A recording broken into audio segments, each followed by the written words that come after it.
Not ready.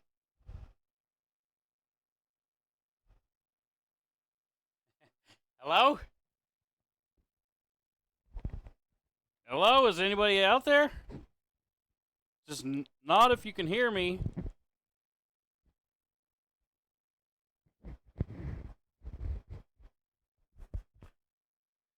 Hey, there you guys are. Hi, Steve. How are you?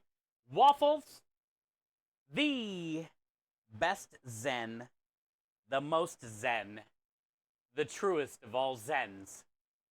Hi, True. Thank you for being here. You can't hear me? Well, maybe that's a good thing.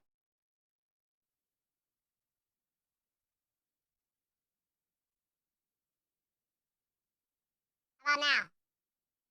Can you hear me now? Mic check. Mic check 1 2. Mic check.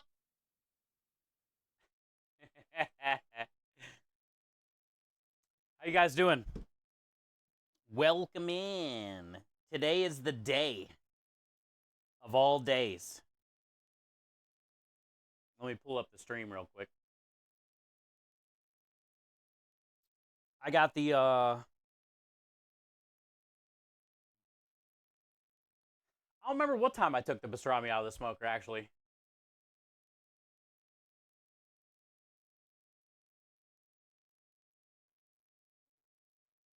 Oh, real deep. Yeah, I don't remember what time I took the pastrami out of the smoker. The corned beef finished first because it was boiling. I think I'll watch your family. I think I finished doing the dishes and then the corned beef was done and then I had to wait a little bit for the pastrami. Oh, also, I haven't even checked the pastrami yet since I've taken it out. I last night when I temped it, it was at about 202, 204, 200 range. I have it wrapped in butcher paper, so I peeled like a little corner off of it, to obviously shove in my face hole. But it was dark, so I really couldn't see anything. It tasted great. So I'm excited to cut into that thing today and see how that turned out. We're going to be cutting the corned beef first, though, and then we can cut the pastrami second. I have two Steve songs, but can't decide which one to submit. This would be interesting. I don't even know what to think about this. Is it a take on a Wendy's theme song?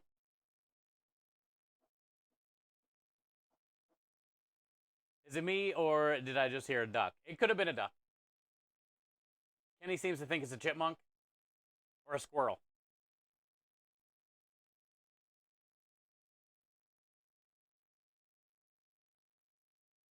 I would like to think that's how a honey badger sounds. So I'm going to go with honey badger. Duck is fine, though.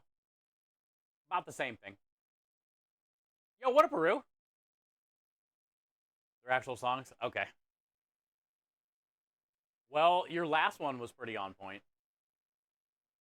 Because I really like that song. The last one was on point. Good morning, man. I had to go get propane today first, then come back, drop it off, and then I had to go to two different stores. And now I'm back. Now I'm back. Also, the propane is full, so it's like leaking out of the overfill valve because it's hot and the tank is kind of like sitting, in the hot ass sun. So I smell it. I have it by the front of the trailer because I'm going to change it tomorrow. Uh, but it's annoying. I tried to like unscrew the little adjustment and let some out, then tighten that back up again. But there's another valve that like lets it bleed like that, and it stinks. It smells like egg, like a weird egg. It almost smells like sulfur, but it's not sulfur. I don't know how. It's fucking gross though. It's like we parked over top of like a weird sewer. That's what it reminds me of. I'm about to go move the damn tank, I'm thinking, if it gets any worse. So yeah, I'm excited. Today's gonna be cool. I gotta get some penne pasta cooked off. Probably gonna do it in batches because I want to cook the whole bag. But I'm not gonna do the whole bag at one time. So we'll probably do 2 batches of penne pasta, get all that cooked off and portioned. I think I'm gonna ride out the fettuccine. Hi, DJ Skids. I think I'm gonna ride out the fettuccine. I have to double check. We gotta load the truck. We got to check through everything, make sure we have everything topped off. We got to slice the corned beef. We got to slice the pastrami. We got to portion it.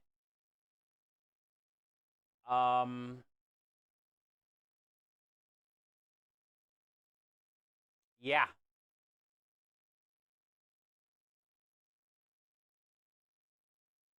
Turn the oven on to burn off excess. Oh, it's not hooked up. It's like the tank is just sitting next to the other tank. Oh, wait. Turn the oven on and leave it open?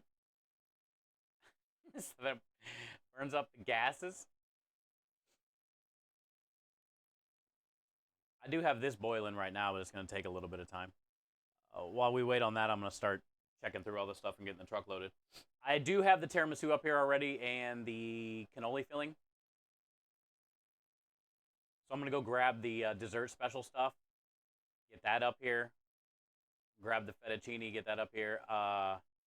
We cut red peppers the other day, so we'll fill a container up with that. I think I'm going to put the sauerkraut over here. Thousand Island dressing is in a big 6-pan, deep 6-pan. I'll probably keep here. Okay, here's a question. Hey, what up, Mahler? Here's a question. If they order the sandwich Reuben style, by the way, the sauerkraut tastes so freaking good. I could eat the whole thing. I don't know when. I've always liked sauerkraut, but for some reason, it's on another level. Like I'm thinking about going and getting a head of cabbage and making more sauerkraut just to eat. But then I'm gonna fart. Pastrami Thousand Island French. I made a Thousand Island. I did chili sauce instead of ketchup, so it's a little spicy. I also added hot sauce and Dave's sweet and spicy pickles, pickled red onion, paprika, Worcestershire, sour cream, mayo. It's pretty solid, dude. I tasted it today with some of the sauerkraut on a spoon, and I would definitely say nipples were immediately hard. Oh yeah, so oh, from the sauerkraut. I haven't eaten a lot. I've only had probably like 4 or 5 spoonfuls, but I like it. It's really good, and I know I'm gonna have some left over, so I can't wait to eat that. But then I'm gonna get more. Okay, so anyway, my question is, if they order it Reuben style, should I put it on the sandwich, the Thousand Island, or should I put it on the side in a ramekin?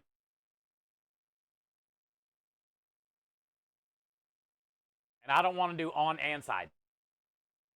No option. Put it on the sandwich.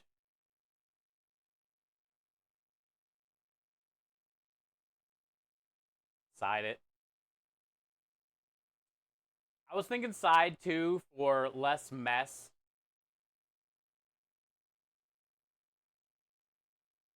So that means today,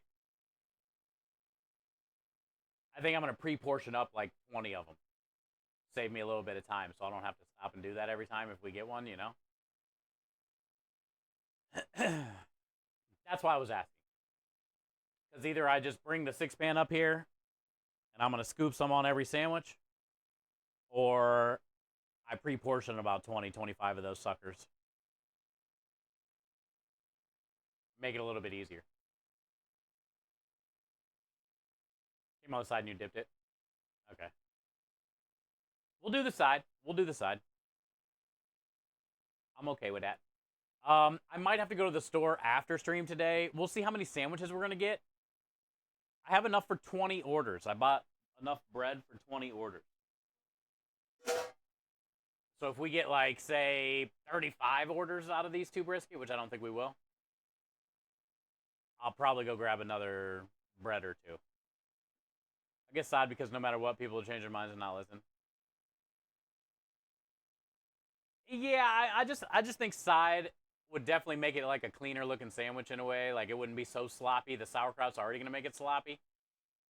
My plan is if they order the corned beef or the pastrami sandwich, so there's two options. Corned beef pastrami sandwich comes with rye bread, Swiss cheese, and mustard. Yellow mustard. Right? I'm putting the mustard on the bread. But if they get the corned beef sandwich or the pastrami sandwich Reuben style, I'm gonna toast the bread. Spread a little bit of the garlic oil on the bread. Toast the bread. And either way, if they get the regular sandwich with the non-toasted bread, I'm heating up the corned beef or the pastrami so I can melt the Swiss on it. And then if they get it Reuben, I'll just smash a big pile of the sauerkraut on it and let everything melt together. And then if there was sauce on top of that too, it would just be a mess. So it is probably better that it's on the side. Yeah, I think it's like $15 for the sandwich, corned beef or pastrami, Swiss, yellow mustard, and then add $2 to make it a Reuben. 17. Pretty expensive. We can get it. We can get it. So.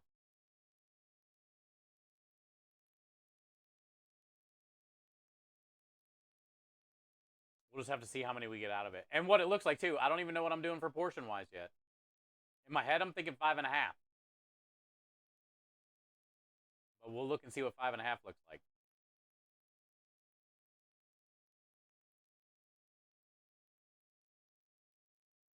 You know?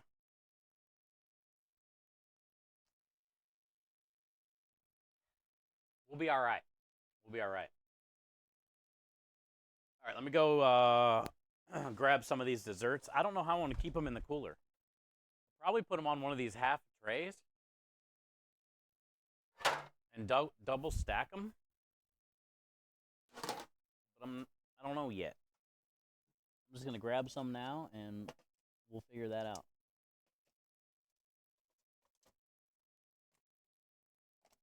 I'm not going to bring like all 41. I don't even know where to put all 41.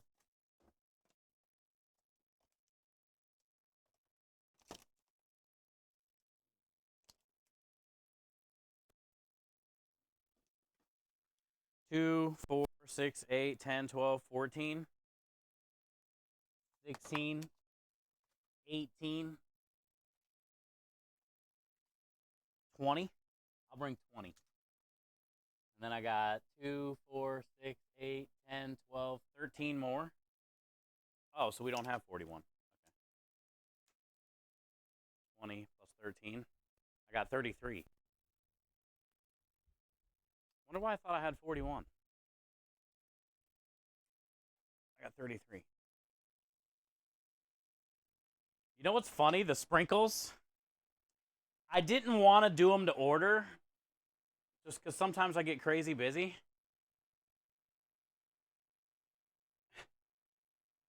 Now what's funny is the sprinkles melted.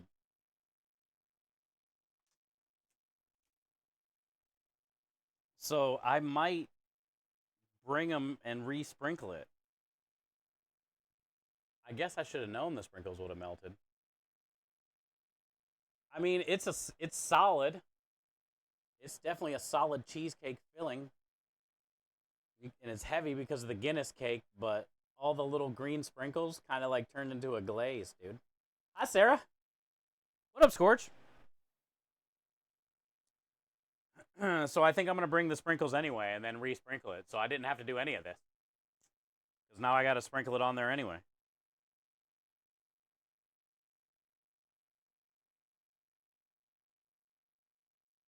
They draw out the moisture. Yeah. I wasn't thinking. I should have been thinking. It's not like it's a bad thing. I mean, it's just melted sprinkles, right? Like, how bad could it be? How bad could it be, man? It makes it look even weirder. To be honest with you, yo, who did a resub? To be honest with you, uh, the sprinkles said green, but it almost looks like turquoise blue right now. Will they all fit like this?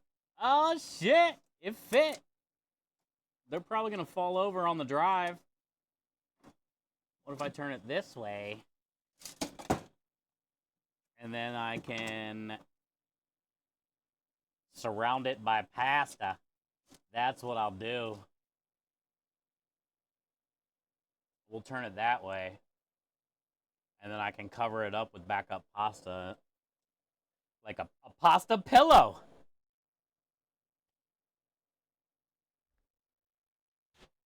It'll be a pasta pillow. It'll keep everything in there. Yo, the one and only.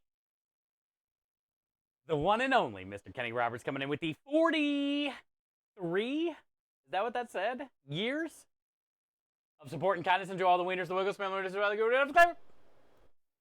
to see you back, man. Hi, Kenny. Temperance coming with a 5 stream streak. Hi, Temperance. Kenny, I appreciate you, dude. Thank you for the 43. Also, I thought about your damn burrito, Charsu crazy burrito thing you were talking about, like all night last night, by the way. You doing anything for Pi Day? What's Pi Day? Like pizza? Pizza pie? Pizza pie day. Hey, DJ Skid's coming in with a 5 stream streak. Add an asterisk after that. Hashtag 975. Hi, DJ. Thank you for your streak as well. Temperance, thank you for the streak. What up, Michael Doherty? Good to see you today. It was good? Yeah, it sounded real good. It just sounded like a completely different burrito that you would ever find anywhere. Tomorrow's Pi Day 3.1. Oh, no, not doing anything other than corned beef, pastrami, and Guinness cake stuff. That's it. No Pi Day. We do have to make a couple pies today. I ordered some flatbreads to see if the owner of the vineyard wants to purchase from us. He was talking about wanting to do 30 flatbreads a week at like $9 or something, 9 something a flatbread. And we would take them to him frozen, and then they can fire them there. They have an oven there. So that could be a really cool thing for us. Monthly, extra. But I didn't see what he was already pre-ordering. So I just ordered some flatbreads, and we'll see if it's what he's thinking. They might be a little too thin, and he might have been thinking like non-style pizza, like a boboli.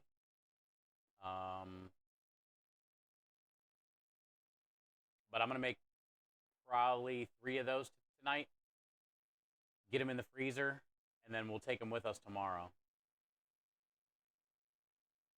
And he can try them, see what he thinks, see if I need to change anything, and see if he still wants to have us do that. How are you guys today? Thank you for being here. That could be cool. I mean, 30 pizzas a week wouldn't take me long to knock out. I'll just line them up in like groups of 5. I was telling Krem, though, we got to think of something if he does want to do this. Because we're going to build them, wrap them, and freeze them.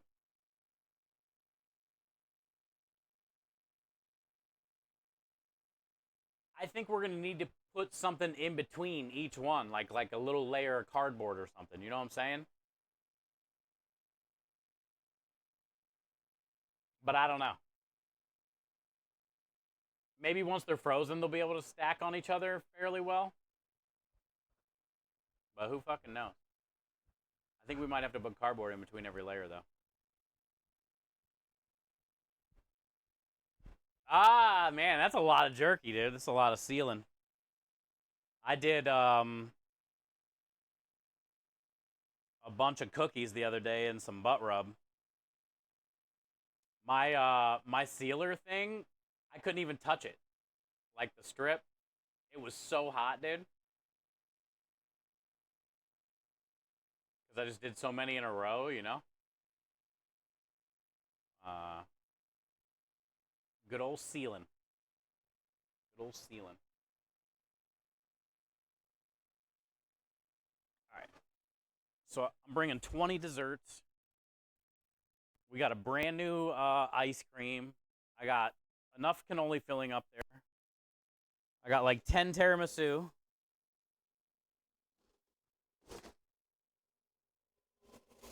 I got fettuccine right here. So let me grab this.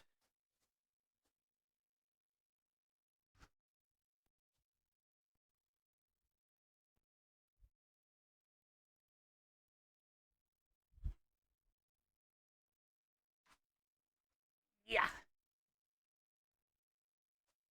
Fettuccine.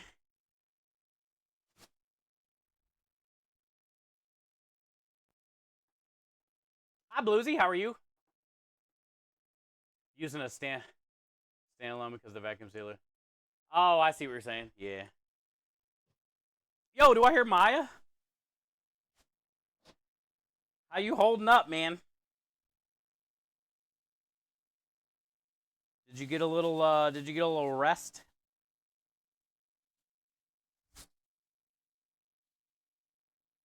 You get a little rest, dude?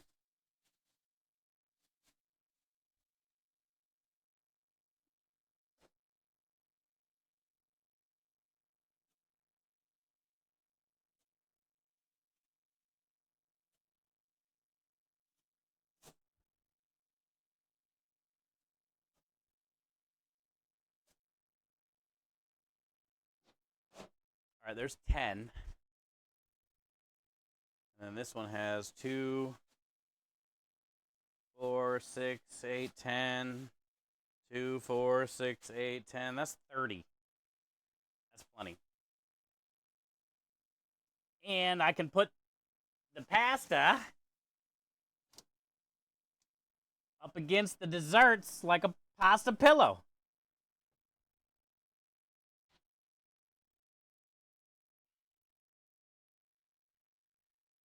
Hey, hi, Win. Cheers. Hello, hello, hello. Cheers to you. You got 2 more to go?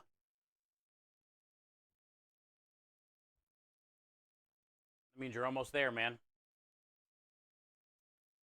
It means you are almost there.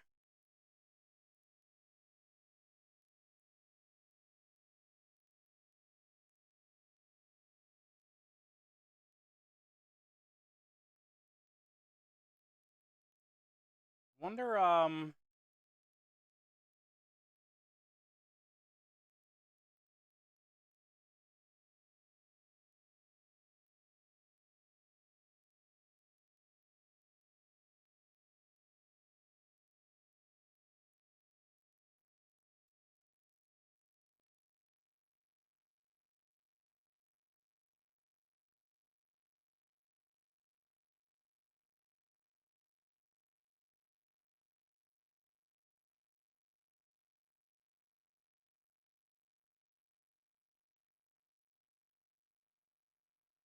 huh. I thought I changed my scene transition, but I guess not.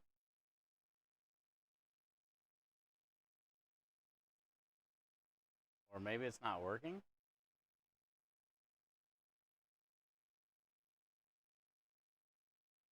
Hmm, it's fine. I thought I did that, but I guess not. You having sleep issues? Man, I have been too lately. I don't know what it is. I don't know what it is. I caught up the other night. I think I got like maybe 5 hours. Maybe it's just that time of year, man. Also, the time change. Do you have time change? You probably don't. That kind of messes with people's heads. But I feel you, Maya. That sucks, man. I'm sorry to hear that, dude.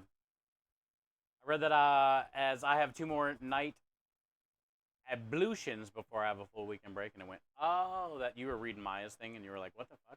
Yeah, Maya is the only one left standing basically at his job, so he had to cover a bunch of shifts because all kinds of crazy issues. People got sick, and basically he got the shaft. He got the shaft, and he's been busting his butt. He's been butt busting. He's out here butt busting.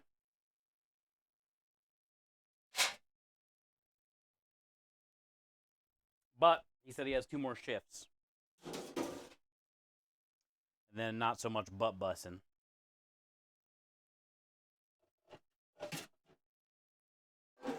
Okay. So for tomorrow, a full pan of meatballs, half pan of sausage, half pan of chicken. I got to cook chicken tomorrow. I need this whole setup. I need that, that, that, that, that, just in case. That. I need that.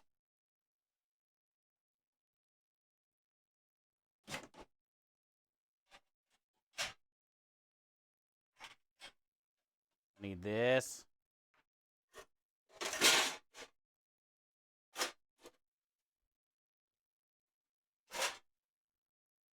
I need these. I don't need this.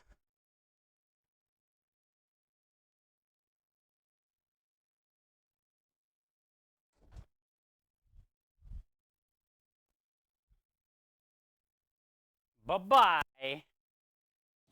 Bye-bye, Italian hand. I got what you need. What you need. Got this. I need oil. We need oil up here.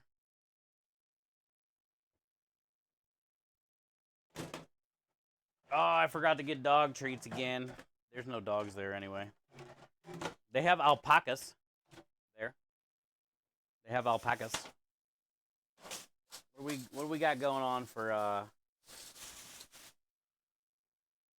spoon action? We're out of all spoon action right now. I'm used to being the big one.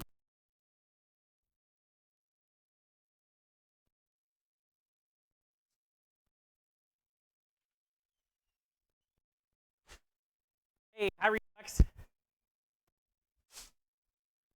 Good to see you. Oh, what's up?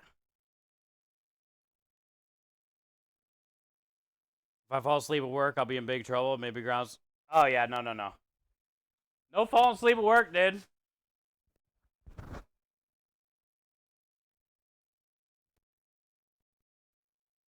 The last line of defense.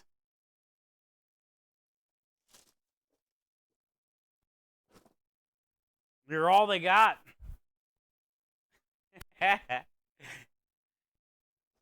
You can't let them down. All your hard work.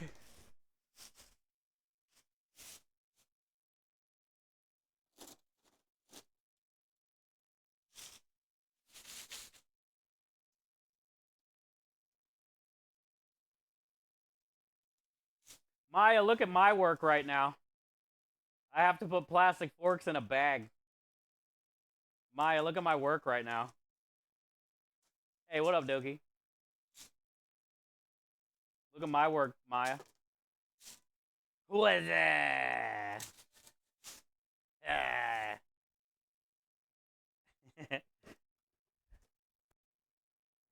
True.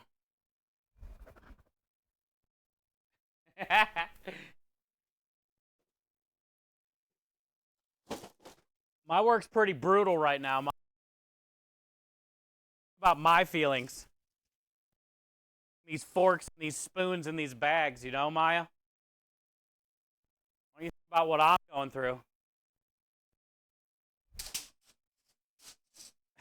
Look how hard. Look, this already had a bag that was open. Imagine who did that. Horrible.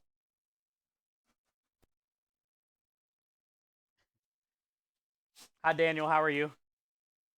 Good to see you today. Okay, this should be enough for creme. We just want to make sure we don't run out. I'm going to grab the sauerkraut while I'm in here.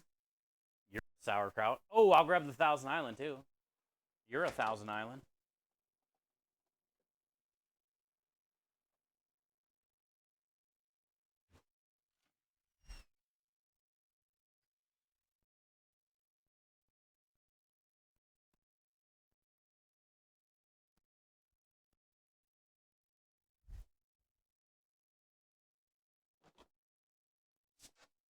Yeah. It's never enough. What? Spoons? Forks? Or just me personally? I'll never be enough for you?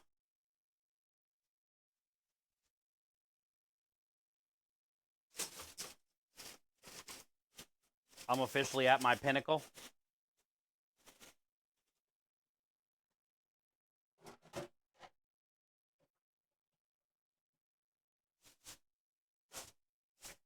Okay. Spoons and forks. Chicken. Bags. He's got extra bags on the truck. Powdered sugar.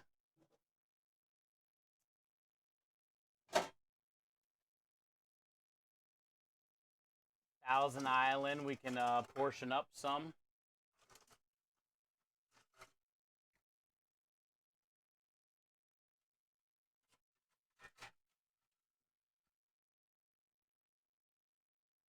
While we're chilling. Waiting on water to boil.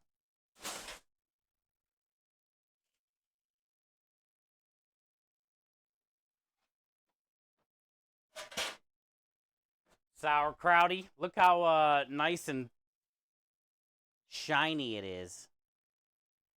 Oh man, I wish you guys could smell that. You can see the little toasted caraway in there. Nice and soft. I wish you could try this. Fire. I gotta go in. Yep.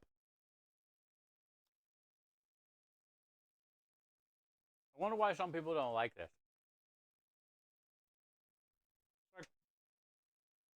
Best shit ever. I'm gonna put it over here.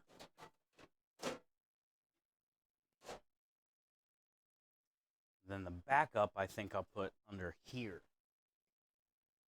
Yeah. Yep. Put the backup here.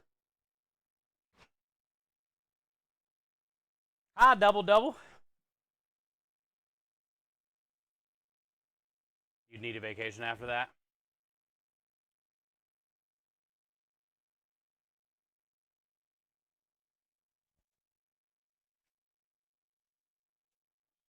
All this Thousand Island.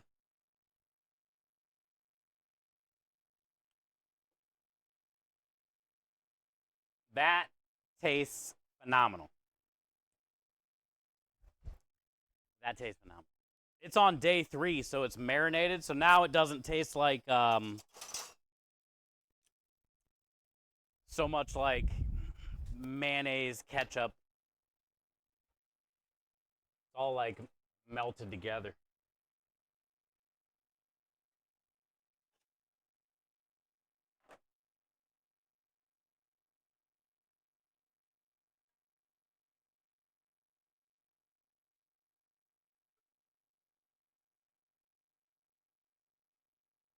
Let's do 10 at a time.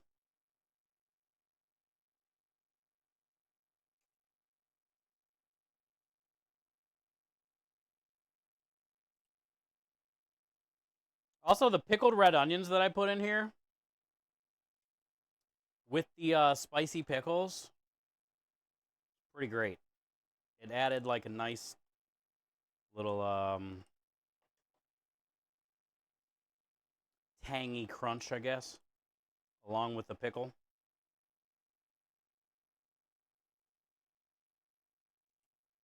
It's got some decent heat to it, but nothing too crazy.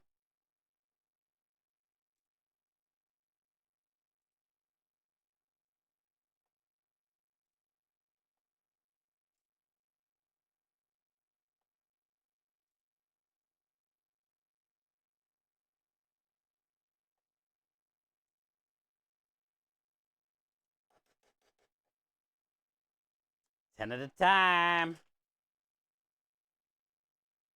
I guess I'll just do 20.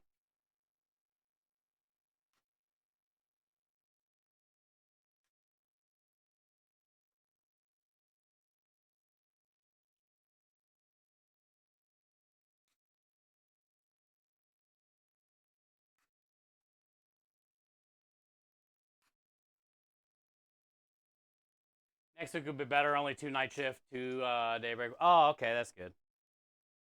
Yeah, and you're gonna start to get some help back, so you won't have to do it all.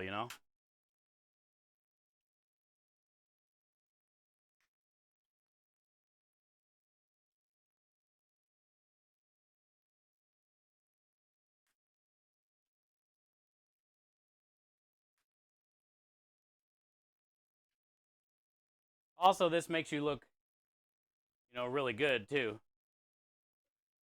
and hopefully you'll have the chance to get hired in full time. That's the ultimate goal. So then you'll be set.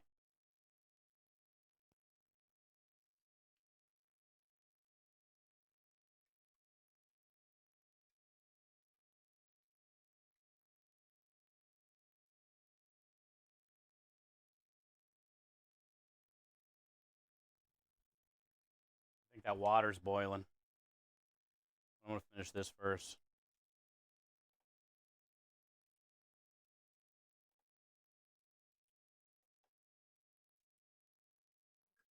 Hell yeah. I used my pelvis on that one.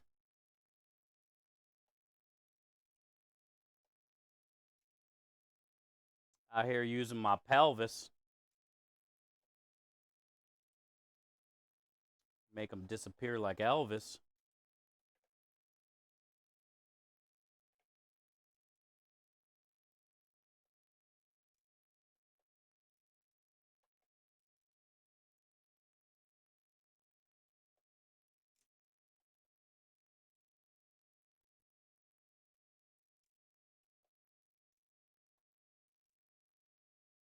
I probably forgot to start Spotify, didn't I? I don't hear anything. I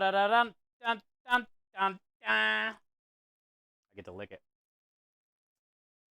Yep. It's good.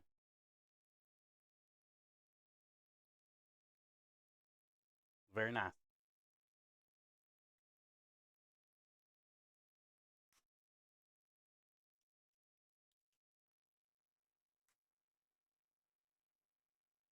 It's kind of cool that it has a spice to it. Usually I don't really do like a spicy Thousand Island, but it's nice. Very nice. I mean, it definitely has a good sweet too. It's balanced. It's not overly one or the other.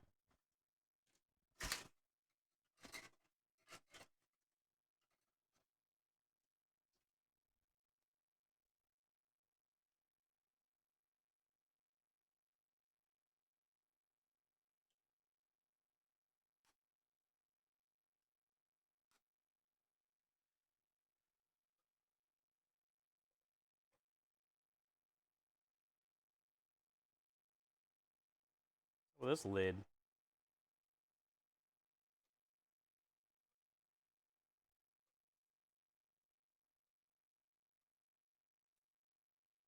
What happened to that lid?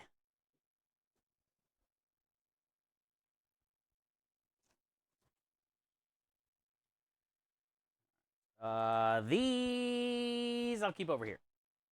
I'll rethink that. That's already pretty full, and I still got to put a little more pasta over there. These I'll put right here.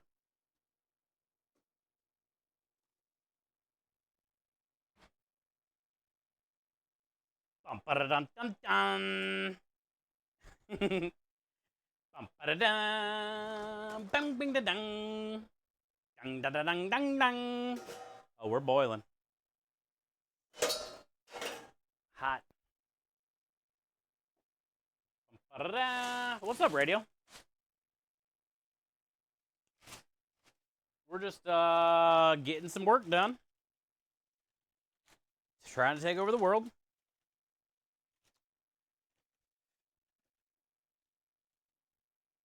You haven't missed much. We're still here. The world is not ours. Quite yet.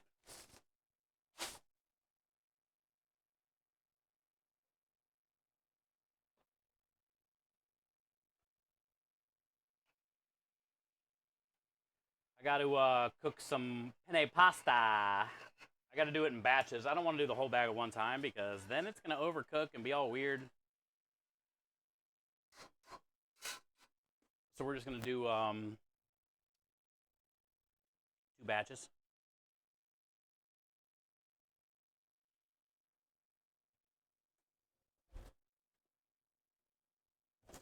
We got the Thousand Island dressing corded up.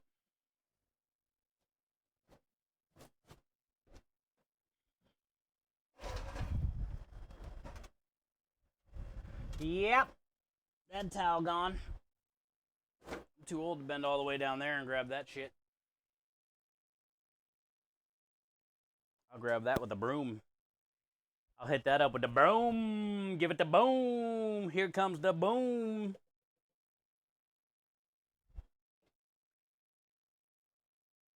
I don't think I really need... I guess I could put it up here. Yep. I'm going to have to get it out of this container. That's all there is to it. Unfortunate.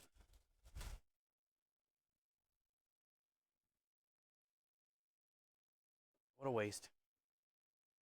That's fine, though. This won't fit anywhere. Big square bitch.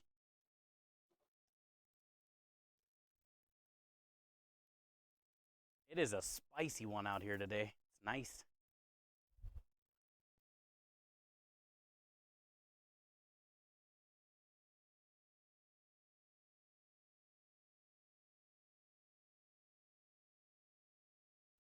It's nice and spicy out here today.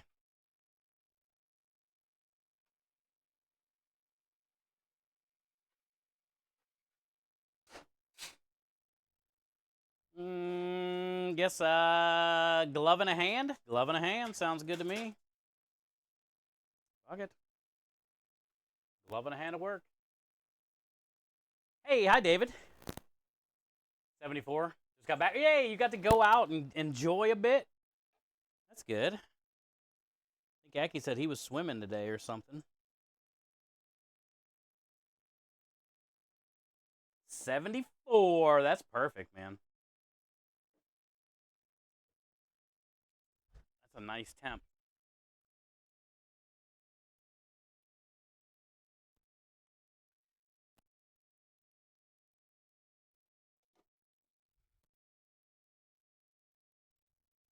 I feel we're hotter today.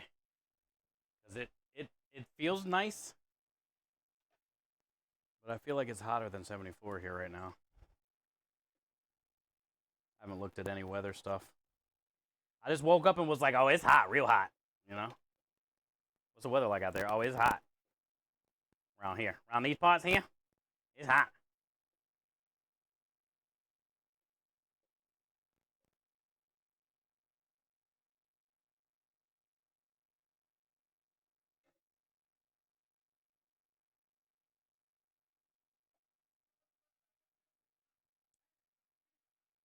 It is. Man, that's good. What you blowing on the sun? What you blowing on the sun?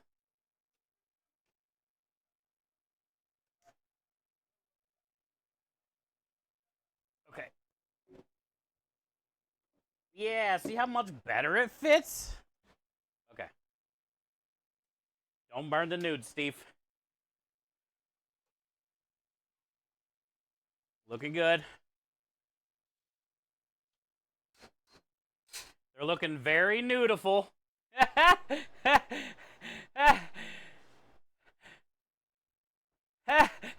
they're looking nudiful.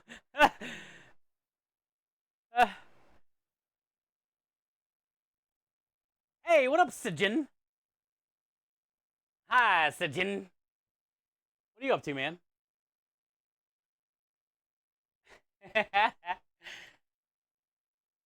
What are we cooking? We're loading the truck for tomorrow. Right now, I'm cooking some penne pasta that I gotta cool down and portion up. Tomorrow and Saturday, we're at a vineyard, and it's like a limited menu that I do there. So they only get three pasta options: penne, fettuccine, and gluten-free. And I don't make any of it. The fresh pasta is for when we're out at the apartment jobs. We got 3 of those next week. We actually made a really cool, here, I'll show you what we made this week. Well, I don't have any up here. It's 72 there, radio? See, yeah, you guys have got the perfect temp. These are called cavatelli, CJ. And this is the fresh pasta that I made, but I don't need it for Friday and Saturday, so I'm just saving it till Wednesday next week. But we also made a new batch of this as well, because I only have like 10 of those.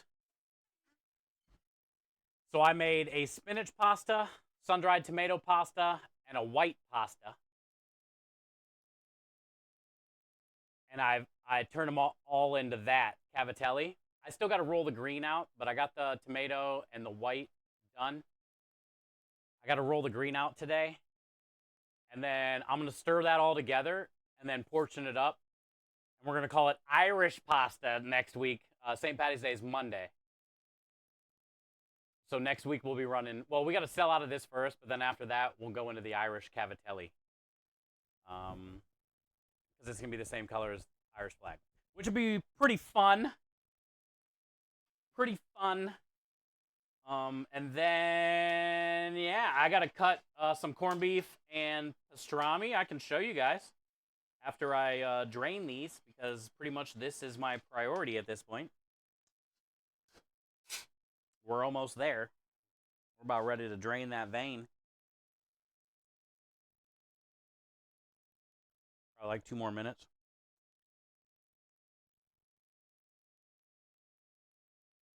See this?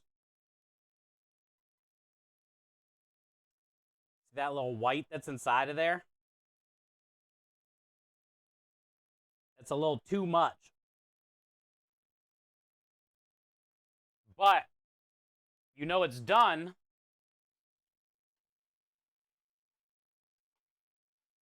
when there's a little bit less of that white.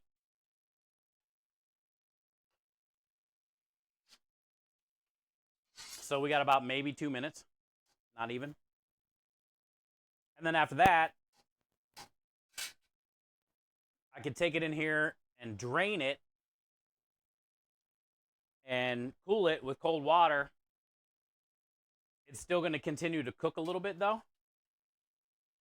And then it should be perfect, right? So I want to pull it when it still has some of that little white in it, but not too much like that. And then by the time I get it in there, drain it, cool it, it'll be right where I want it to be.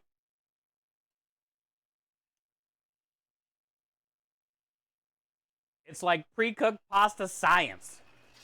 It's really all about the timing of like when you drain it, how long does it take to cool. Because you could really overcook it quick.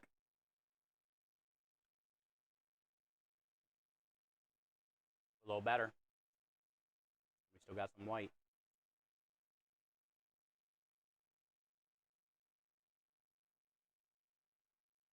I double. I've been drinking citrus tea all morning.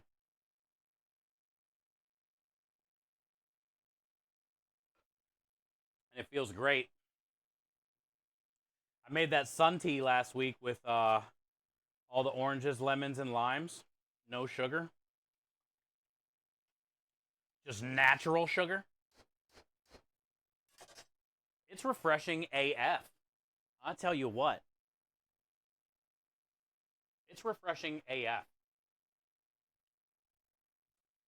Let me put my phone in my pocket. Actually, no, my chat. Let me put chat in my pocket. You guys are coming with me. Hold your breath. It's hot in there. You might feel something poke you. But don't worry. It doesn't bite too hard.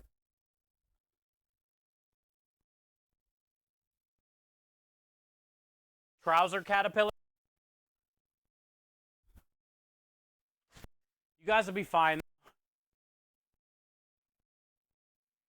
Yeah, I think that's the technical term. Trouser caterpillar.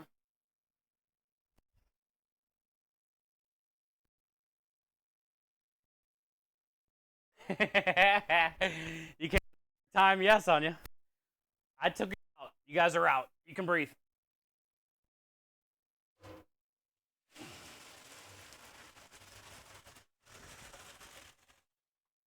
Breathe it out. Breathe out the bad vibes. Breathe in the good vibes. Out with the bad. In with the good.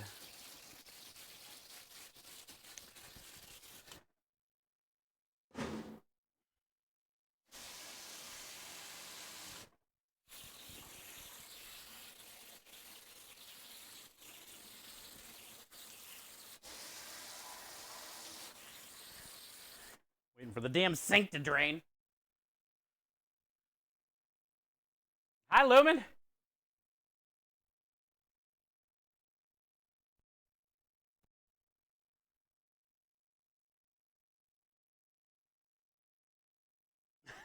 Hi, Lumen. What are you doing?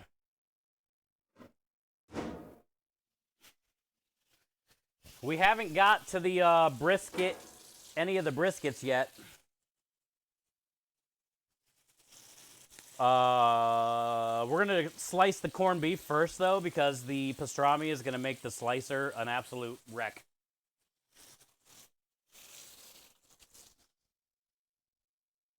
So we'll do the corned beef first. I have peeked at the corned beef. I've seen the pastrami, really. It was dark. I took it out. I did pick off a little corner for Krem and I to try. He liked it. I liked it. It had nice spice to it from that peppercorn and the coriander. It was really good. But I haven't seen it yet.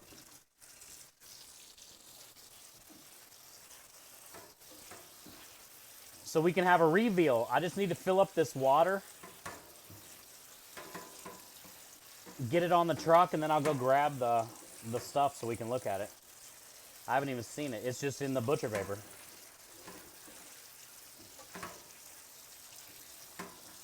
We got to do one more batch of penne. I want to do a whole 5-pound bag.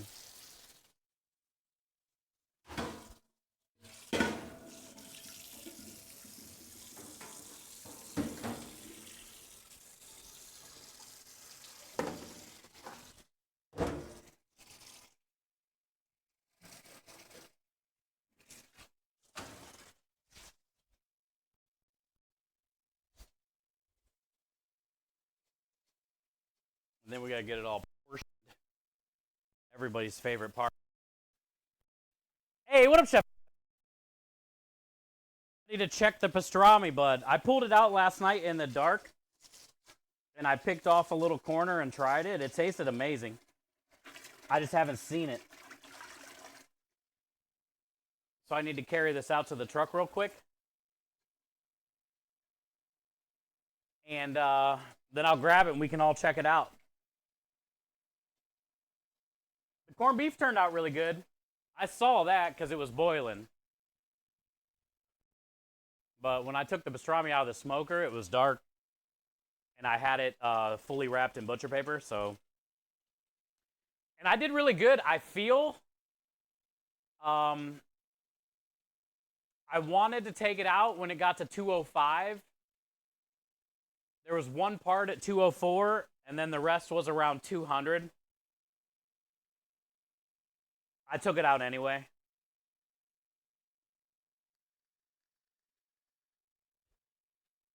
But, to be fair, that's pretty close to 205, and that's what I was shooting for. Because you can overcook pastrami, and you can overcook corned beef. You know, so there's a fine line, sort of, on that end.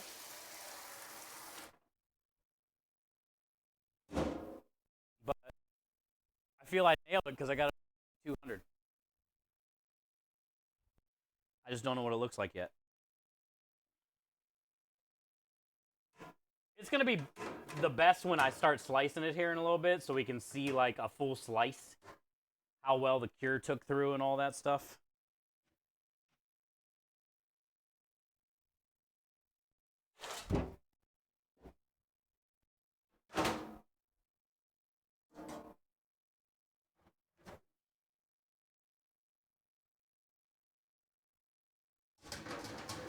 All right, one tray done. One more to go.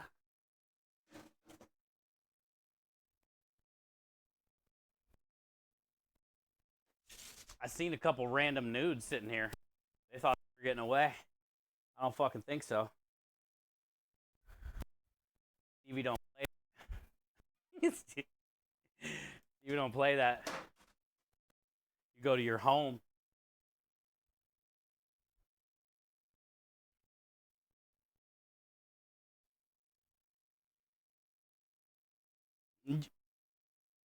Hi, says. How are you? All right, here we go. It's actually not that heavy when there's no and when it's not hot. It's pretty chill.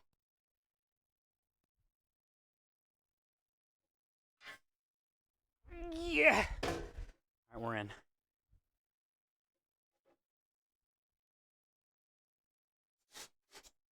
Bow. Let's go grab that meat. Let's check out the meat.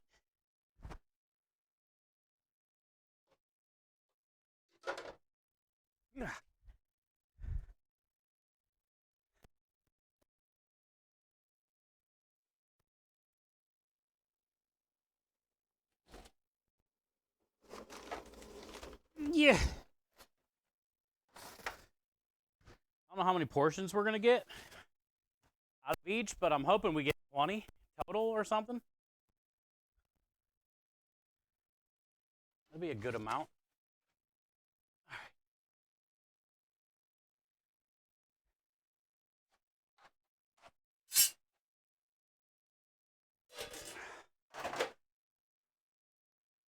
Smells good. Smells smoky.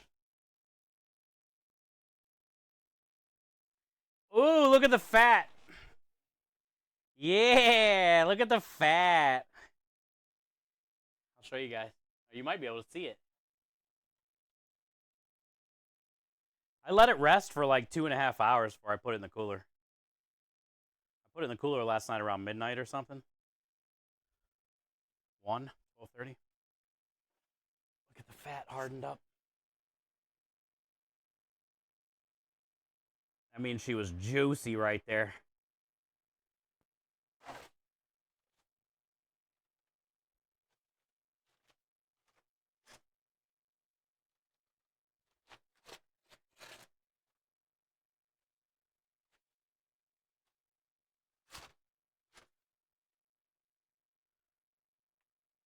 Yep.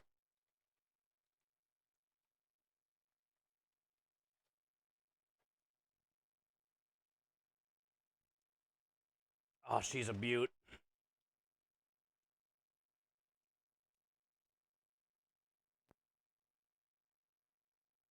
Look at all that fat. It got a nice crust on it.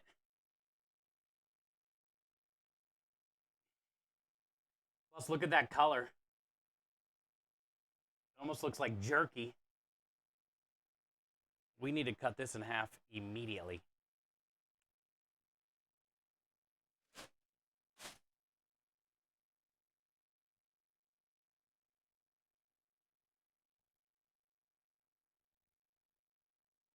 Let's use the Johnson. Let's use the big Johnson, chat. All right, so it was 12-day cured. Pastrami.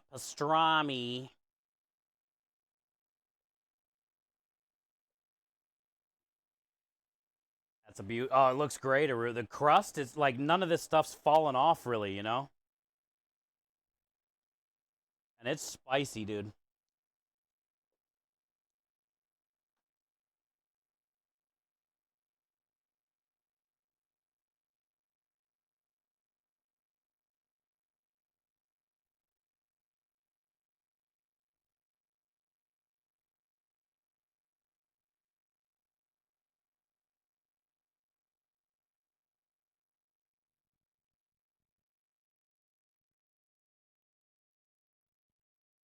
I would say it went all the way through. There isn't one little bit of gray. Look at that. Sometimes you'd see like a little gray in the middle, like if it didn't have enough cure time. And then here, that's the point, which is the lean side.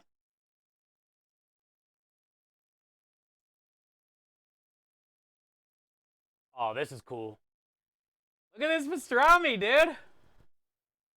Look at the peppercorns right there. And the mustard seed. That little crusty piece when we slice it on the bottom there.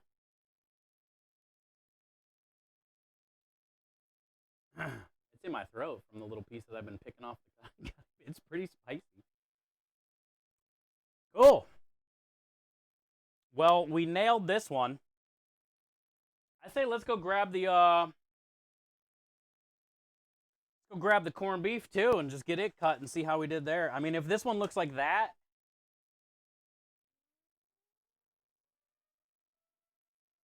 I feel the corned beef's going to be in pretty good shape.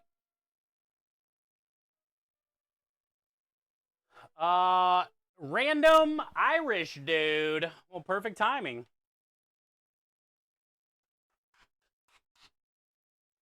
Perfect timing. We are celebrating your heritage.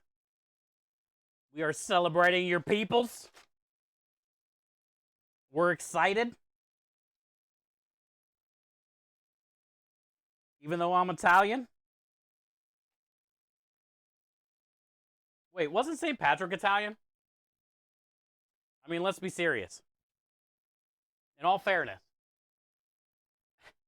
Wasn't St. Patrick Italian? But what do I know?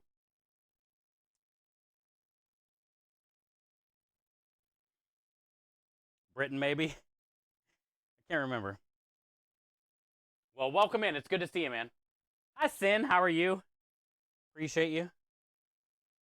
This is this is an Italian food truck. And we are in Houston, Texas. We're in Houston, Texas. Thank you for rating. Welcome in. It's nice to meet you. Right now is we're prepping today, and we're loading the truck today for our job on Friday and Saturday. We're going to be at a winery / vineyard, basically, tomorrow and Saturday.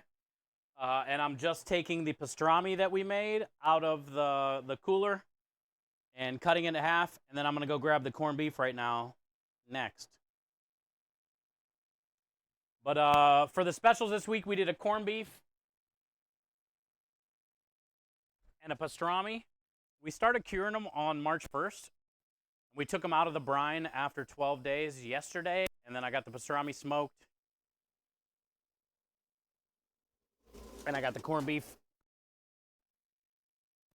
So now today we're going to slice them and see how many portions we get for the special. We made some homemade sauerkraut yesterday. We made some spicy Thousand Island for the Reubens. We also made a pretty cool dessert special this week as well with Guinness chocolate cake, Bailey's Irish cream, creme delish, cheesecake, mousse. So we're doing like a lot of Irish themed specials this tomorrow and Saturday, basically. Getting ready for Monday. Been playing Minecraft. Oh, cool. Well, I'm glad you guys had fun. Minecraft's a wonderful game and has done a lot of good things for charity. And there's a lot of people that have raised millions of dollars by playing Minecraft for charity.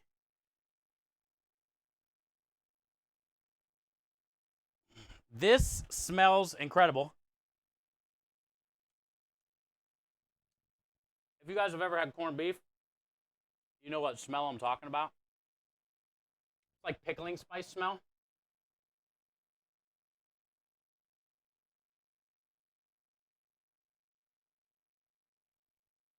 Pretty pink. I think we cured it. I think we had a great cure on it. 12 days was plenty. Which, you know, I wasn't worried, but I was questioning. I was hoping. All right, here we go. Big Johnson. Even though it's cold, it's going through like butter. But a lot of that has to do with the Big Johnson.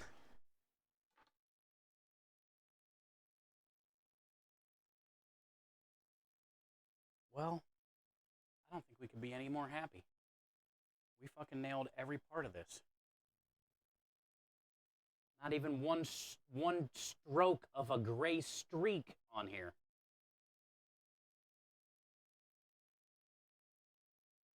That cure went all the way through. That's badass. We are going to wedge cut some of this out of here, which I can do now before I slice.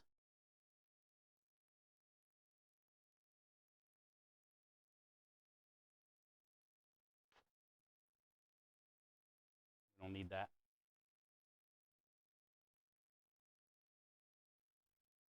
Then here's the point, which is the more lean side.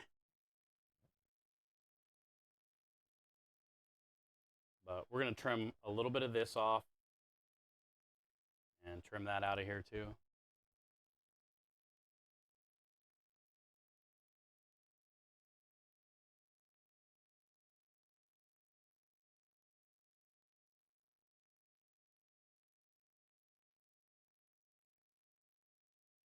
It's solid.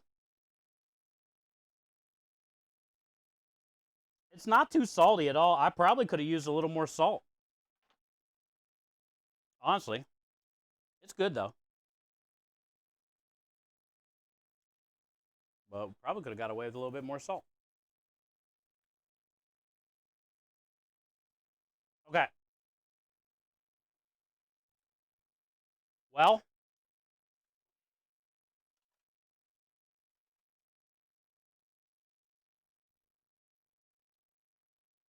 let's take a picture.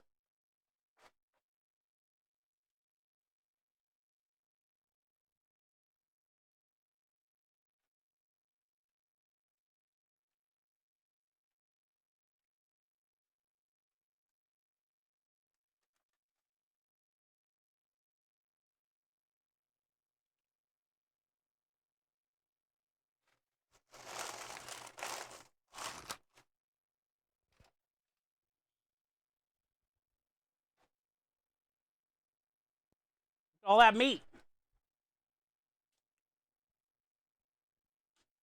We waited a long time for that. wonder if my weenus fits in that.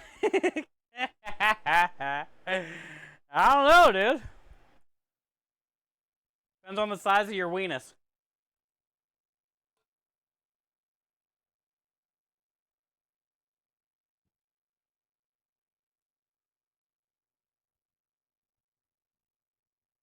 I'm definitely pretty proud of it. For a tiny little food truck that does Italian food. We are more than pasta, though. Cuisine for a cause. Say something. Say something. Ooh, let's get the wiener in the background. Yeah, we got the little sausage in the. Can we? Aw. Can we focus in on the sausage guy? Yeah. Let's focus in on the sausage guy and have the blurred meat.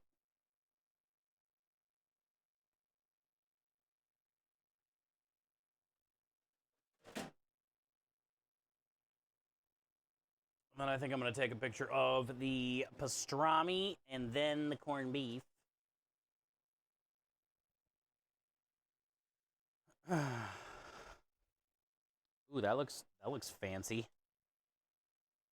Look at the bark on that sucker.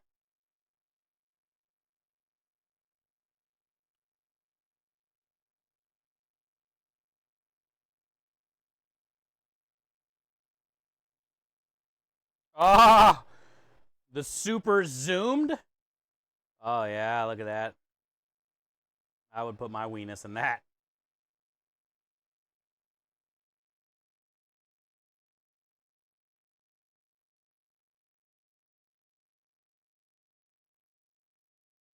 No portrait. There we go. Yeah, I like the zoomed.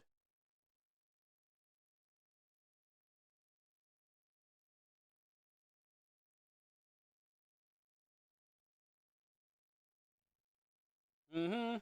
All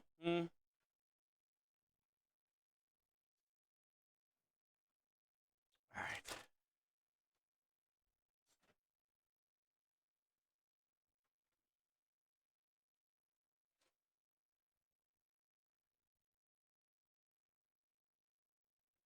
Hi, Yaki. How are you?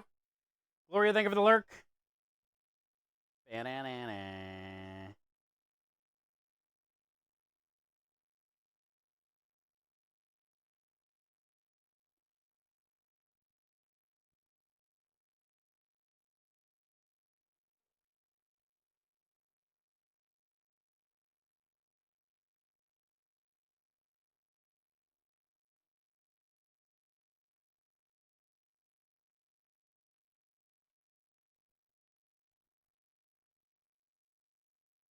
So now we got some pictures we can use for the social media to let everybody know we're going to be at the vineyard. All right. Pretty solid. I would say those were a success.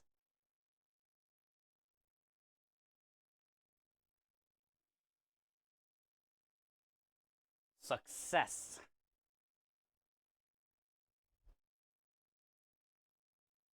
I'm going to go get these in the cooler for now, and then we'll slice them here in a minute.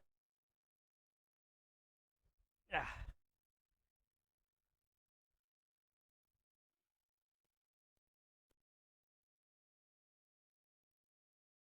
Not that cooler. This one.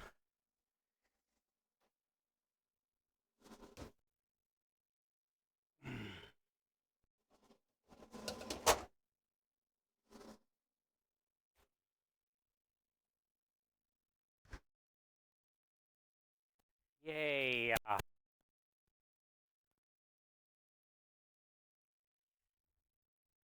They're not very big, though, so I'm hoping to get 20 portions.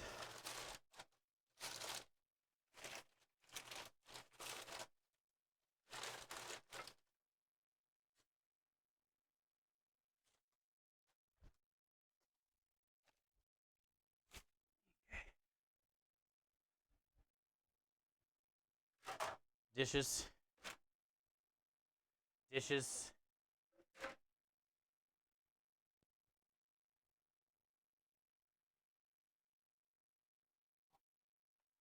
Mouses.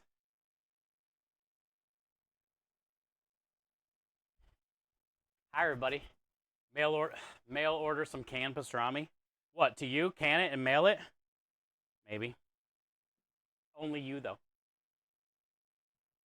Hi, Dixie. How are you? Post that right now. Just kidding.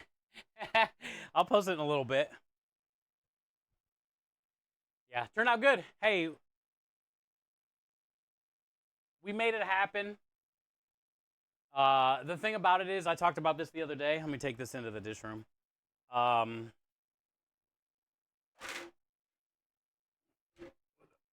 any of the customers gonna know or even care? You know, that we cured it for 12 days and whatever, right? Are they care? No.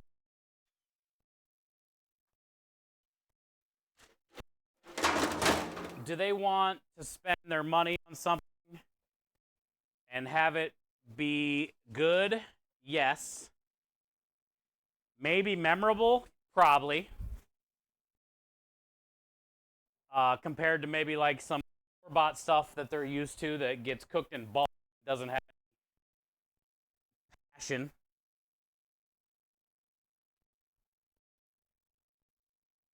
And that's fine with me. That's fine with me. I just want them to feel satisfied with their purchase. Maybe make a memory. You know, man, that's the best pastrami sandwich I've ever had in my life. And I've been to New York or something, you know? Maybe they'll say that. I'm okay with that. Did you use the mustard seed? Yeah. Yeah, I did.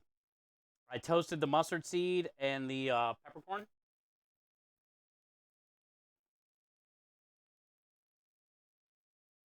I gotta touch up the pictures and stuff, but look at the bark, dude.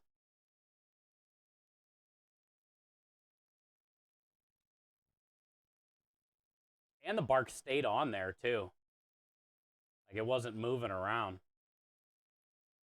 Now when I go to start slicing it, I'm sure it's gonna come off a little bit, but I feel it's still gonna be stuck on there pretty good.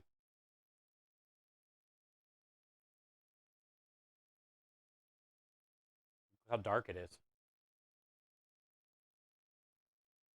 I brought it to 160, and then I wrapped it, and then I kept it in there till it hit 200. So it crusted good, even though I wrapped it too, you know. And then it set really good overnight. That's the corned beef. It set really good overnight.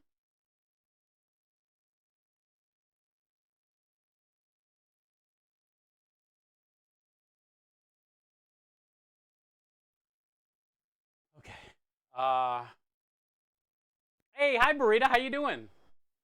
Welcome in. Hi Thonia. Thank you for being here. Okay, so I'm waiting for this to boil. Let's go portion that penne while we wait on those noodles. Because the longer the pasta sits out, it will develop a crust. And we don't want crusty pasta, you know what I'm saying, chat? I don't know where you get your pasta from, but I don't want no crusty pasta. Let's go at least get this first half portioned, and then we'll cook off the other half of the bag. I have plenty, you know, I still got a lot more stuff to load onto the truck, but we're doing all right. We're doing all right for now. I just want to get the noodles all taken care of, and then we can work on slicing the meat and stuff like that. This way, we don't overcook any noodles or mess something up. No messing something up, you know.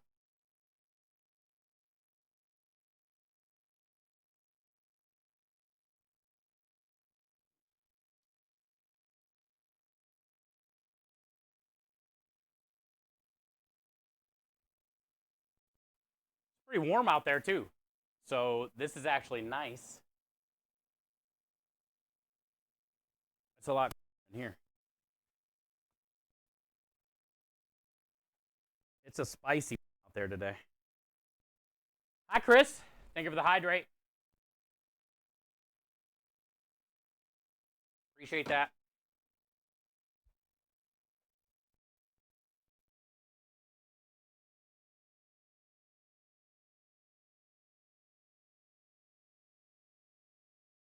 Bags. I think I'm going to need them today.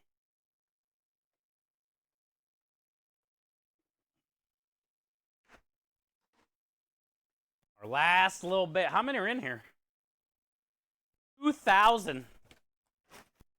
This is the second one that I've bought since we've opened.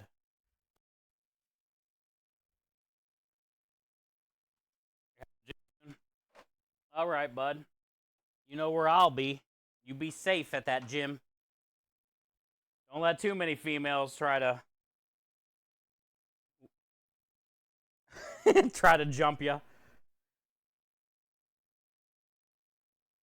Don't give in that easy, Aki. Make them work for it, dude.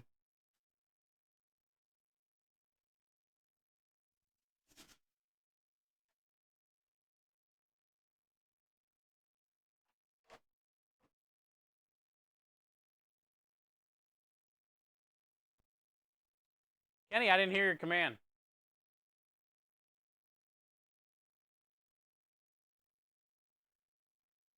Oh, McNizzle. I got the speaker on. I didn't hear it, though.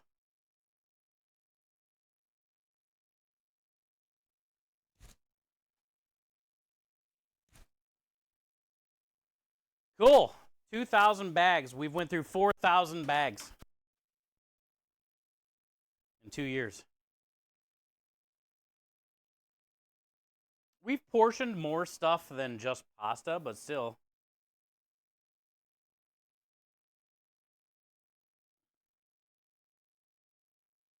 It's a lot of portioning. On the far speaker. Did you guys not hear it either? Did it work? Try it again. I got the speaker on. I just want to make sure I can hear it.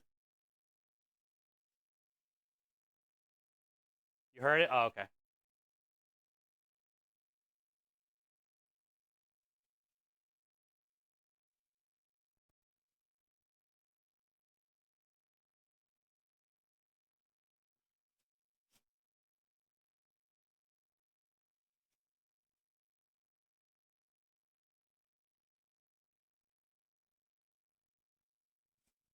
I hear that.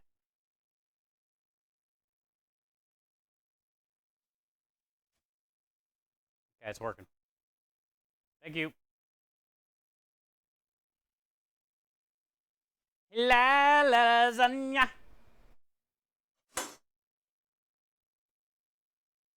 Hey, what up, John?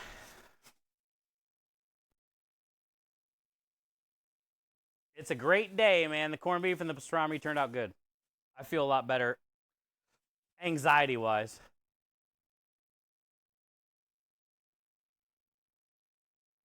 And I can't wait to slice it. Can't wait to slice it. I don't want to clean the slicer, but I can't wait to slice the meat.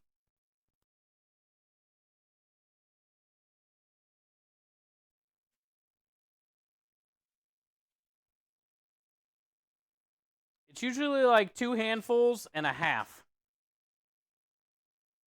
And it gets me near it.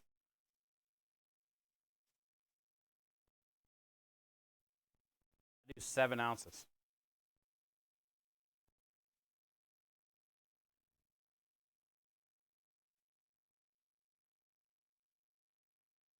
Oh, Sonia, by the way, I saw that you ordered some butt rub.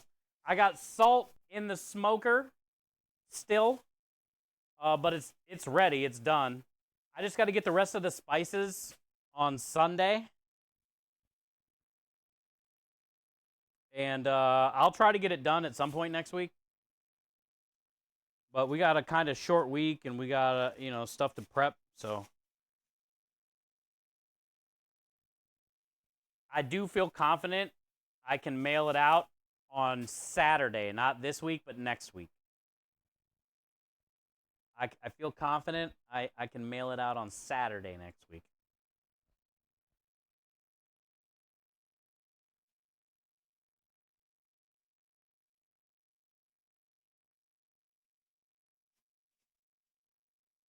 And thank you for ordering butt rub. No hurry. I know. Thank you, though. Appreciate that. We need more butt rub order because I'm getting ready to make some more, so then I can just mail out a bunch. You know, I got to mail out one for Prime and one for you. But usually when I start, like, making it and people see it, they're like, oh, yeah, I should probably order more. Or, oh, yeah, I should probably try that. Oh, yeah, my uncle has a birthday coming up. You know it'd be great for him? Some butt rub. Exclamation point human.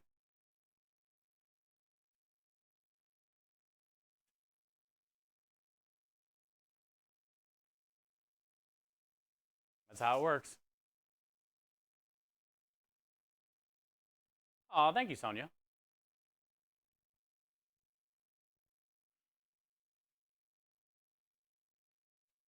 You gotta let people know, Sonia. It's not intended for human butts, Twitch. No TOS. But what you do with the butt rub, Sonia, is on you. We're not saying it's not good on a human butt, but we can't condone using it for human butts.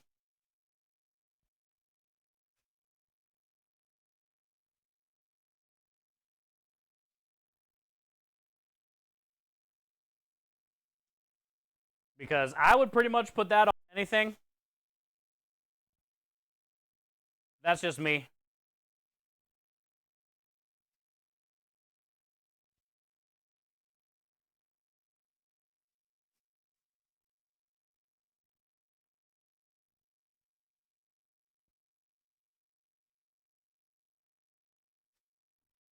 What up, Says?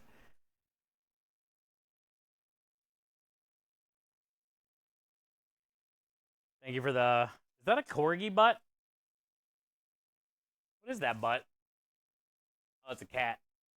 Cat butt.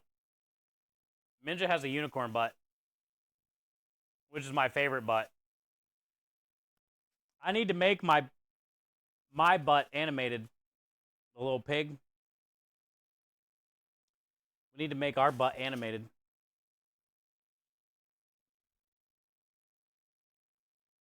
We just need to find somebody that wants to do it.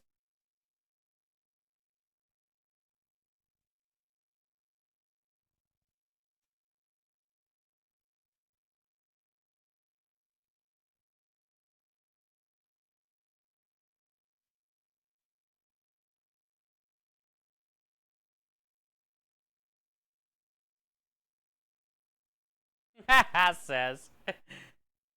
Yeah, right. Portioning pasta is boring. We got a lot to do. We got a lot to portion. Got a whole nother tray of this.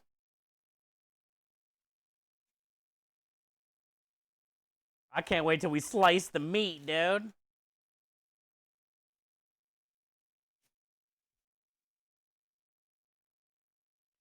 That way we can have some scraps.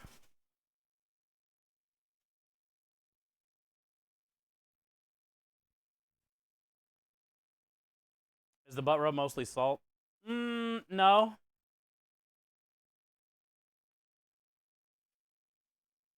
There's a good amount of smoked salt in there, but there's a good amount of brown sugar in there, chili powder, onion powder, granulated garlic, paprika, black pepper, a little bit of cayenne, a little bit of rice hulls, which will help it from caking naturally. A natural anti-caker.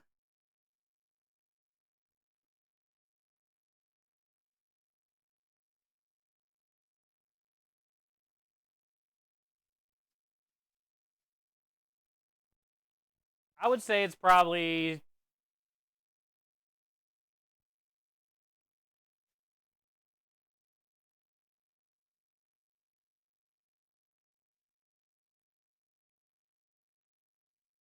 60-40. 40 for being salt, maybe 60 for all the other stuff.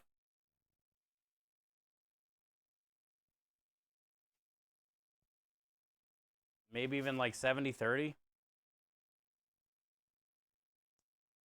It's definitely not 50-50. There's way more like sugar and other seasonings compared to the salt.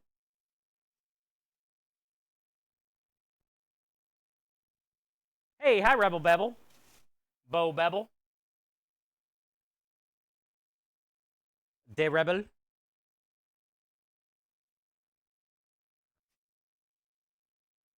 you looking at my nudes?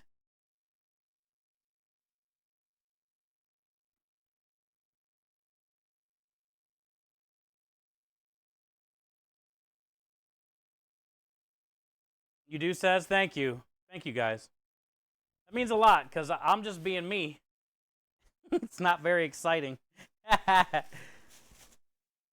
But it does help having you guys here, keeping me busy. Talking about a bunch of random shit, hitting a bunch of buttons. It makes my day better.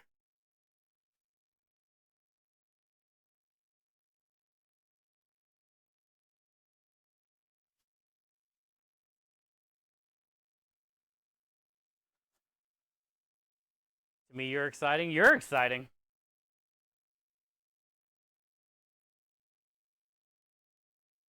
Thank you for the Kappa Bork. Is that like a fake Bork?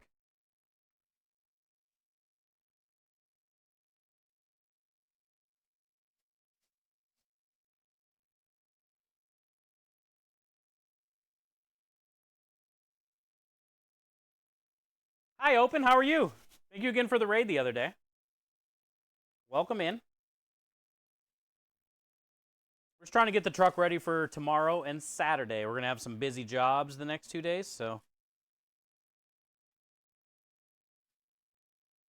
this is where all the hard work that we spent this week getting prepared will pay off. And wait till you see the corned beef and the pastrami. We looked at them a little bit ago if you guys missed it. We're going to slice them here in a little bit. I just got to get all the noodles done first so I don't burn them or anything like that. But once this god-awful job is done, we can all look at my meat together and admire it. Actually, I've said this before. It was more noticeable when I wasn't on a food truck, when we were streaming from my little kitchen for a while when I was in between food trucks.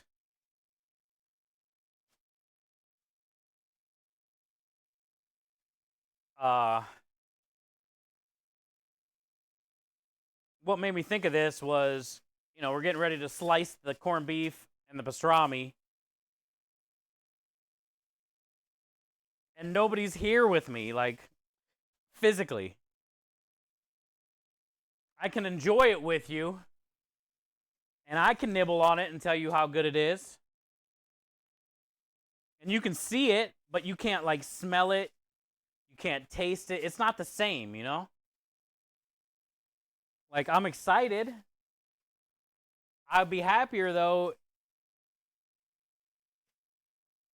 if I had people to be excited with here with eating pieces of it and smelling it, And then I bring it up my little tiny apartment. I really noticed it then, how fucking lonely it was after stream. Because I've been streaming from my business between here and the barbecue truck, and we did about a year and a half between Pantry Elf's back porch and my tiny little kitchen on no truck. And being at Pantry Elves wasn't that bad because at least I had her and Doc. But when I was in my kitchen, like after I would shut off stream, you know, like we would make whatever food, we'd had a good time. I would taste it, right? I would eat it, and then we would raid out. Most of the time, I never even finished that shit. I would always take all that food to work, give it away at work.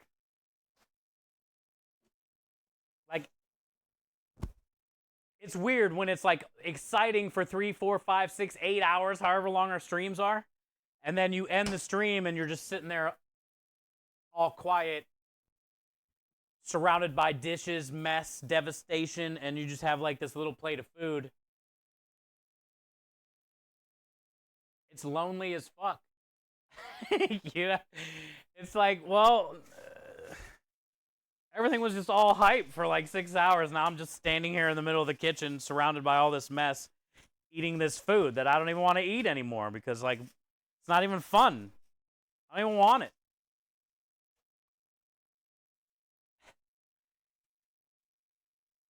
And this is kind of like one of those situations. I wish you guys could just like be here to smell it and try it and make meat jokes. What up, Matt?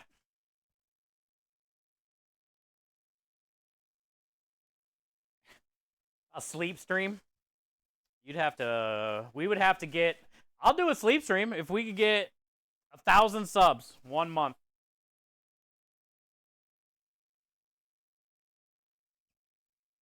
We'll sleep in the food truck.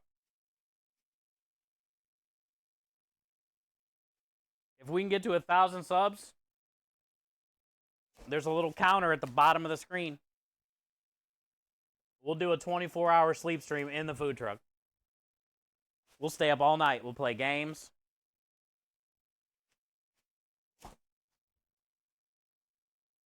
Where's my credit card? Yeah, for easy.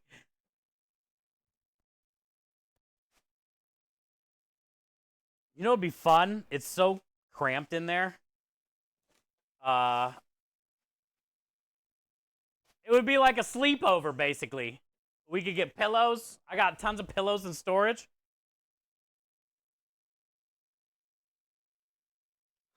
What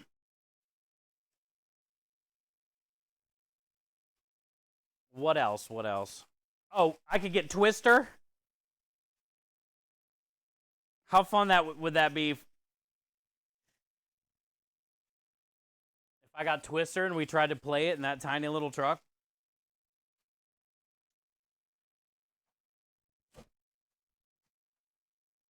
Do you sleep nude? No. I don't like wear any shorts and shit or shirts. Obviously, if I'm doing a sleep stream on stream, I'm not sleeping fucking nude, bud. So you could lick me all night. You think I am crazy? Spit on me while I sleep and shit?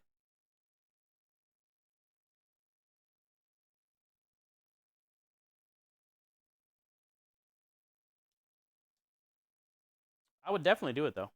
I think it would kind of be fun to have a little sleepover in the truck. I think it'd be fun. Maybe we can watch a movie.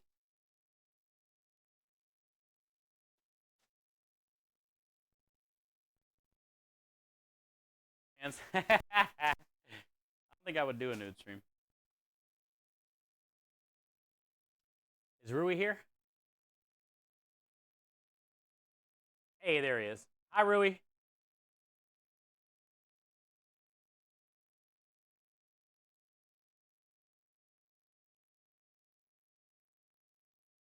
Yeah, Rui will be here in May, Sonia. You guys will get to see Rui and Claus. We're going to go get some sushi. We're going to get some barbecue. He's going to try my meatballs and my gravy and stuff. Corned beef Wellington. You're a corned beef Wellington.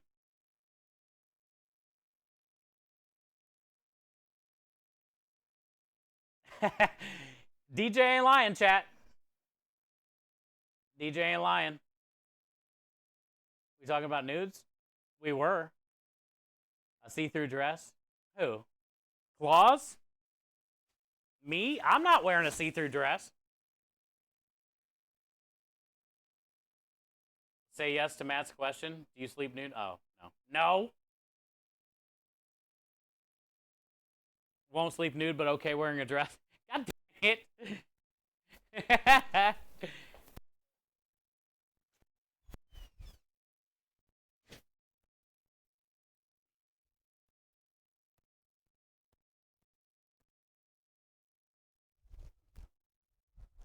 Ow. That was my elbow.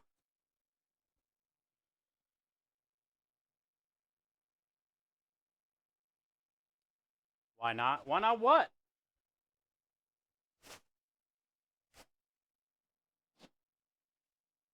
Why not sleep nude? Is that what we're still talking about? What the fuck is wrong with you guys? Why would you sleep nude by yourself? If, like, there was somebody else with me, I would sleep nude all the time. I'm not the type of dude that's just going to be chilling upstairs. You know, I don't even have my own place. I live with Krem and his wife. What the fuck is wrong with you guys?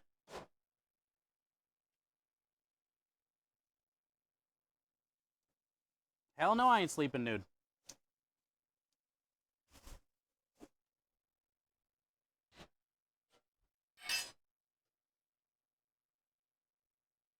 I would love to get my own place. Do anything to have my own fucking place.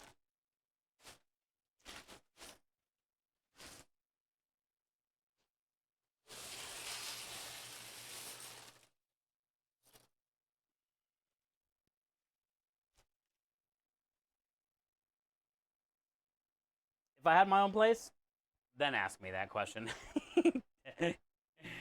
Then ask me that question.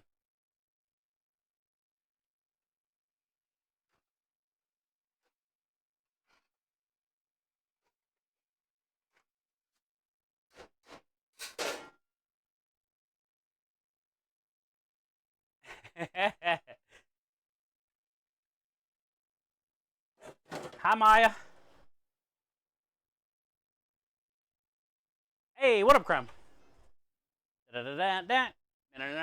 Hey, wait till you see the corned beef and the pastrami, man. Hey, Crumb got to try the pastrami last night, and he said he liked it. And it wasn't too hot. Because it's got a little spice on it.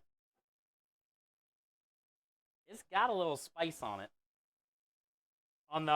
It's just the peppercorns, yellow mustard seed, and coriander on the outside of it.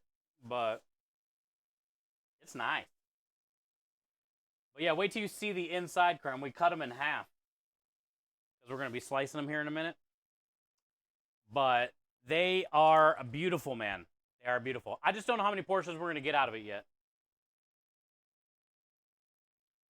When I get home? I mean, if you want one when you get home, you can have it. We'll see how many portions we get.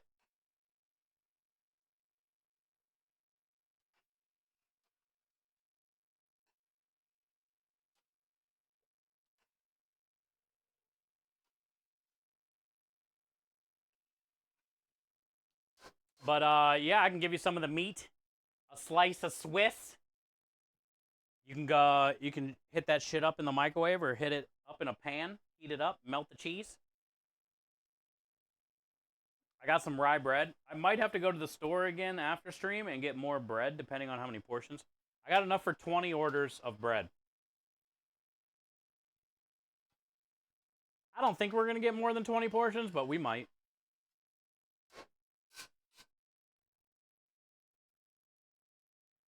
A lot of people sleep in the nude, single or not. Well, I'm just saying I don't at Krem's house. I don't live by myself. Y'all are crazy. I don't live alone. It'd be different if I lived alone.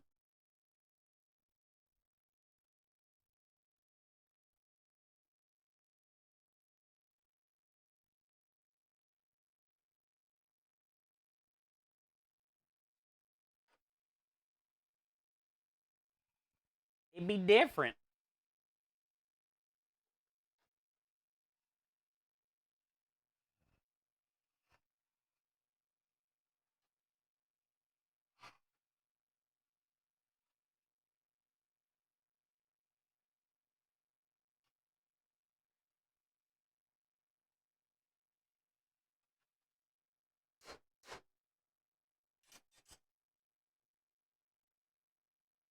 That's what I say, McNizzle. Yeah, I'm not all about it, really.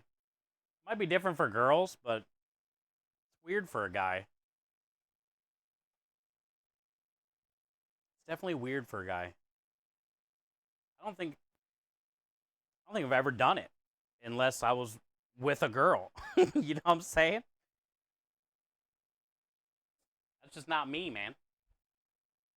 That's not who I be, chat. It might be okay for some of y'all, not for me.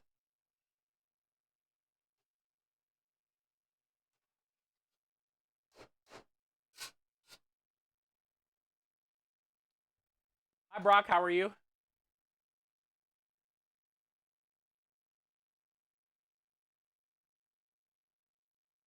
Did you pick up some Cokes today? Yeah, I got a 30 pack or whatever. I didn't get any water, but we still got some over there. And not a lot of people. I don't know. It might be hot. I still got to go to the store, I think, again tonight. So I could get more water, maybe. Looks like there's like maybe 12 or 13 over there, plus whatever's in the cooler. But I did get a 30 pack of Coke. Blink twice if you're being held hostage to cook delicious food.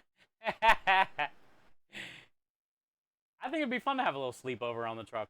But we would definitely need like a big goal.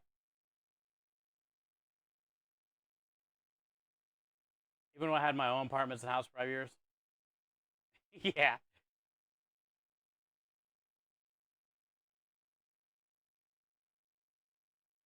I had that little one bedroom apartment in Arlington, which was pretty nice.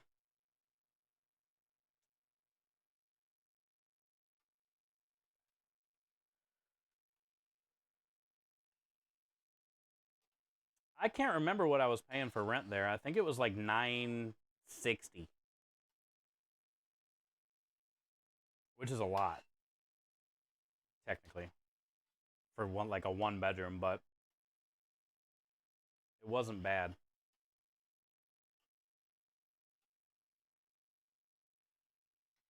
It would have been better to be paying like $960 a month on like a house or something that you're gonna buy compared to just an apartment.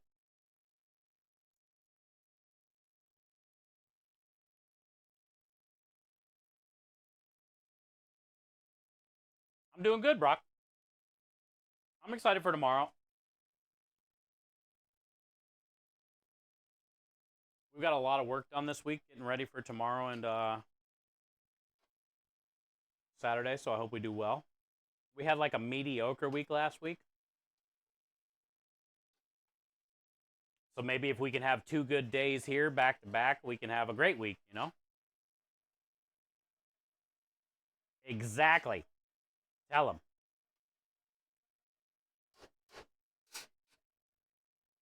Tell them. You're paying 2,000? Man, that's rough, Ninja. That's rough. A lot of the when I was looking for that apartment, like when I moved out of Pantry House, uh they were all basically 950 to like 1,400 for some pretty nice ones.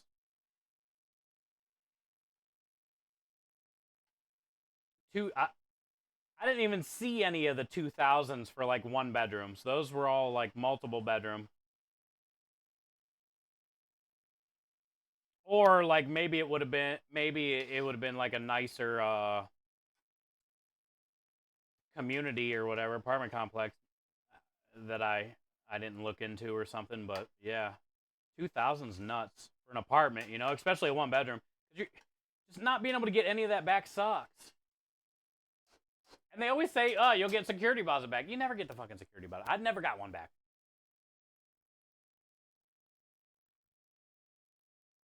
I wish that was rent now. What, 2,000 or 960 or something?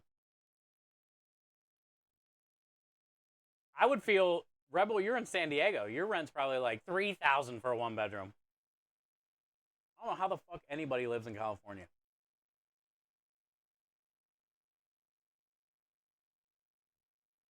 I mean, I get it. You get paid like more to compensate, sort of, but not really, you know?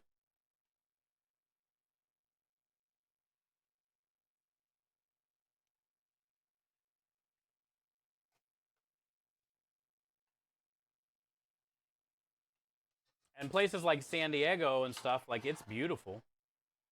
So you're paying for that. Not very much crime. You are right by Tijuana Danger Dogs, though.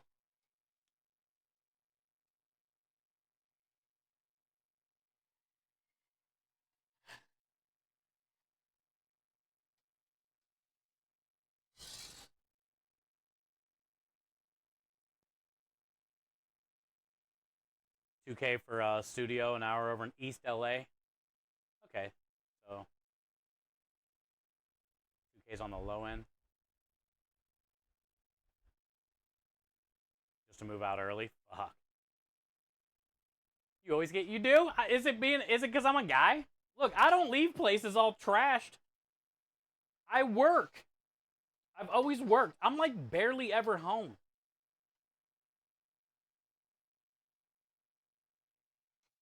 And I like never got my deposits back. And if I did, there was like always some out of it. Oh, we can only give you this much because of this and this. It's like,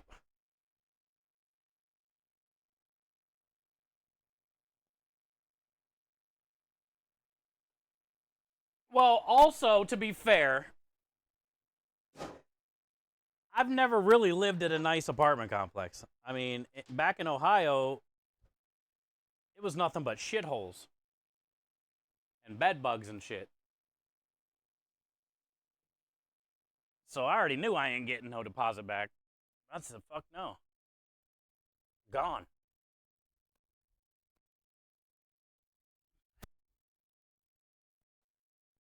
But even when I was at decent ones, I still never got it back.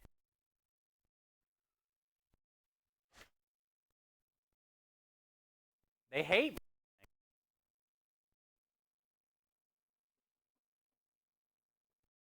And all I do is work. Even when I was, I didn't even get the deposit back from Arlington. They said I owe them more. I didn't pay it. I just won't ever live in Arlington.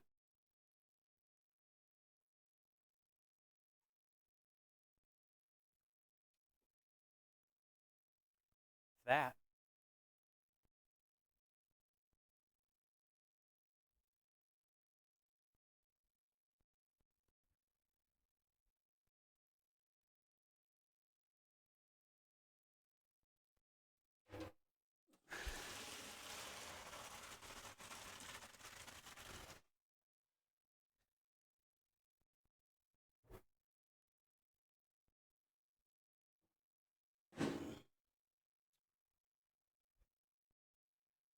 It's not dangerous here.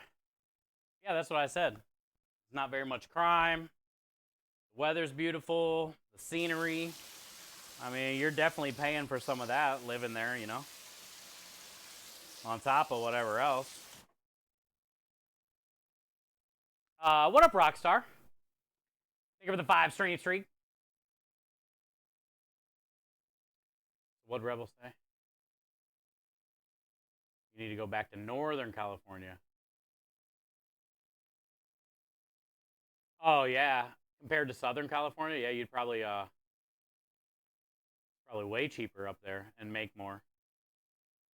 Go live in the middle of nowhere. It should not be too expensive.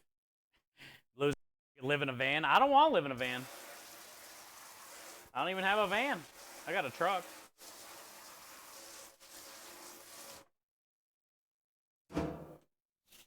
Kyle's living in a van. That's what Kyle's doing. He left everything to go live in a van.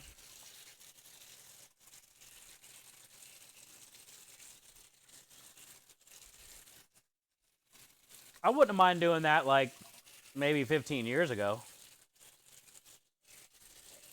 Especially with DoorDash and Uber Eats and stuff. Because whatever city you're in, you can always like make some income to get enough gas to go on to the next city.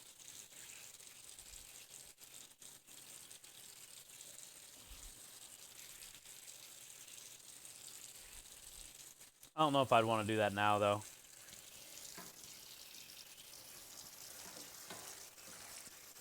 I just want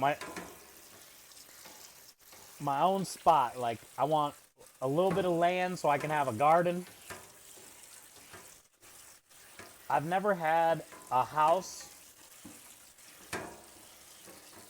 or land or anything like that, you know? I've lived in an apartment my whole life, usually with roommates. I think I've only lived by myself maybe twice. The rest of the time, I've always had roommates. Sucks. I want like a house where I have like a garage and I want a shed. I don't want like a man cave basement. I just want a cool garage or maybe a cool shed and a garden.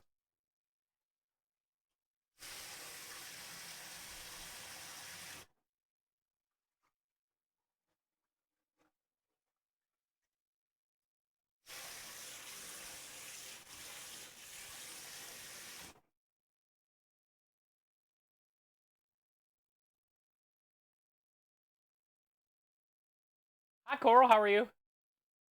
I still got to message you, girl. I just keep forgetting. Plus, yeah. I'll shoot you a message, though.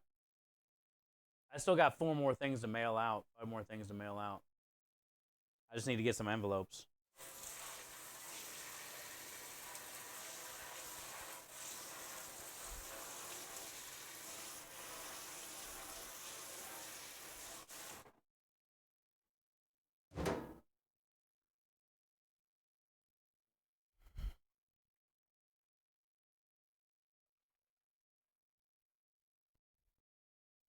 Needs to go out to the truck. To the truck. Cool. Finally, man. Jeez. And I think I'm going to try to ride the fettuccine. I got 30. To cook more. Saturday. Hey, Swanee Swan Swan.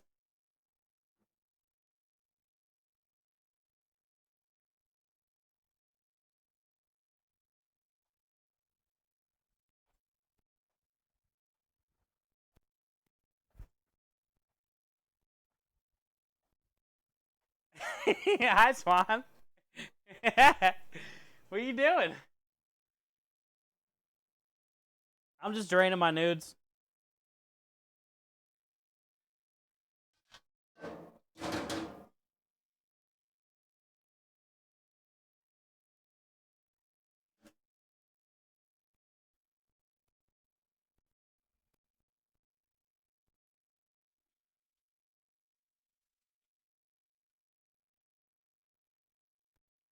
UDP.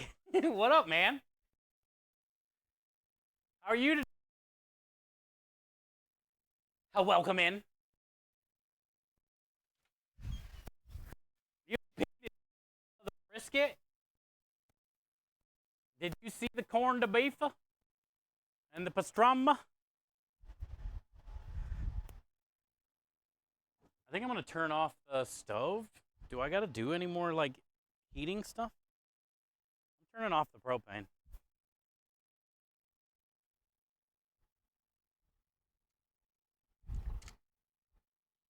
I'll grab the pastrami and the corned beef, dude. I'll show you. We're getting ready to slice it after I portion this pasta. But just in case you got shit going on. I show you real quick, man. I show you. I'm pretty happy with it.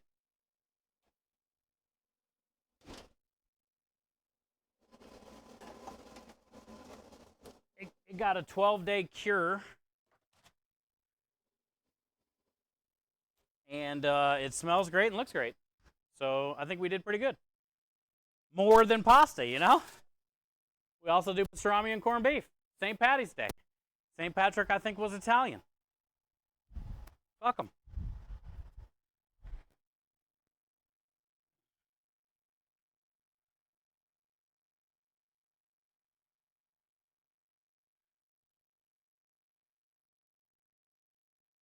Look how pretty, dude. So the pastrami is the one with the toasted mustard seed, peppercorn, coriander right there. And then the corned beef Corned beef turned out pretty good too, man. It's got a really nice pink color. The cure took really well all the way through. No little gray marks or anything. No streaks. They smell amazing. I left a little fat on the corned beef too, you know. I don't like when it's really lean. I want a little bit of that in the slice. Save me some of that. Melt in your mouth, you know.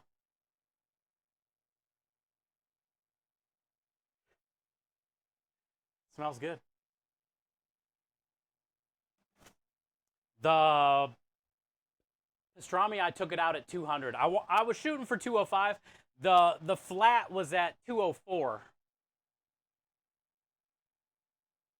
But the fat part was at about 200, but I still took it out. I wrapped it at 160. As soon as it hit 160, I wrapped it. And the bark is perfect for, because it probably cooked wrapped for 3 hours. But look, it's not like falling off. You can see that the mustard and the peppercorns kind of like seared on there. So when I go to slice it, we'll lose some, but it is still have that nice like spicy crust, and it's spicy, dude. That peppercorn and coriander and mustard's like it's got a kick. Got a great smoke to it.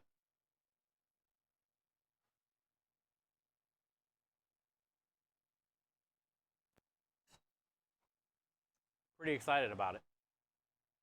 Got a nice crust. It does, yeah. And a lot of times too, like it just depends on how the heat was. It was a hot day yesterday, so it was good for smoking, but sometimes when you bring your briskets or whatever, something like that, pastrami, up to the 160s, 165s is generally what people do, and then they wrap it. Some people do foil, some people do butcher paper. Sometimes you can lose all that stuff that you tried to build up, all that crust, you know? And I'm not sure what causes it. I think maybe when you wrap it, what I do, I don't get it often, but what I do is when I put it in the butcher paper, then I crank it up a little more. That way it can't sit inside there and sweat. But that's just what I do. I'm not really sure what anybody does when they wrap it in butcher paper, but once I wrap it at 160, I turn it up. Like if I was smoking, I usually smoke it like 250, 300 max. But when I wrap it, sometimes I'll put it at like 320, 325. And then I think that helps that crust, you know?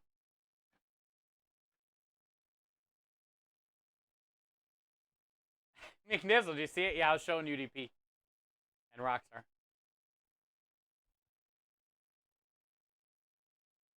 I hand swatted a fly so hard earlier that died on it. Did? Nice. Nice swat, dude. All right, let's go portion some pasta. And then once that's done, we can start slicing this stuff. I just know I got enough rye bread for 20 portions. So if we get any more than that, I gotta go to the store.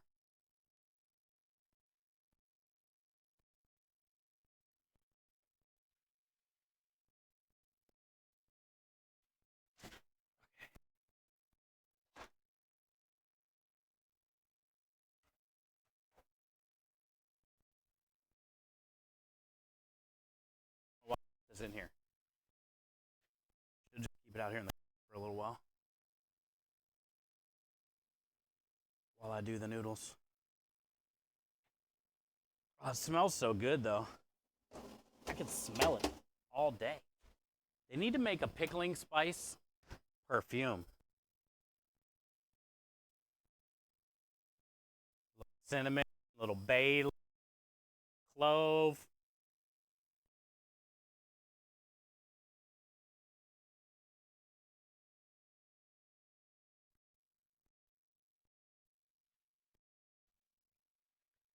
Pickling spice really tickles my pickle.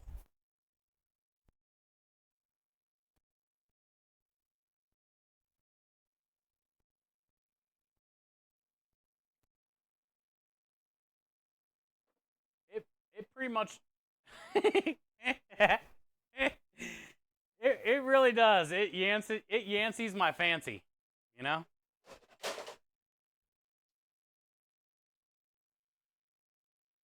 Settle down, Beavis. It smells so good. All right. Where's my bags? I like to bag it up. No diggity.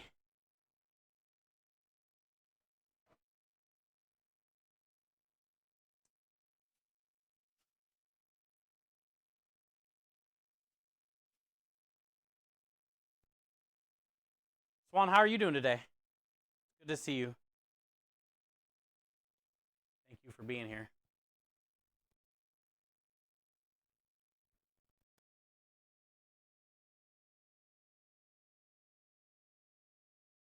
Off? You relaxing?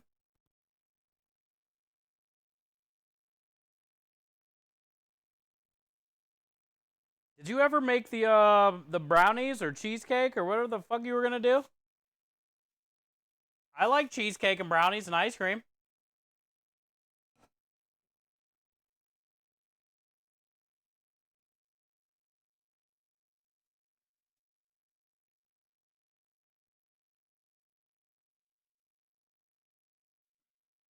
Oh, also, Rockstar, did you freeze any of the peanut butter oatmeal thingies?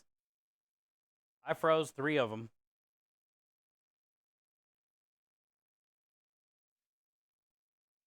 And I don't think they were like knock your socks off better than unfrozen. They were just good, no matter what.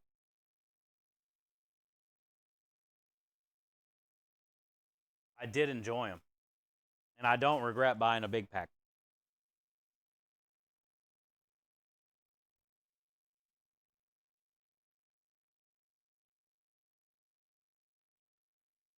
I do not regret it. It was a good cream pie. I seen some other Little Debbie stuff yesterday or today, like some new stuff that came out too.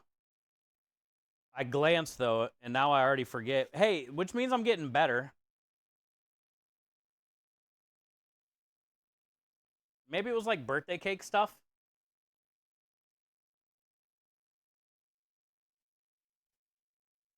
But anyway, I came out of the store today with a bag of apples. What is life anymore? You know? Could you imagine not coming out of the store with some Little Debbie's or candy, a pack of Skittles or something, you know? But you come out with a bag of apples? Life is crazy. Your brain says you don't need the sweets. It's not even like tempting really anymore. My eyes got real big when I was reading the Little Debbie new stuff, but like I already forget. I do have a bag of apples though.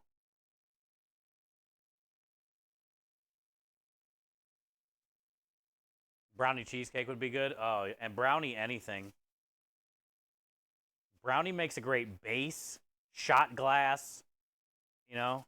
You can hollow it out and stuff it with whatever. Brownie is like the ultimate batter. Brownie's the workhorse of batters. You can do so much.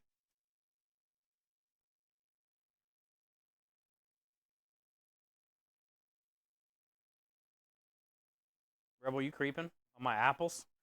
I'll show you. I got the gold ones, the opals or something. I like the gold. I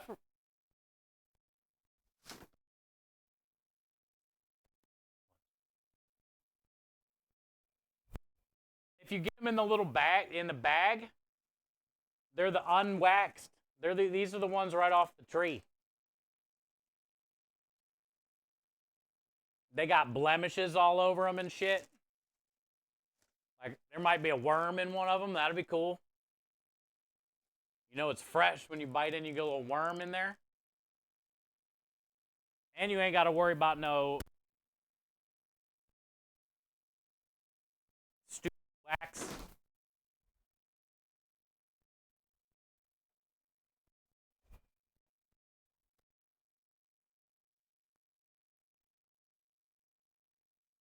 I have the sweets in the house, but I rarely touch this as you start your workouts. Yeah, I mean, they're good to have around in a time of need, you know?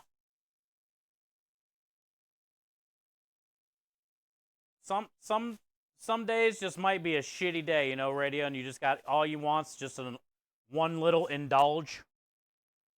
You know, one little Rolo. Okay, if you can just eat one Rolo and that's it, you're a god, basically. But anyway, you know, it might take a couple Rolos, make you feel a little better. It's okay. They're good to have around.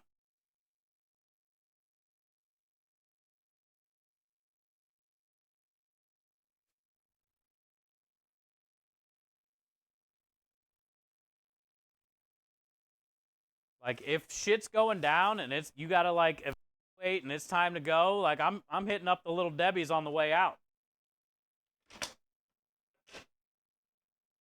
You know what I'm saying?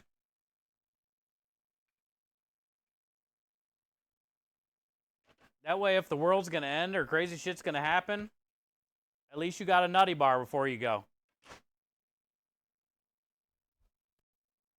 And that make you feel pretty good.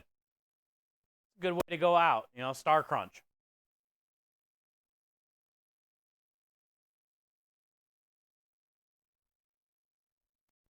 Or if zombies are chasing you,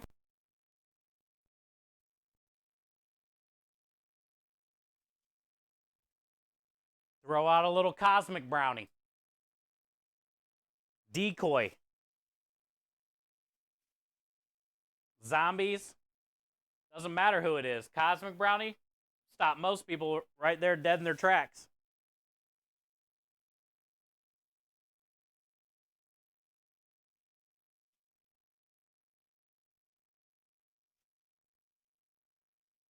What if they're refrigerator Rolos? Even better. That way they last longer. Preserved. We call that preserved, says. It's a cross between a wet age and a dry age, says.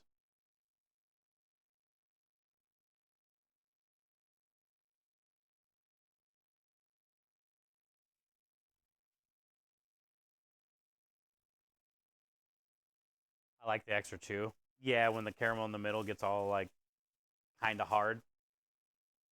I do too. It did that in the ice cream that we made. It had that same like chew to it, like when you got to it. It was good.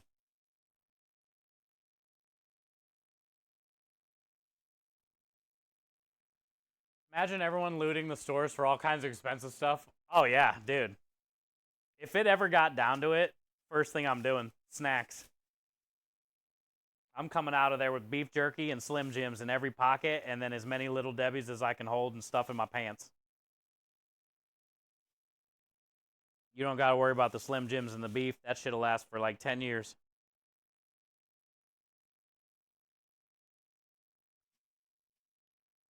The Little Debbies will just make you feel better about whatever situation's going on around you, you know? But then you always got the Slim Jims and the beef jerky to fall back on. Any kind of zombie apocalypse, that's the first thing I'm looking for is beef jerky, Slim Jims, Little Debbie's.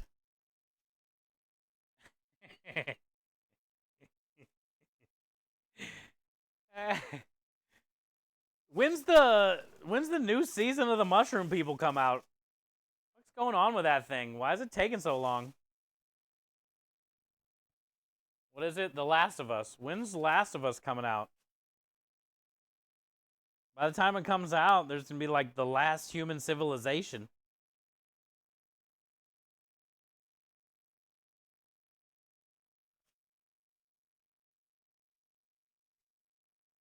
You're back at home at least? Let's go, Kev. At least you... Oh, you're in the... Wait. Oh, okay, okay, okay, okay. Never mind. I thought you got to move into your OG original, but yeah, that didn't happen. Hey, at least you're at home, sort of. At least you're at your sort of home.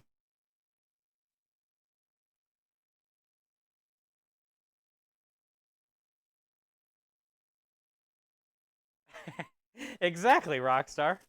If I'm going out, dude, I'm going out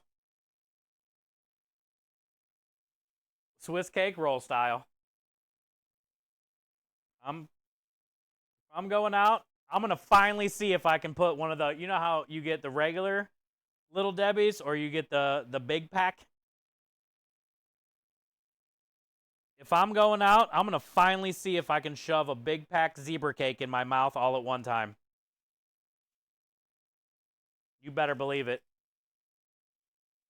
I'll finally solve the mystery of can I fit a whole big pack zebra cake in my mouth.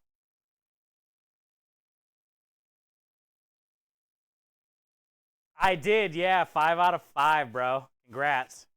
I forgot to even tell you earlier when I saw you in here. I did. Thank you for sharing that, dude. That's so cool. I'm so proud of you, dude. That's not easy, man. Hey, it's one thing to be a good chef. It's one thing to be a creative chef. But when you're a fucking clean chef and you get like remarks and rewards for how clean your building is, your workstations, your areas, right? That's what makes a good chef. All the little shit like that, you know?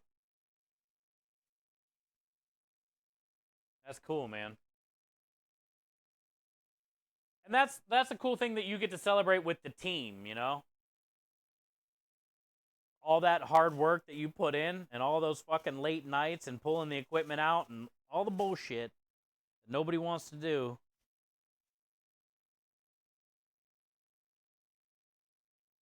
It makes it all worth it when you get a little something something like that, you know? Like somebody noticed.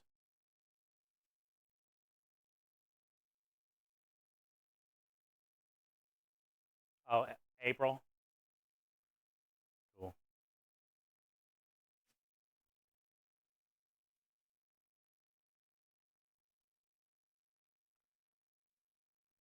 End of April or whatever, probably. That's what they're saying. They've said a lot of shit. Probably be May. I think whatever they say, add on like more time.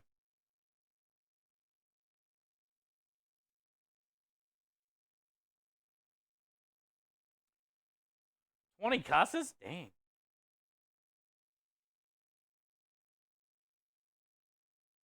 We got to get to that mustache goal before the end of the month. I haven't shaved yet.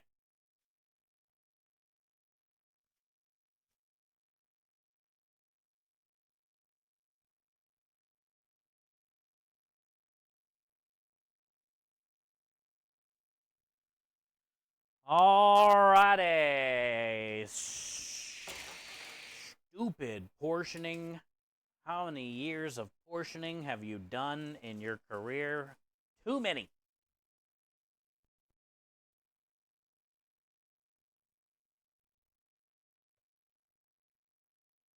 Oh, I need this for the meat.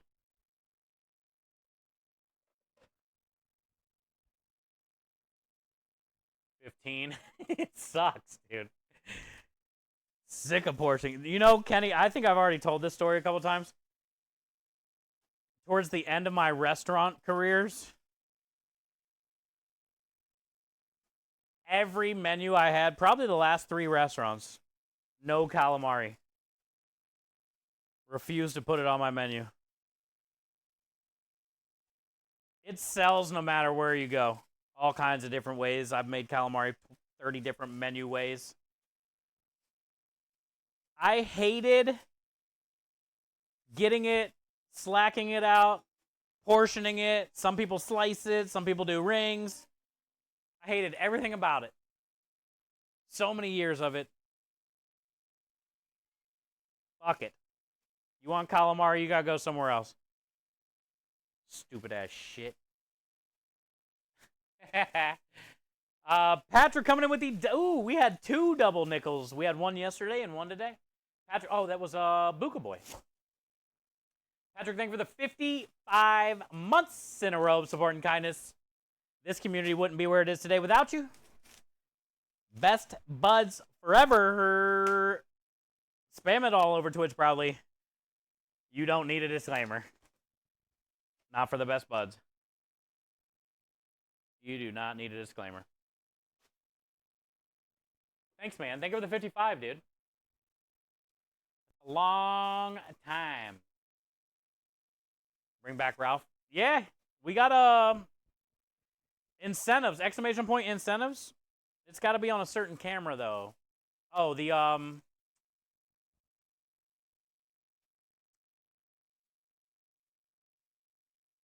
it's got to be on the tiny cam.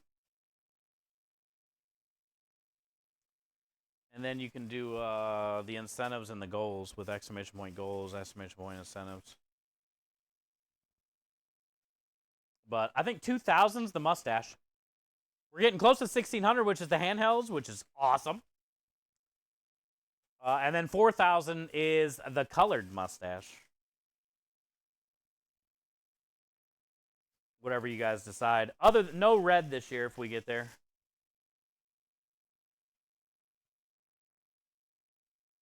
We did red last year, so I think we should do a different color this year. We got to get there first, though. And it's okay if we don't.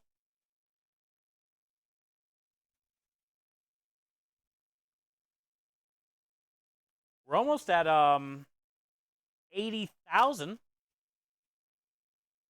As a team, I think we're at like 120, 130,000 for Starlight since 2021, but for us personally, we're almost at 80,000.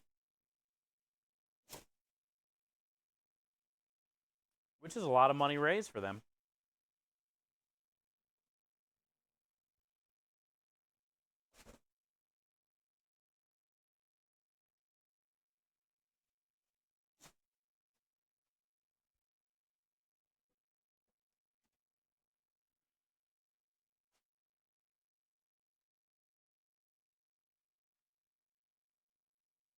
You're on mobile.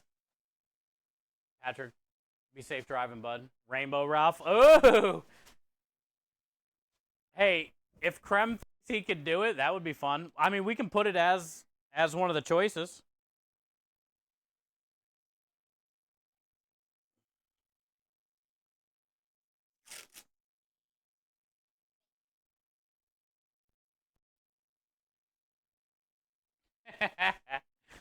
Mobile Twitch sucks. Trying. It's not the best, but they're trying.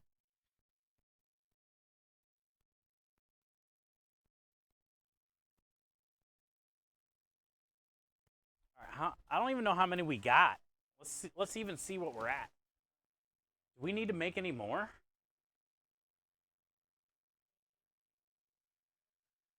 10, 13, 23,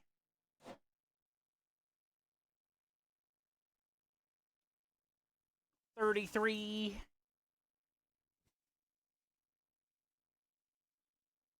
34, 35, 6, 7, 38,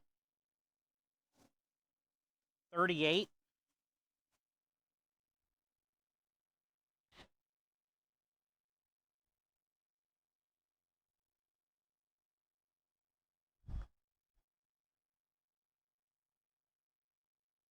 Hmm.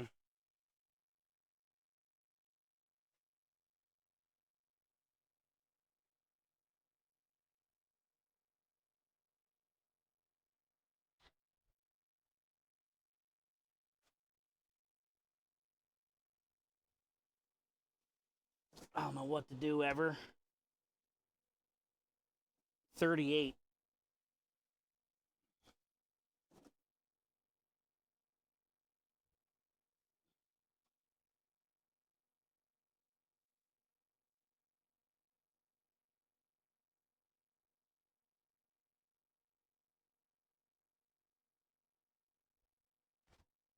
Mm,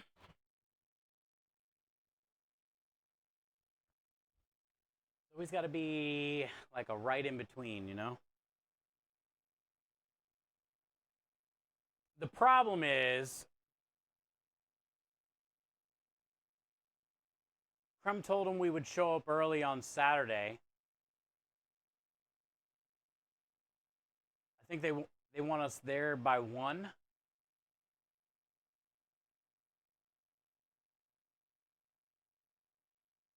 Which means we have to leave by 11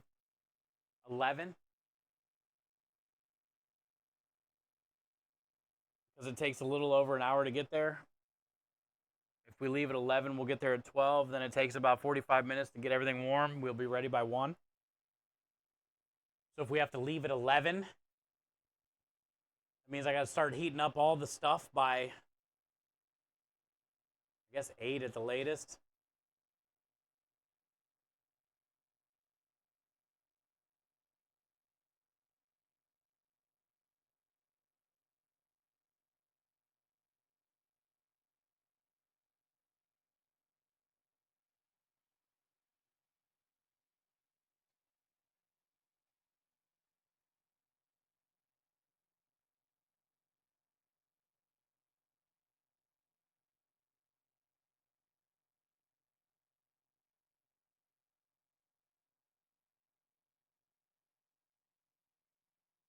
I think I'm just going to cook off more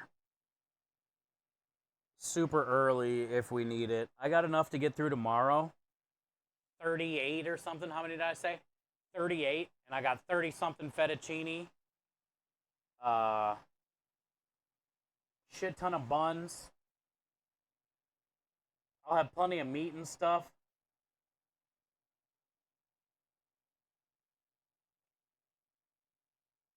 I think I'm just gonna ride that. And if I gotta cook some off early Saturday morning when I'm heating up the stuff, then I gotta cook some off to get through Saturday night, you know? The problem is we've been making all this pasta for there. The reason I'm still using this, I got 30 orders of fettuccine, uh, is because of the last couple times we were there. We always make too much pasta. And always have all this leftover pasta.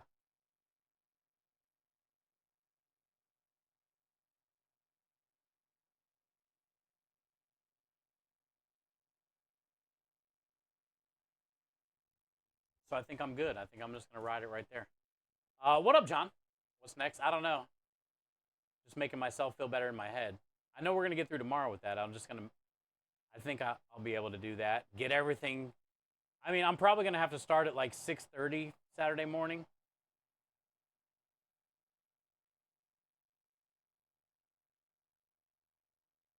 Get the wells filled up. Get, the ovens warming up. Get the sauces in the pots. Get all the meat into the thing. Like, probably, if I start by around 6:30 or 7 in the morning, we should be okay. If I gotta like cook more pasta or something, you know?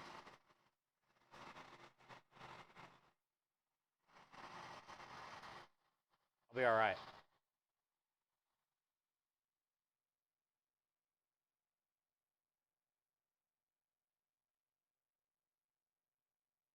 Thank you, says. Say no to Squeaker Steve. We're at 1,312.98 for the Starlight and over 3K for the year. Let's go. We're almost at 1,500. 1,600 is the two handhelds. I don't want to sound out of line, but why does it keep doing early Saturday?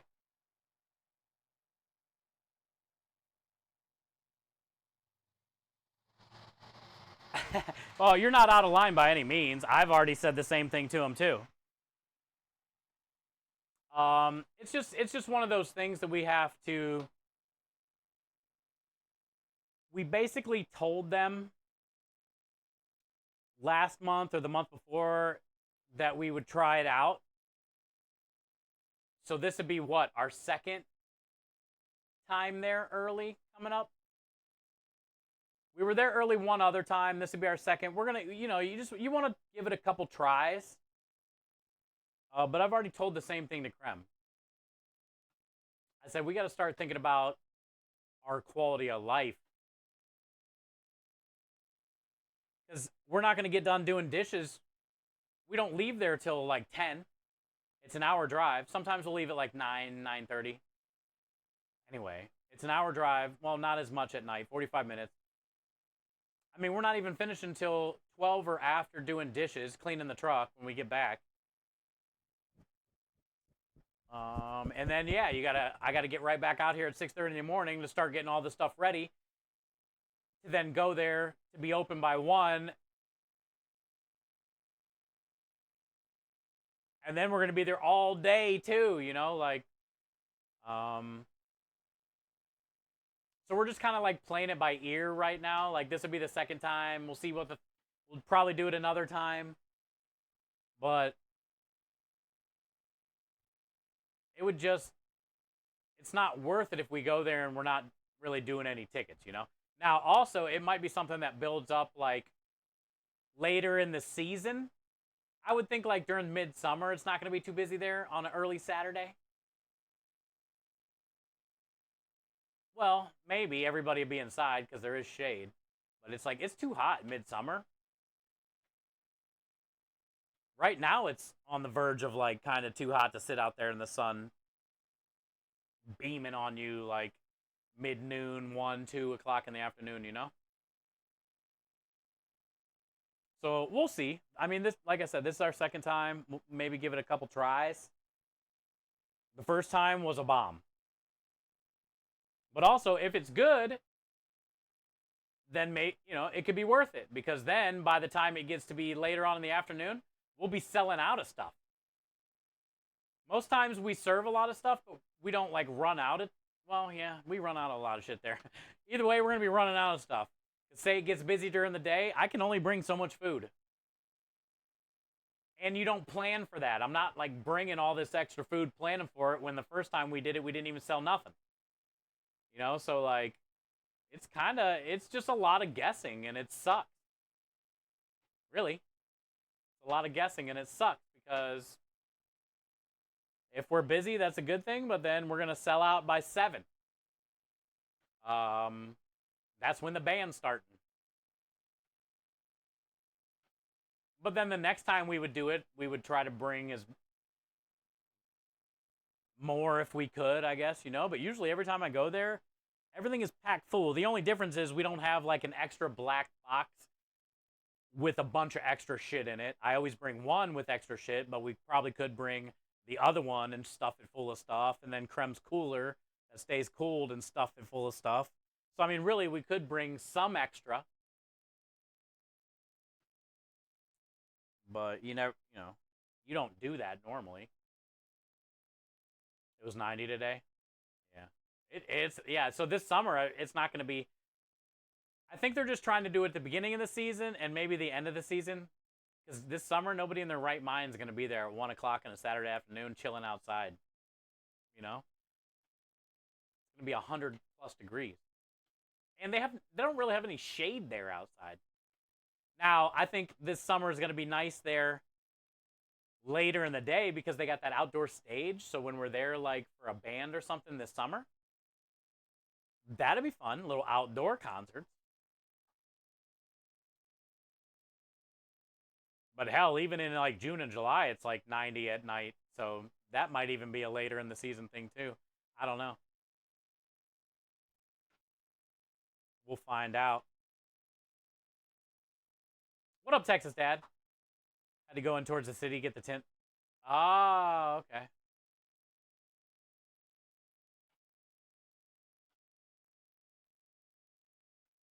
Well, maybe that's normal. Hey, at least you went in and got it handled. Sometimes you see tent where there's just like thousands of bubbles all the way through it after so long. They made me take the tent off of my driver and passenger window to pass their stupid thing. I literally had to like rip it off. The back windows were good, but they made me rip that off. That sucks. I hate it. I need to go get them tinted legally, I guess. Legal tint.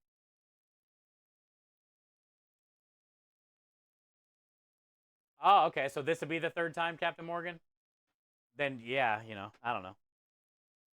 I mean, it's something we'll see. Krem and I talk about it. If this would be the third time and we still don't do anything, I don't want to wake up and get shit going at 6:30, and I don't want to sit there from 1 until 9 at night with all the food in the hot box and shit. Like,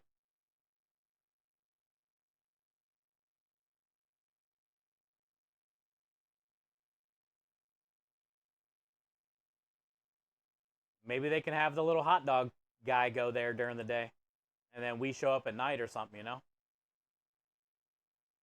It's the second time. Okay.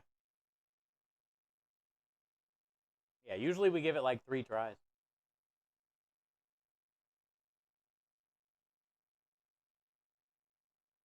Usually we give it 3 tries. 3 strikes, you're out. I mean, you got to do what's best for the business.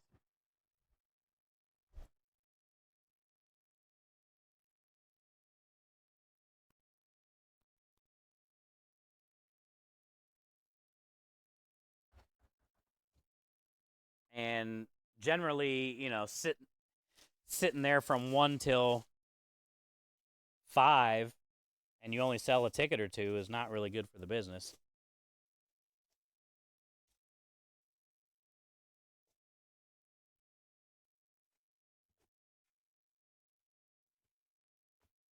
And the fact that we gotta run the generators too, which sucks.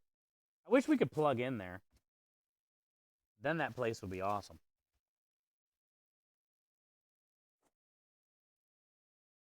I really wish we could plug in there.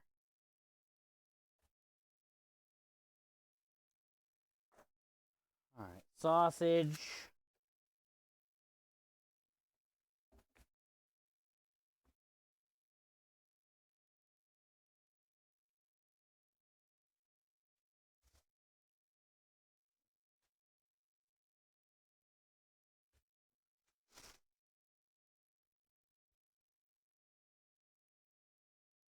This one. 2, 3. 18.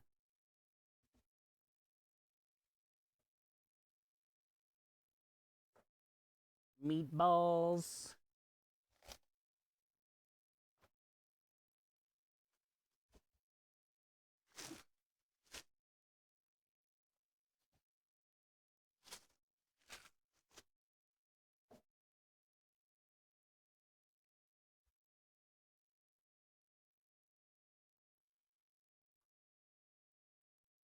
Best case scenario in all of this is catering. That's the best case scenario. We got to make those pizzas today too to take with us tomorrow, but that's essentially a catering job every month doing these pizzas. If he wants to order these pizzas from us. And if he doesn't like these little flatbreads that I got, I can get different ones too. But it could be cool. I think it would be nice to have that account. 30 flatbreads a week.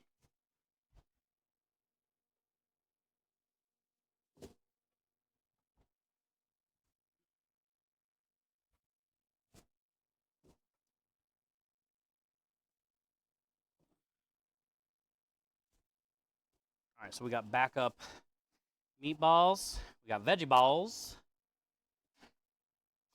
Backup sausage. Backup pasta.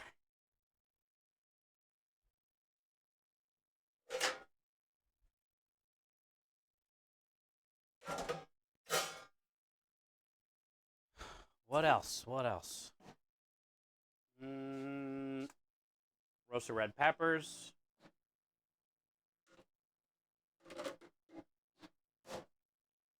I already have sauerkraut. Let me go grab the red peppers. I got Thousand Island already.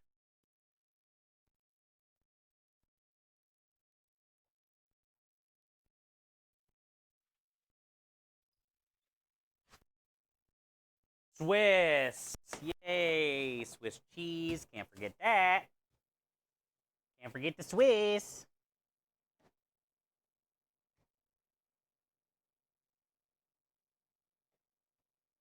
Papers.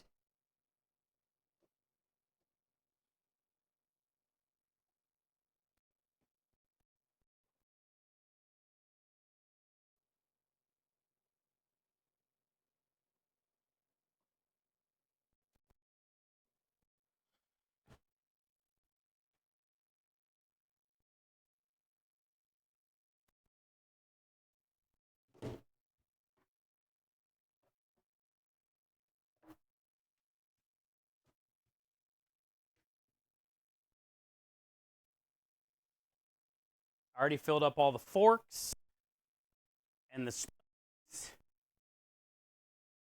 Got plenty of napkins.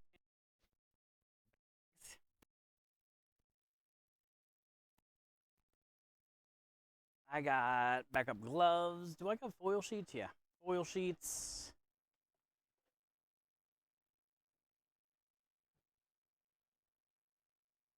All right. Okay. Swiss.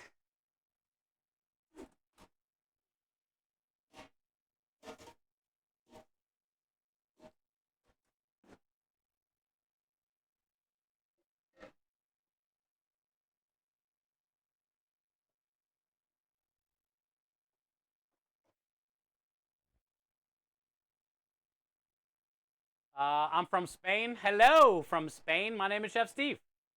Nice to meet you. I am from Houston, Texas. I'm from Houston, Texas. I wish I could go to Spain. I love Spain. I love cured meats. I love cheese. I love the women. I love churros. Give me all the churros.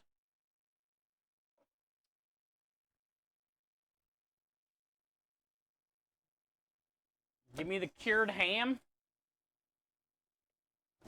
Give me the spices that taste very nicest. I've always wanted to go to Spain.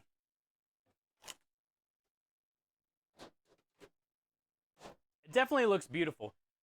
What gets me is like when you see like an above view of certain like cities in Spain, it's so crazy looking compared to here in the States. It is crazy looking. Everything's like kind of that like red brick color on top of each other. Big square blocks of it. It looks insane. I don't know how architects or whoever decides to build things like that figure that out, that they can do that. And then have the electricity and the plumbing. Like, I don't know how people do that. Make a city. It looks so beautiful there. It looks so beautiful there. It's a shame you're so far away. Yeah, we do Italian food. We do Italian food here, and we make a lot of great desserts too using our creme de liche culinary powder.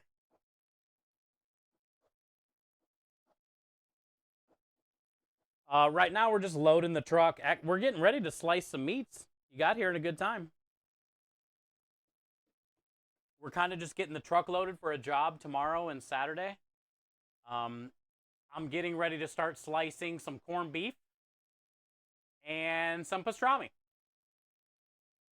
Monday is St. Patty's Day.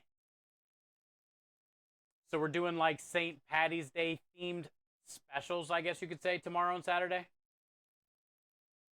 And we got 2 briskets in the brine on March 1st.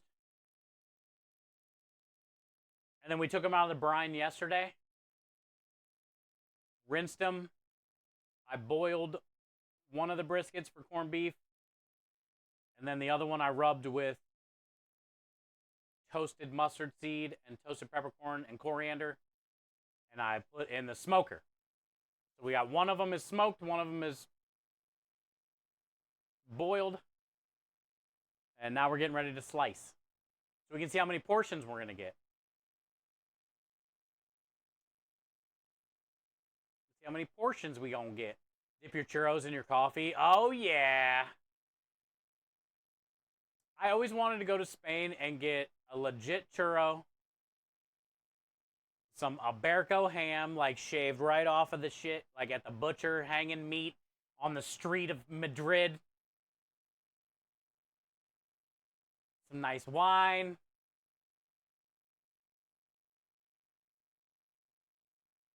That would be awesome. That would be awesome. I wonder if people in Spain, a place that's like so beautiful with so much history,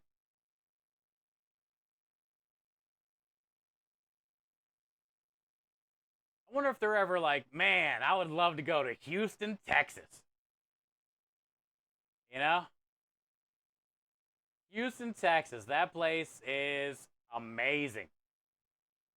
I hope to get there one day. Try their barbecue and their Tex-Mex tacos. The city architecture is crazy. The underground tunnels. I wonder if anybody like says that lives in Spain. I think if I lived in Spain, I would like vacation in Spain. It's like if you live in Florida, you just stay there for vacation. You're already on vacation. You live there.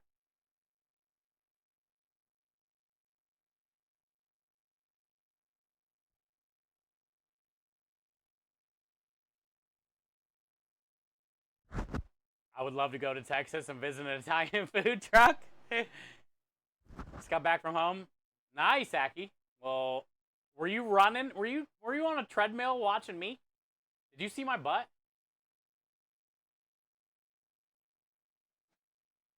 Did you look at my butt? I bet they want to go to USA. You think? I've been in Barcelona, Santa Susana. Uno, dos, tres. Was Spain just as pretty, Sonia, when you got there as what you thought it would be? Or was it like even more? Or was it like even more?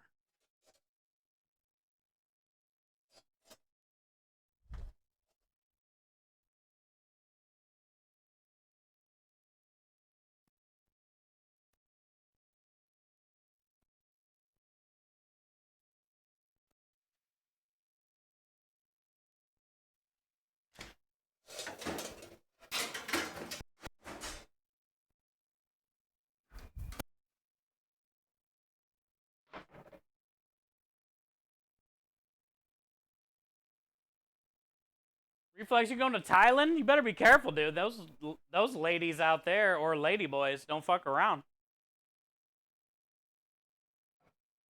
They don't take no for an answer out there, dude. You're guaranteed to get groped. You're guaranteed to get your package juggled.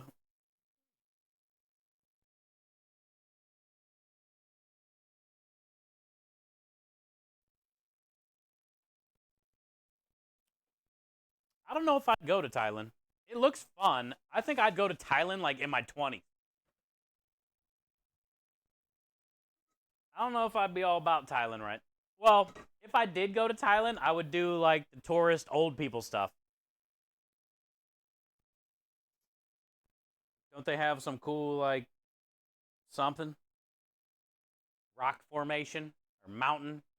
I don't even know what Thailand has. Then Prostitution is dangerous. That's what I hear. That's what I hear. I definitely would not want to get arrested there. And I feel like being there, you can get arrested at any moment.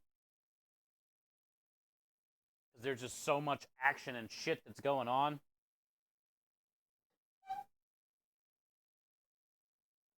You don't know all the laws.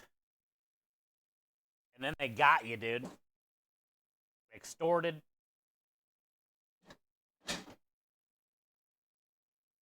All for some boobs.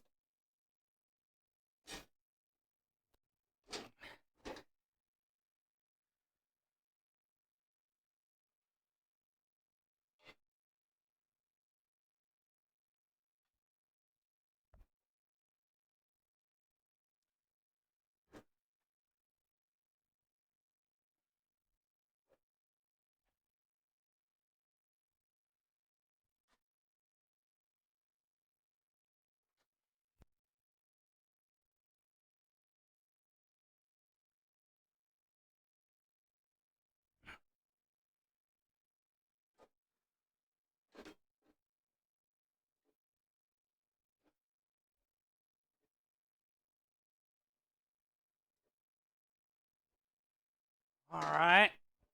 I need to set up a blocker, though. Just in case. Just in case meat hits the fan. Literally.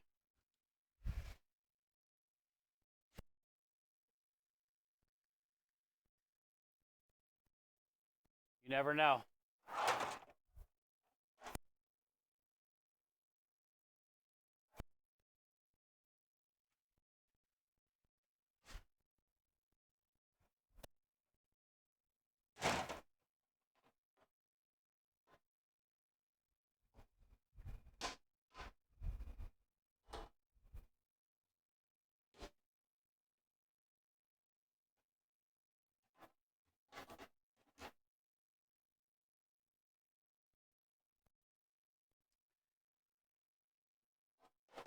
I was going to say, how long before it falls?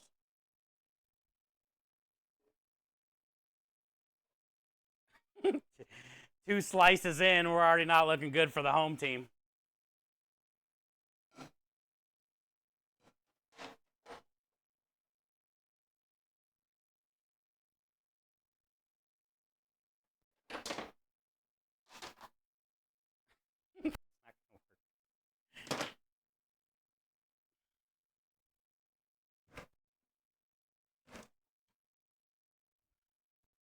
A meat barrier.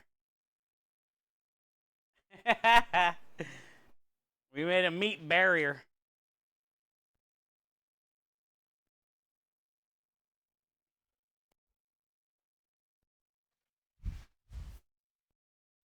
Sometimes it just like flings around, though, you know, like flies around. We don't want that. No flying around.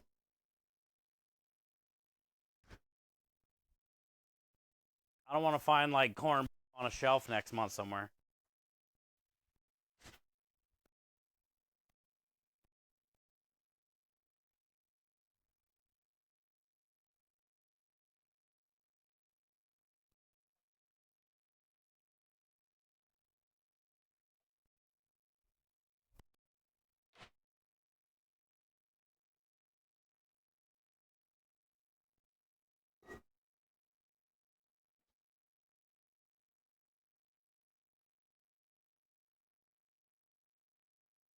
Pretty solid, dude.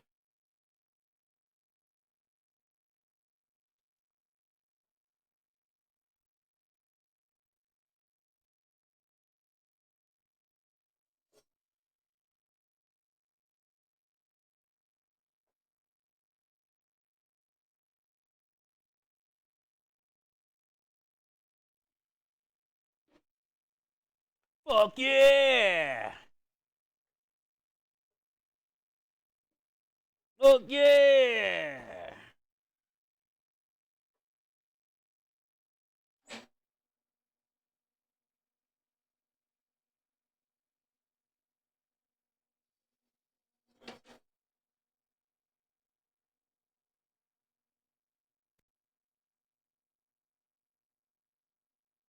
A little thicker, probably.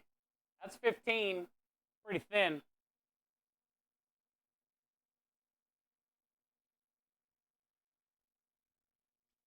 $17? You need it? I wish you could smell it. Just think of like the best smelling corned beef you've ever smelled.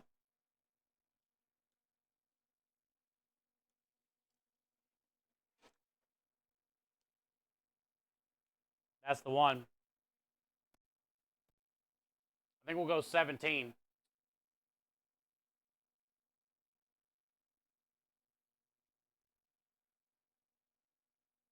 Add more. I did, Aki. I moved it up. I don't want them too thick.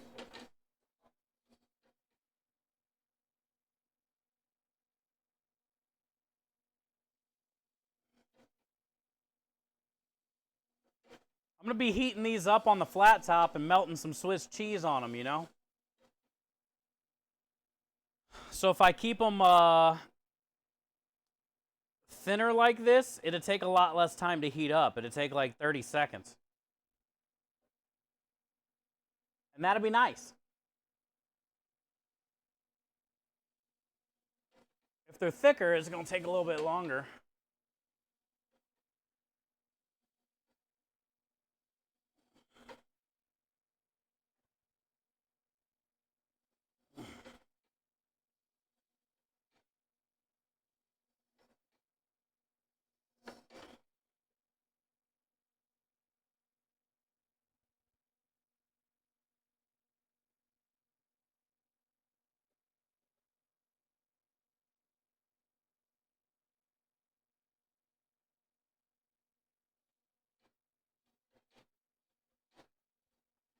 Look, see? That just went in my shirt. I told you it flies around.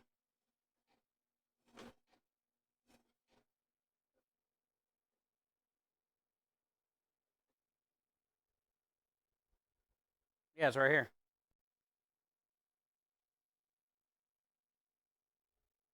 Went in my shirt.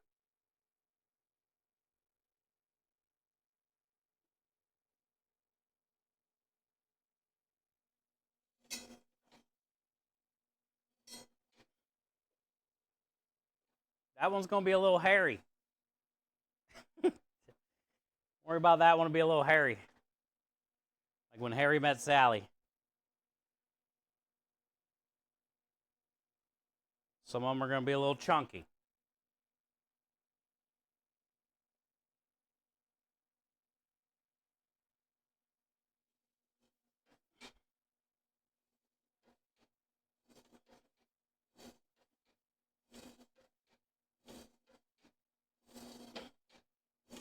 Ooh!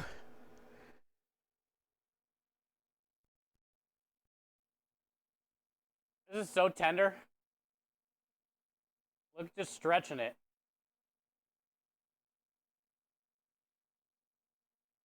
It's good. That's so good. I definitely think I could have used a little bit more salt. But it's okay.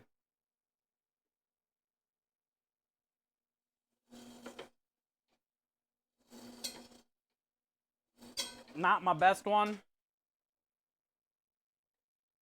But not a bad one. There's just little meat scraps everywhere. Good thing we made a barrier. There's meat shrapnel all over the place. I knew it.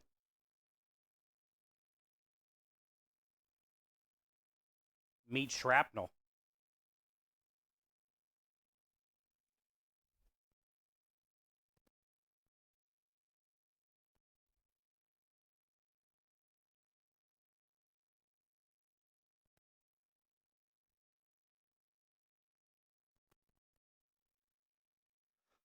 Uh,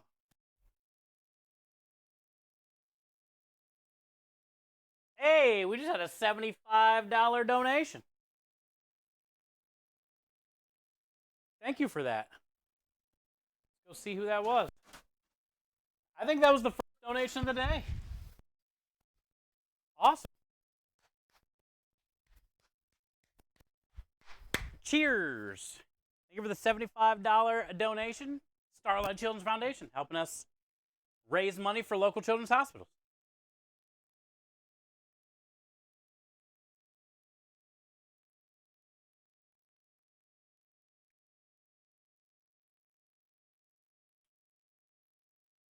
Fishing Eddie. Let's go. Literally legend. Fishing Eddie, thank you for the $75 donation. That puts us at $1,283.92. I don't know if we have a $75 thing, though, but Fishing Eddie, I would like to have you maybe choose a couple crayons.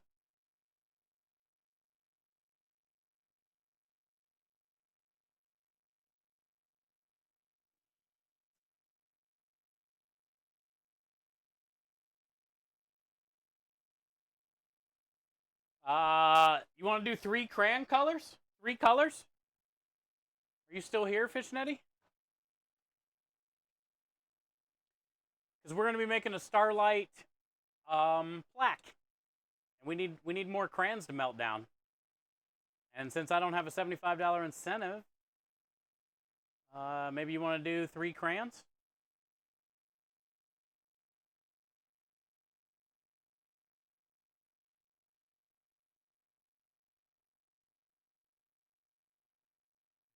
Also, or I don't even know if you're still here. Hell yeah.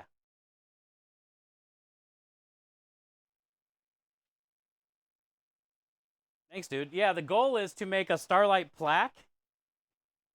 So if you want to pick 3 colors, pretty much 96 colors, so you can do all blue, all red. We have all different forms. Do you have any specific ones? Oh, yellow probably, because you're always like yellow. Or gold. Let's say yellow or gold. And the more crayons we get, the better. I think we have... I need to get a hold of Phoenix Dark, too. He has 2 crayons to pick. We got 1, 2, 3, 4, 5, 6, 7. With your 3, that'll give us 10. Okay, cool. We'll do a yellow for Fishing Eddie. We'll like a yellow gold. Because your name is always like yellow or gold. We'll do 2 of those. Sunflower. And mustard. Hey, you're like you. I like mustard. No wonder why I like a Fishing Eddie. And then we don't have a red already chosen, so let's do a red.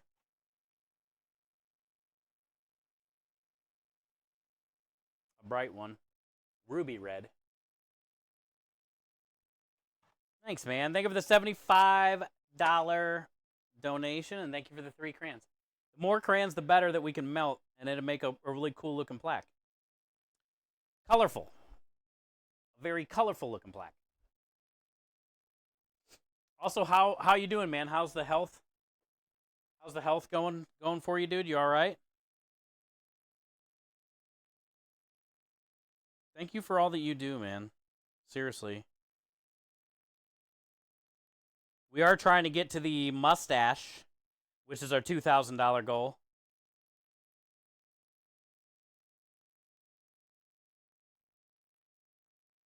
Yella? Little Yella? Yeah, Fishing Eddie's name is usually always yellow. Or gold. On my screens. So these crayons will represent him. Mustard. I love mustard, especially on this corned beef that I'm slicing. Corned beef sandwich with mustard is the play.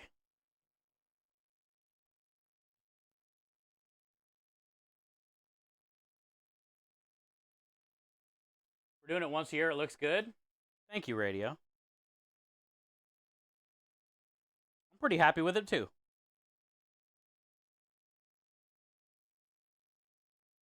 Like I said, I just think, like, I could have put more salt. Honestly, I kind of remember and don't... I think I just did my normal brine. Every gallon... I did 3 gallons of water, so that means I did 3 cups of salt. Every gallon of water, I do a cup of salt, half a cup of sugar.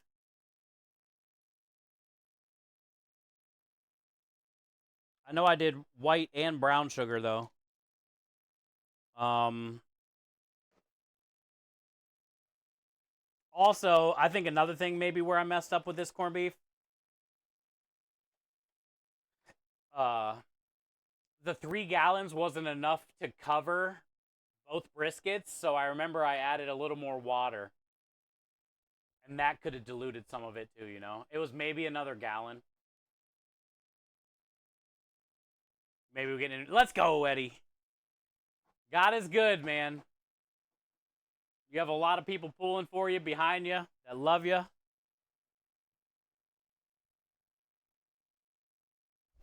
That's good to hear. Thank you for the donation. I appreciate that. That's the first one today. Thank you. And we got 3 more crayons.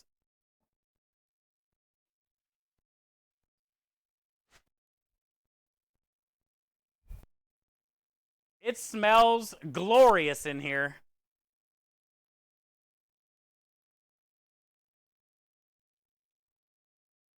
It smells very corny in here.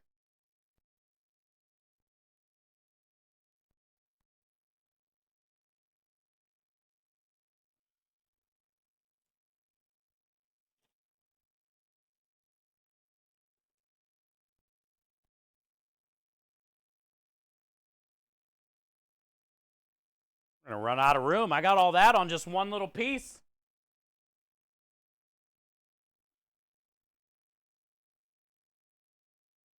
This is the fattier, and the next piece is gonna be the more lean. But I'm just gonna mix it all together. I ain't dealing with people asking me for lean and not lean. This one's more lean.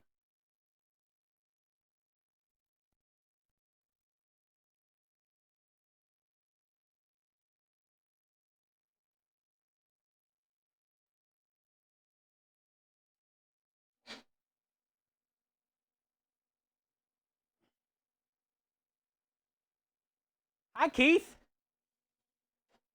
Good to see you, man. Your mom told me some good news. Your mom told me the good news. How are you, dude?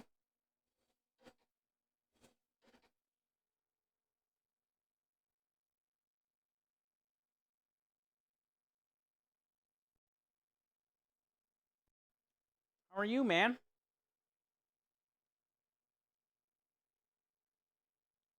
What? Your mom told me the good news about getting your money and stuff situated and figured out that she's been fighting for.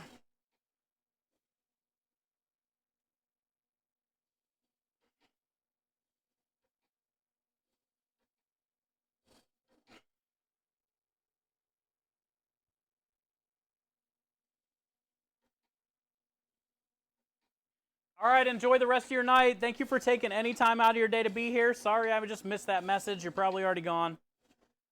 But I appreciate you all the way from Spain. And I wish I could come visit maybe one day.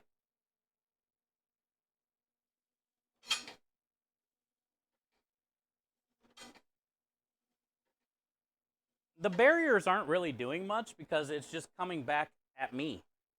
It's going around the wheel and coming back at me. I need to put a barrier on me.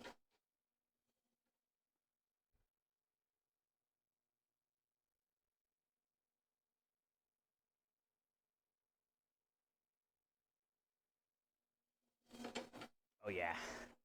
Yeah. That's it.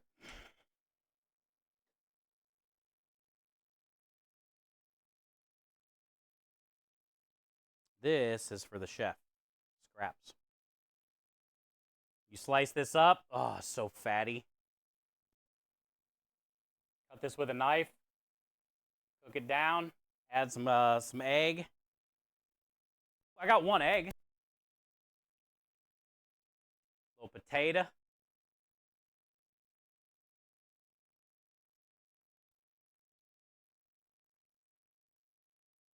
We got corned beef shrapnel everywhere.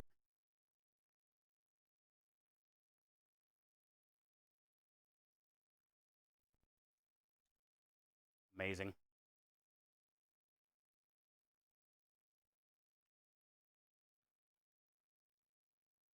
Can't stop. Don't dangle that meat around me. Here, look at the lean compared to the fatty.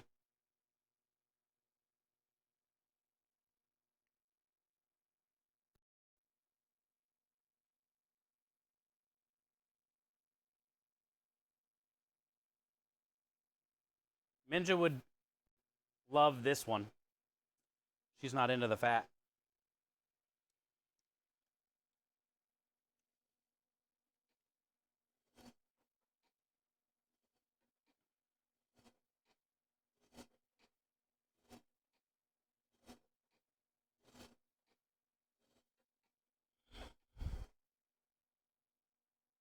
Nice striation. Yeah, I'm telling you, Says, we did really good. I mean, for 12 days, it's solid. There's not one little gray stripe. We had a great cure. Flavor could be a touch better. I'm just getting blasted in the chin with meat right now. It's like bouncing off of my, my chin.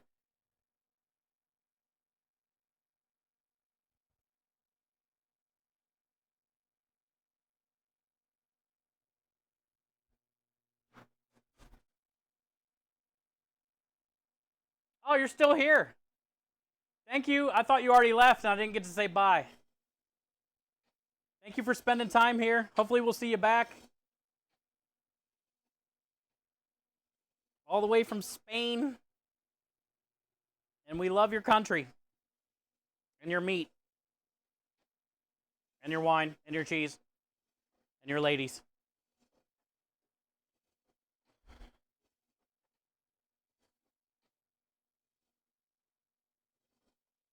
Your meat's on your chin? Yeah. Yeah. It's like going around the disc and then hitting me in the face. I set these barriers up so they wouldn't, get all over the shelves, which is doing a good job.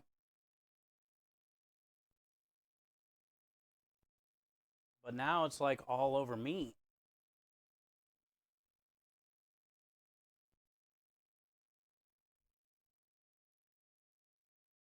It's really not that bad. It's like hitting me and falling down. There's like little shrapnel everywhere. And it's stuck on my shirt. It's definitely in there somewhere. There's a jungle in there.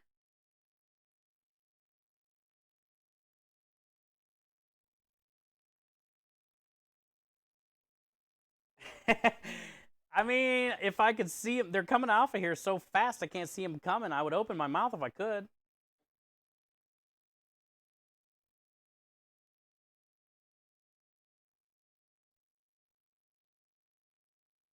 Trust me. Yeah.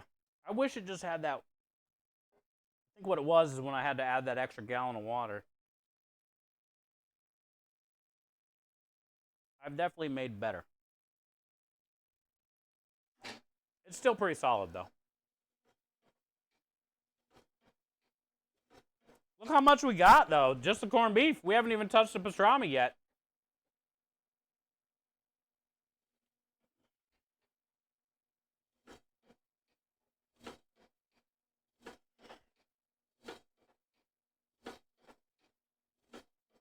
I love the way it looks.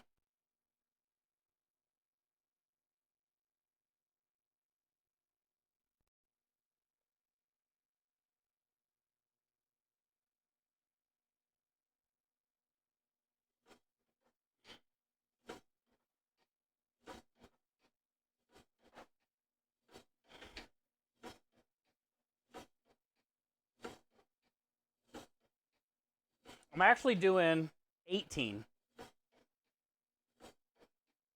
This is 18. I like it. So much of this like little shredded.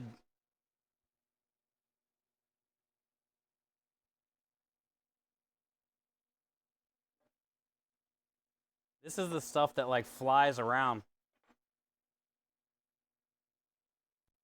Gotta cut it off.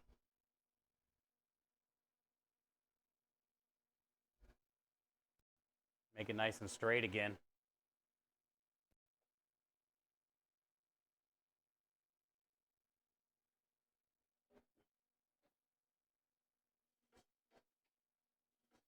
Less flying.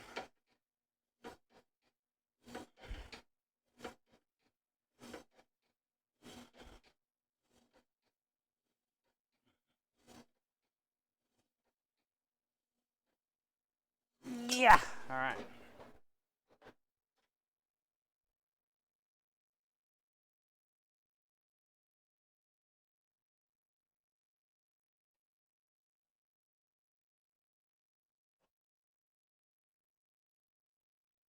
Not bad. I don't know how many we're gonna get, but not bad.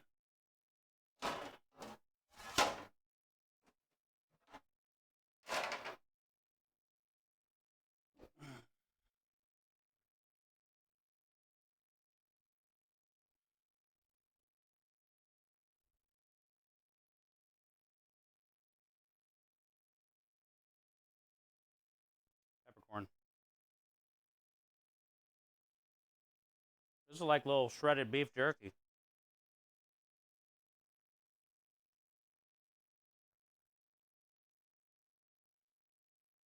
All right.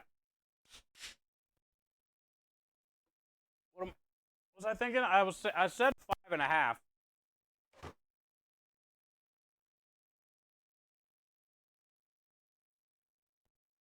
think that's what I said. I'm gonna look at 5.5 first. Maybe 6.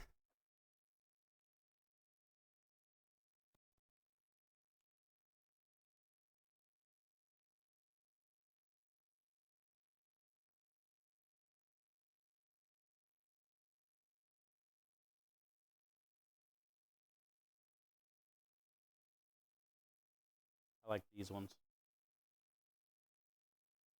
over this. It's not dry though.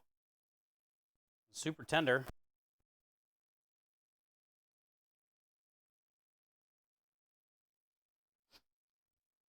All right. Bag.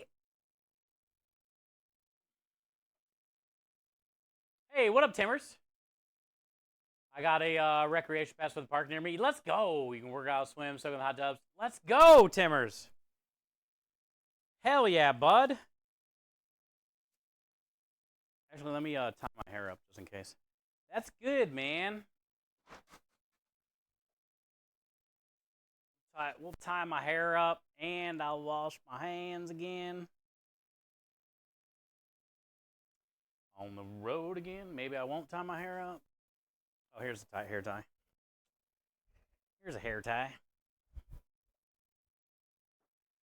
That's good nose. That's good nose. It's also starting to get nice out, so you're getting there early. So before it gets too hot, once they start to open the pools and stuff.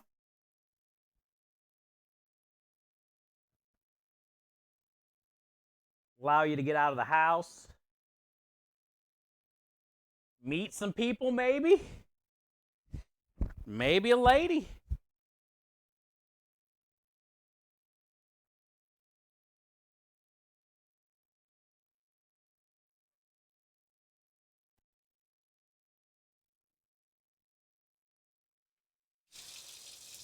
Ah, you're home. What's it smell like in here? Oh my gosh. Crazy, doesn't it? Oh my gosh. It's not even the pastrami. The pastrami's gonna smell better because it's smoky. Oh, that smells so good. It's straight up corned beef as soon as you walk in. You get blasted with it. It's ridiculous how bad it smells in here.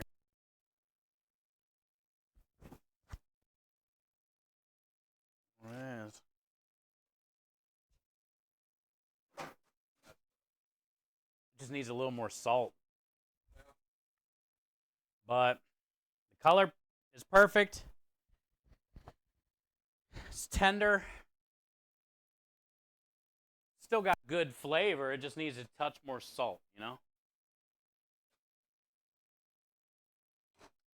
Pastrami is going to be the same way, except for you tasted the rub that was on it last night, so it's going to have a lot more spice and smoke to it compared to that. But it's still probably going to be lacking a little salt. We'll see, though.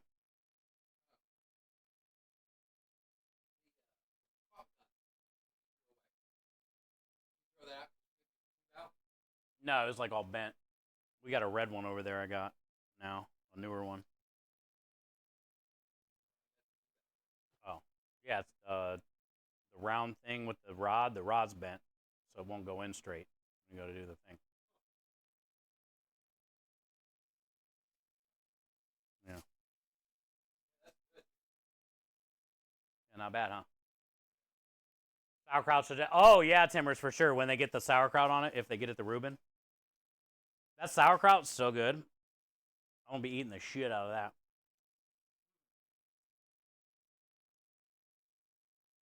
All right, well let's see what 5.5 looks like first, and I'm gonna give them a little bit of the lean, a little bit of the a little bit of the a little bit of the. Here's 5.5.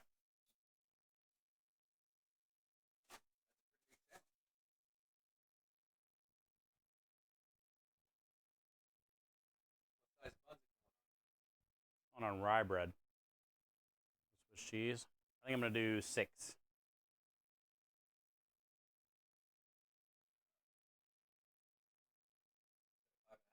Mm.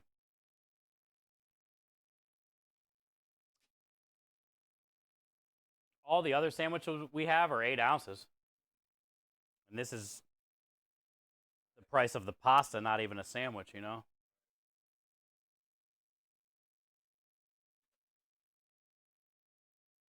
That's better.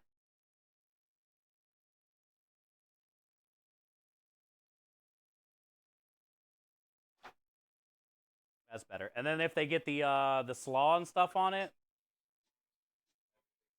yep.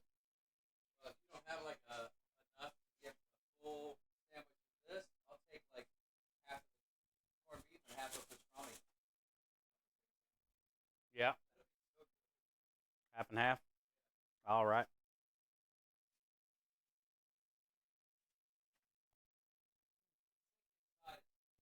Why? Water's coming out full blast out of the wall, but it barely trickles out of the faucet. It's got all the calcium in it or something. Oh. It's a brand new faucet. Hmm. The lines have to log in them or something. John looked it up. It's got a 4.6 or 7 review on it, but that one are bad. No pressure. Barely. So they've got a manufacturing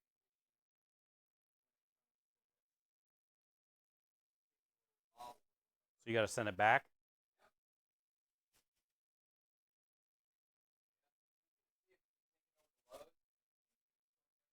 Mm-hmm.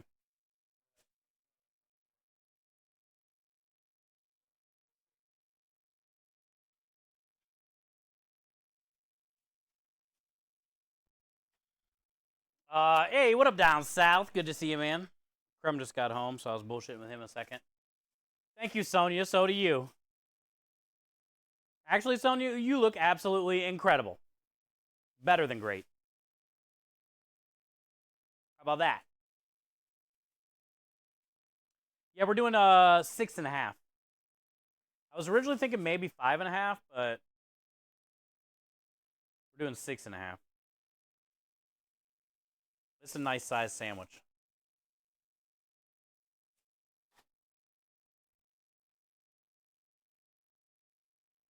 And then if you get the coleslaw and the Thousand Island, plus this is going to get the Swiss cheese. Swiss cheese. I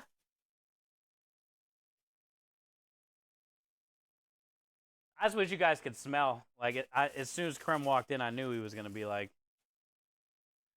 it smells ridiculous in here. It smells kind of corny in here, I must say.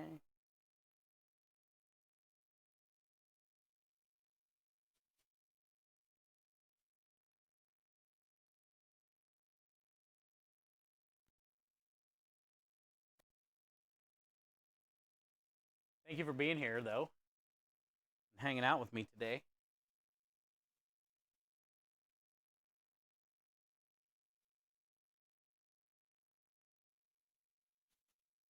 Boom.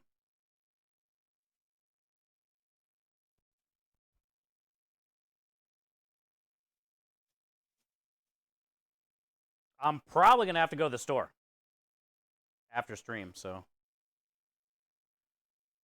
I got 20 orders of bread, rye bread. Seeded rye. It's got the little seeds. I was going to get some marble rye, but the marble rye that they had was like really small. It would have been like a tiny sandwich. So we just got some seeded rye.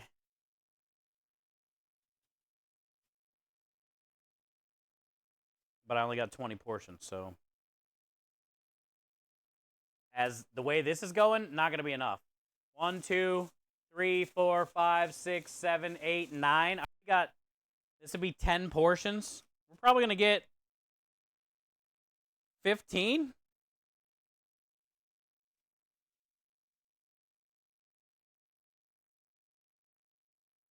And then we still got the pastrami to cut.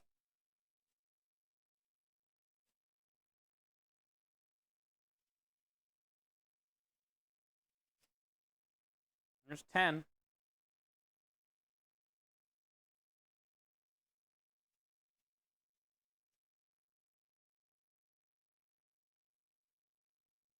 Small rye. Yeah, it was like a real small. It would have been like a tiny sandwich, like the bun itself. Like it would have been like this big, because it was like a small loaf of marble rye. It wasn't like a big one.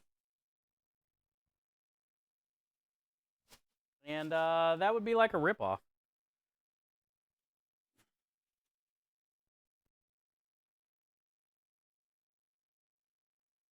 Have some meat. Yes, Matt. Get your ass to the truck.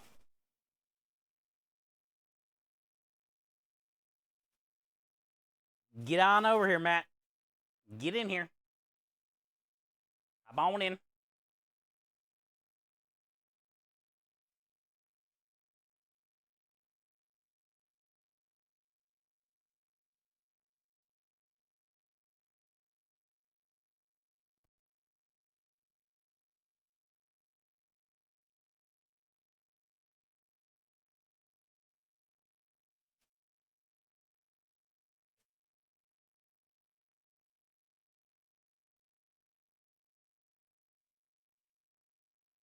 The whole warehouse smells like corned beef hash.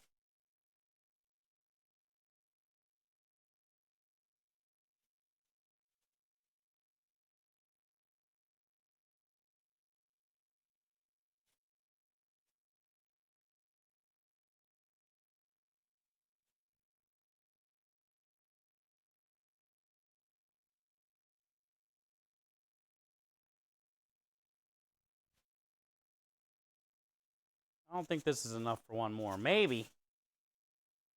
Be a little short.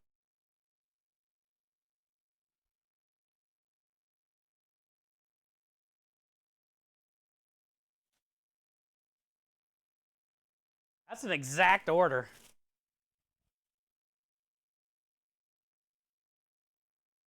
But it's a lot of scraps, so maybe we'll save that one for Krim.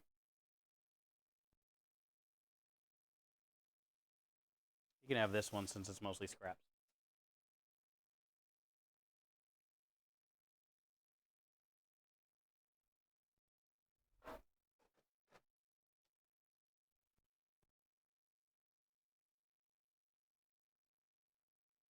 Scraps! They're great!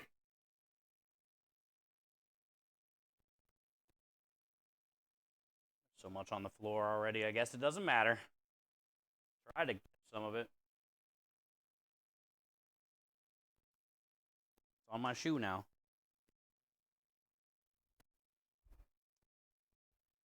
Scraps.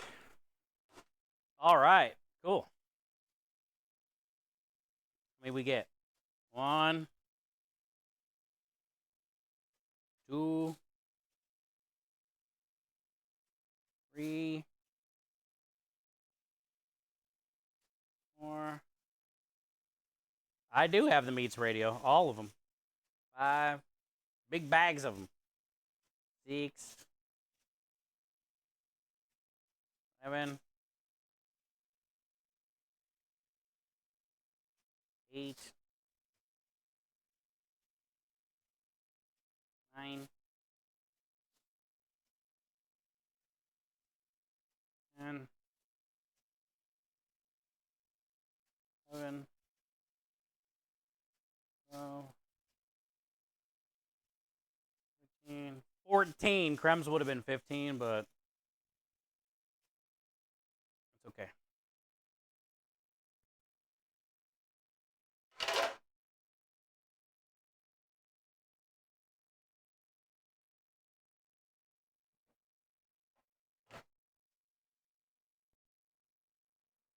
I think I'm going to bring 10. I'm not bringing them all. Because we're going to be there Saturday, too, and I'd like to have at least a couple. 6, 7, 8, 9, 10. We'll bring 10 of these tomorrow and 10 pastrami.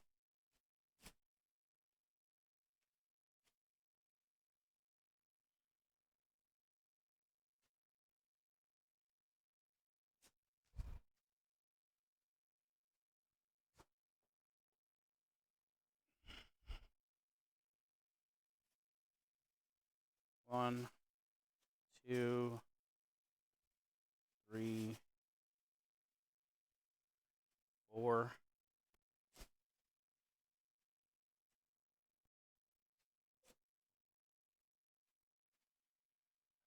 Get out of it.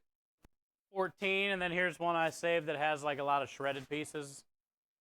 So you can have a sandwich if you want it.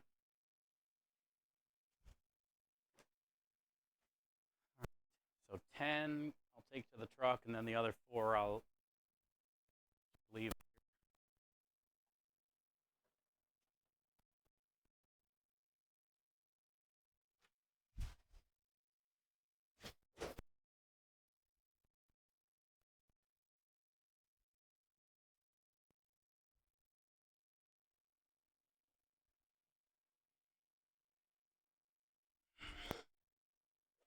What up, Double?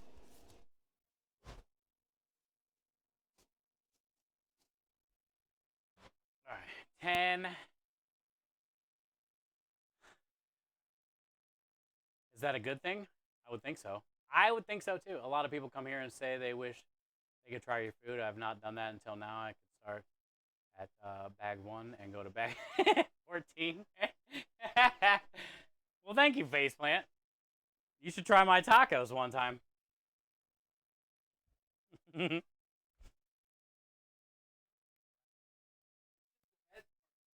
Yeah.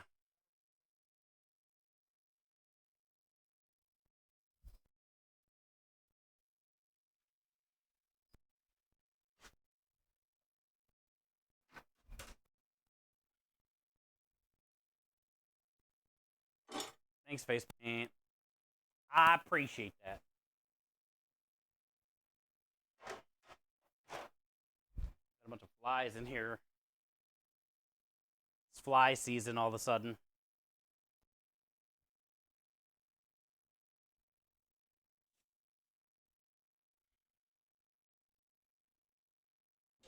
All right. Round 2. More mess. More mess.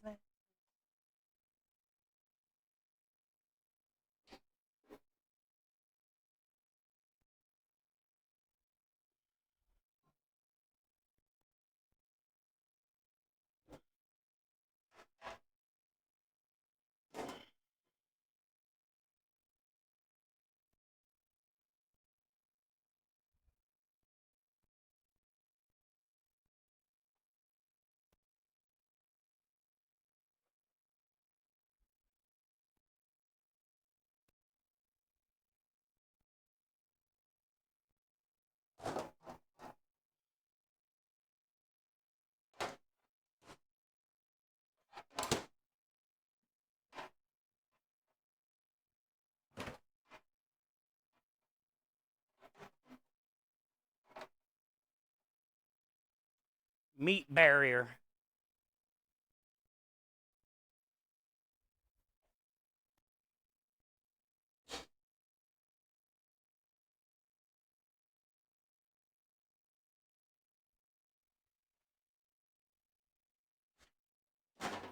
Nope.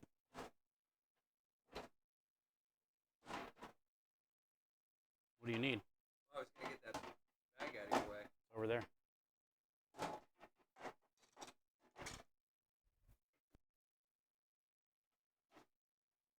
Behind the creme de lish, right here somewhere. Like right here somewhere.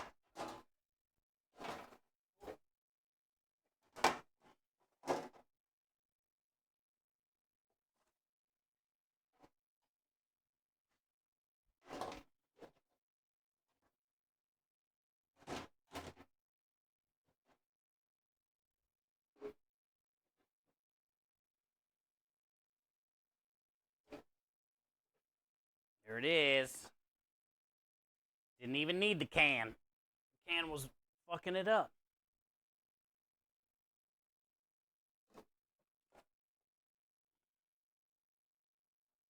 Didn't even need it.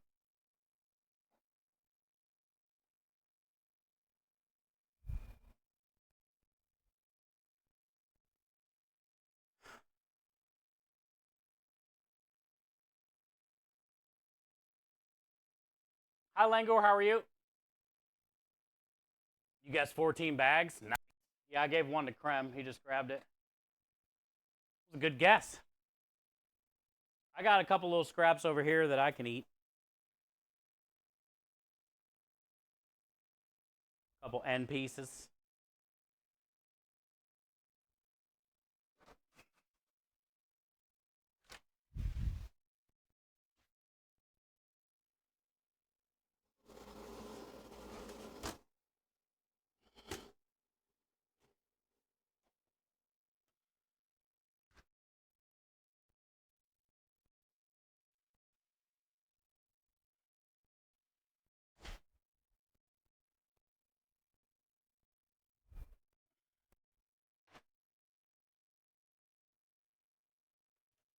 Now it's going to get smoky. Now we get to get smoky. Pastrami. Pastrami. This is going to smell good once I start slicing it.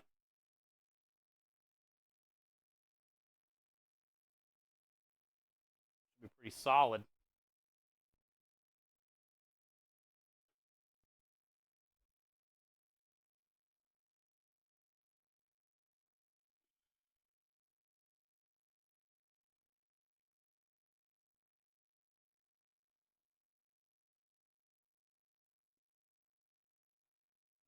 I think 12 days was the perfect amount of.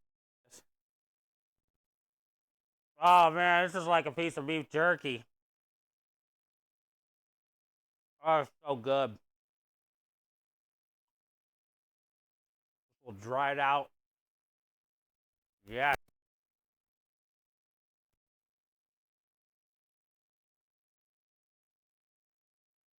I don't fucking pastrami.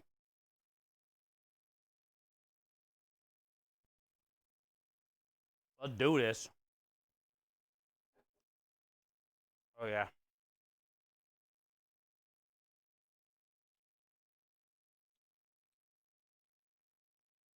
Fuck off, can. Kenny, it was stopping me. Fuck that can. It all flings, it like wraps around and then will fling back at me anyway. But this at least keeps some of this from getting on the creme de lish.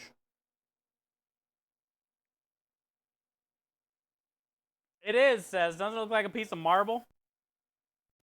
Here's the point, which is the lean compared to the other end.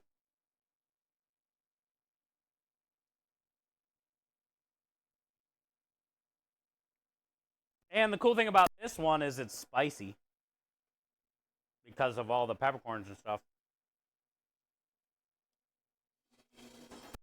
You feel this one like in your throat. The back of your throat is like scratchy.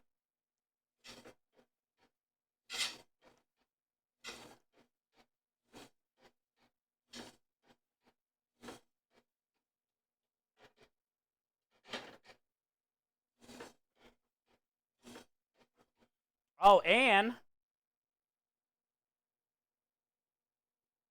it's holding pretty good. Like it ain't, the edges ain't coming off, so got a nice bark on it. We got that bark.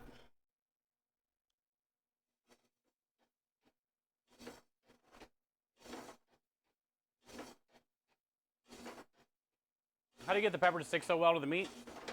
It's in the smoking. It's all about like your temperature zone and you know, when you wrap it, if you wrap it,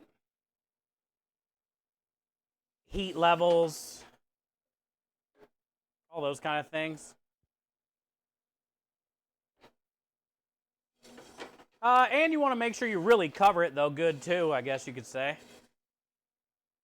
I toasted the peppercorns and the yellow mustard seeds. And I used caraway or coriander that was already ground. But it stuck to the outside of the brisket pretty good before I threw it in there in the smoker. So then it all just kind of like, for the most part, stayed on there.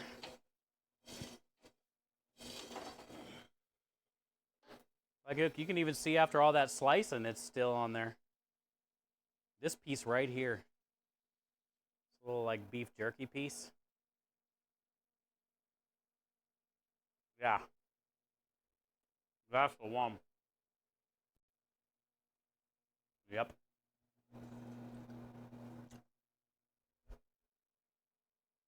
That's it, dude.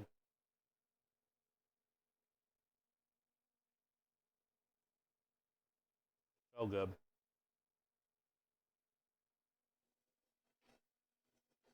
This little guy.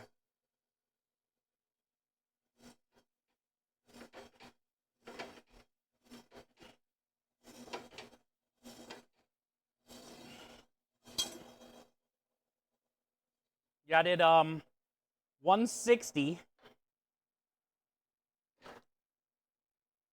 I got it up to 160 before I wrapped it, and then I wrapped it in the butcher paper.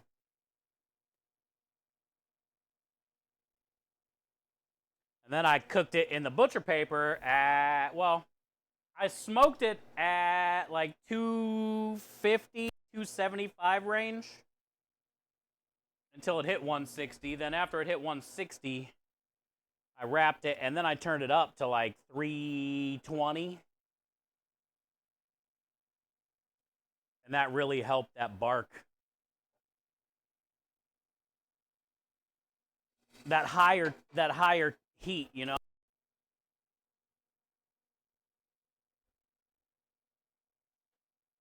And then once it hit 200, I took it out and rested it for probably 2.5 hours last night. It rested.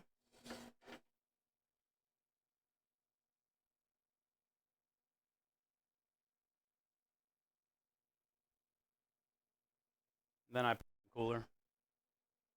Put it in the cooler. I can't stop eating these little scraps. They're everywhere. Hey, what up, Cook?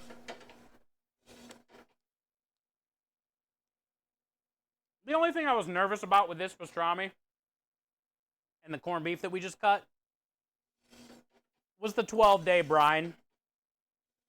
But I figured it would be enough because both of the briskets were under 20 pounds, you know? They were like 17, 18, 19 pounds. So 12 days, in theory, should definitely be enough. And it was, because there's no gray streak in it at all.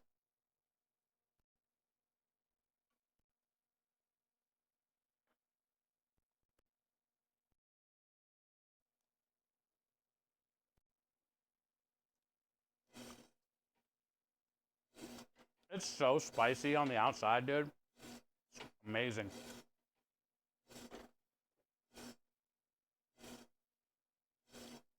I think I'll always love pastrami better. Don't get me wrong, the corned beef was great. There's just something about that spice and that smoke.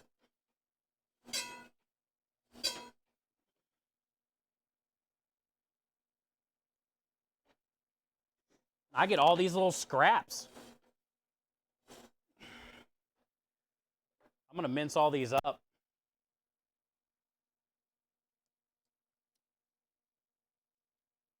Cook them off tonight while I'm doing dishes.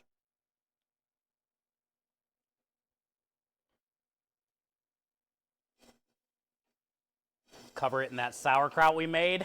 My sauerkraut turned out great. This whole dish is going to be fire, man. Our sauerkraut was amazing. I toasted a little caraway and put in there with it. It's sweet and sour. We did cider vinegar. We did a spicy Thousand Island with the hot and spicy Famous Dave's pickles. Plus we did some of Marty's Canadian hot sauce. Or no, we did the buffalo hot sauce in there with the Thousand Island too. And then I did pickled red onion with it as well. That turned out great. This turned out great. It'll be a good special. All right, now here's the flat, which is the no fat. I got 2 of these.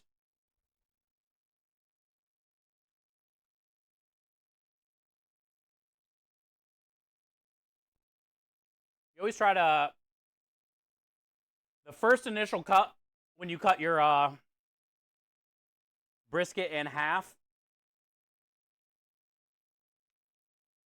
is with the grain. And then you cut each of those halves in half. And then you can go against the grain. That's always the easiest way. Basically cut it in like 4. But the first cut's always right down the middle with the grain.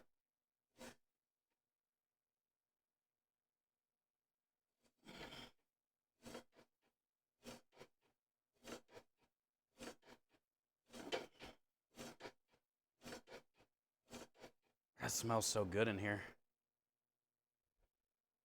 Keep stepping on chunks of meat. Meat shrapnel.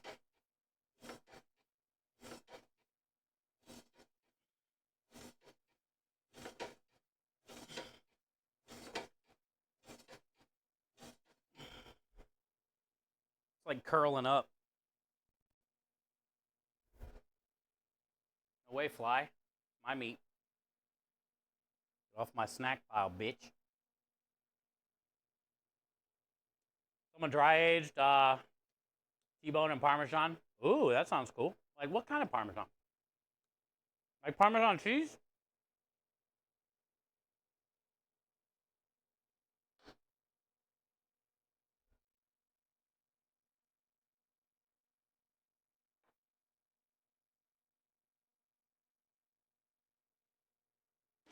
I bet that would be good.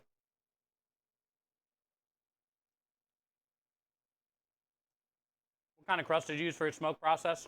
Sorry, cook. I am lagging on chat. I apologize. That could have been bad. I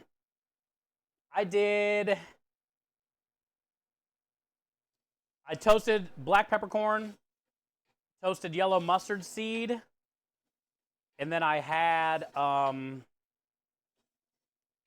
already ground coriander.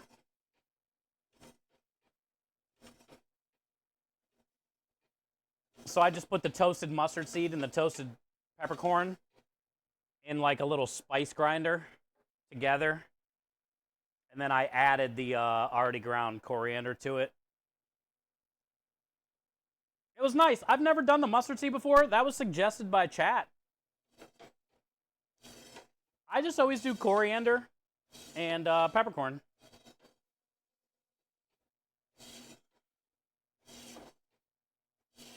But they said, have you ever done yellow mustard seed too? And I said, no. And I don't I don't hate that idea by any means. So I was like, let's try it. And I'm glad I did. I can say I'm glad I did.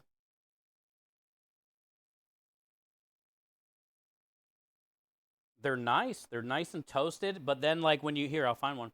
When you bite into one, yeah, it still has that nice little pop.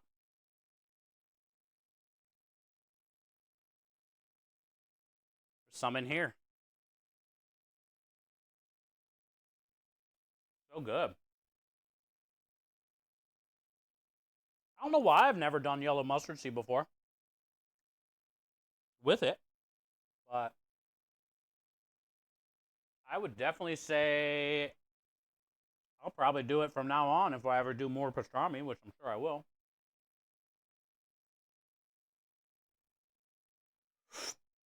It's spicy. All right, last one. So we got 14 orders of the corned beef. And that one was the bigger of the two. That was the 19-pound brisket. This was the 18 or 17. But, I mean, it looks like we're going to get the same amount, probably 14, 15. Hey, how you been, Thrasher? Good to see you. Hi, nobody. I saw some pastrami fly. It's been bouncing off of my chin.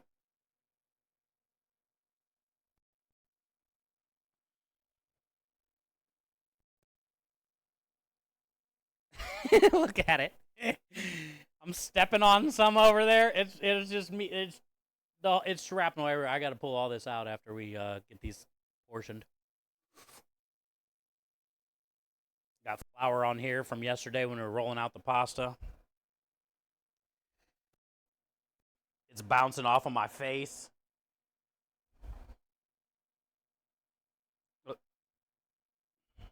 There's like little chunks of it all over my shirt.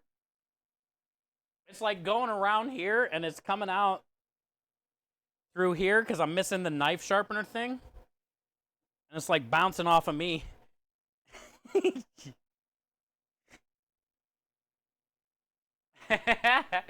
is, Rebel. I got it all over the place. Did you get a start weight and an end weight? I did not get an end weight. I did, I cooked it till 160. I did it about 275 on the smoker until it came up to 160. Then I wrapped it in butcher paper and put the smoker up to about 325 and brought it to 200 in the butcher paper.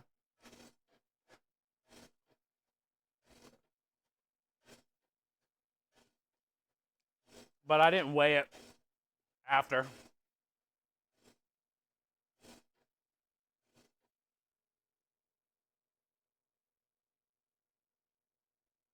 And our cure, we did just my typical brine.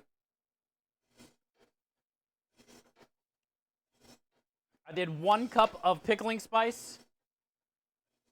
Or no, 3 cups of pickling spice, 3 cups of salt,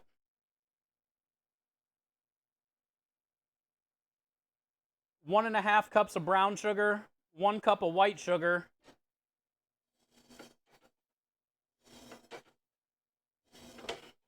garlic, crushed up, like by hand, just smashed it.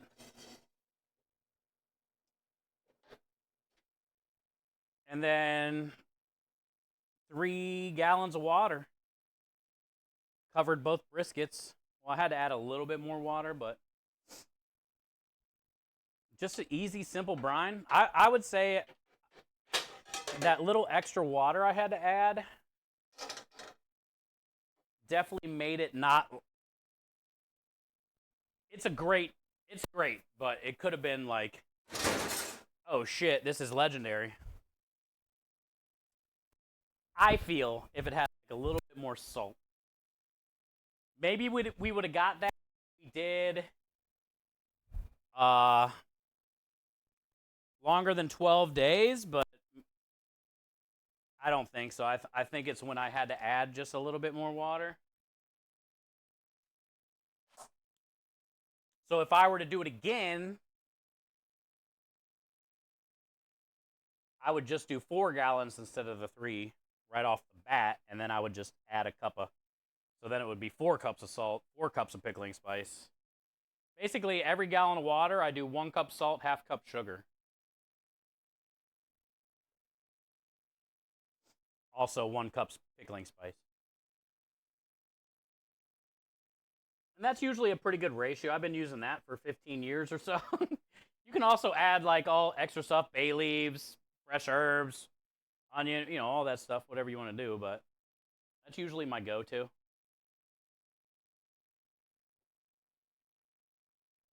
All right, so I got all these for scraps to eat. I'll just dice all this up and cook it down while I'm doing dishes. I got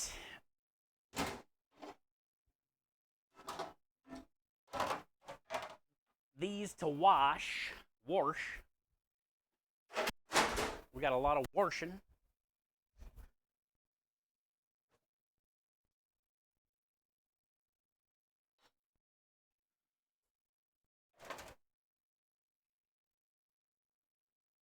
Then let's see how many portions we get.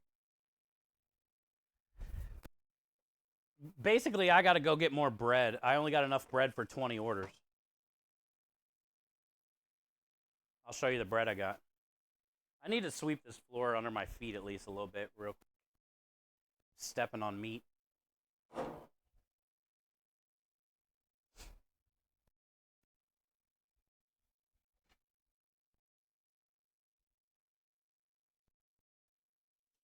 It's got a seeded rye, and I should be able to get 5. And I got 4 of these, which only give us 20. And we got 14 portions of corned beef, so we're going to get way more than 20.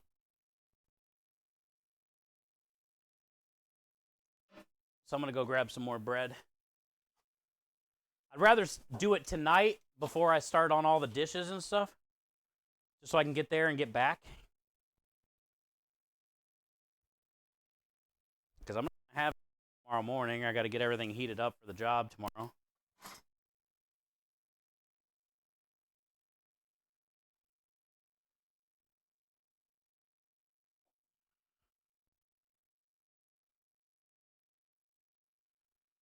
Okay, that'll work for now, so I stop stepping on it.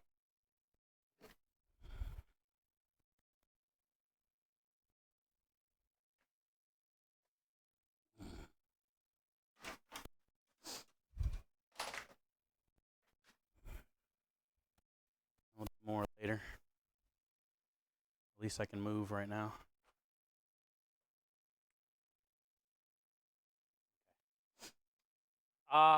What up, Spike? You got a little salt. Good to see you. Welcome in. How are you?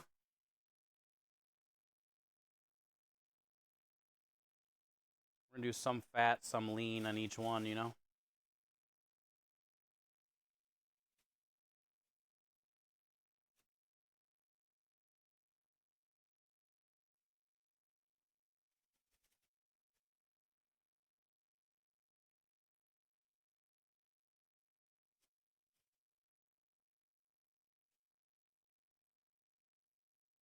Hi, Geek Boy. How are you?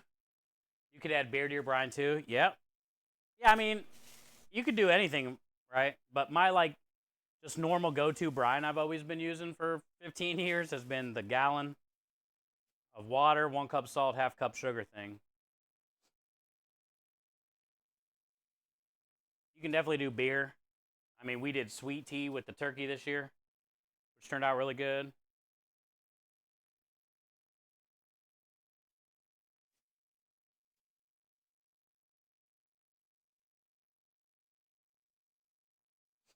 Yo, what up, Petey?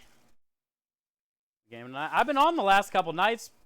Nobody's been on, man. I would like to, yeah. It's going to be later, though. I don't ever really get on till like 10 or after.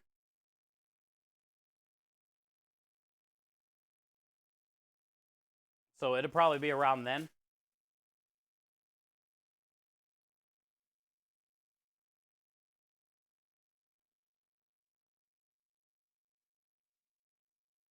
You're old? Me too, Spike. Thanks for the Tangia. I didn't hear it. I'm focused, dude. But I appreciate it. I'm sure it said something weird about me. But I appreciate you nonetheless. I know our time zones are completely different, and you still make sure you take time to be here when you can, and thank you.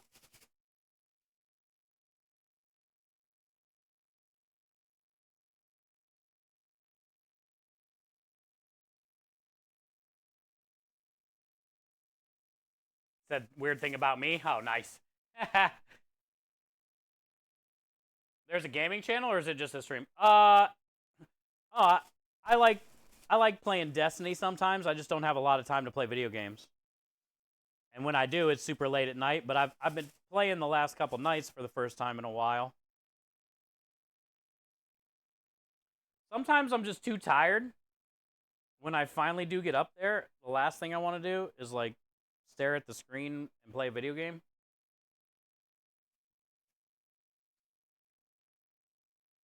But sometimes when new expansions and stuff come out in Destiny,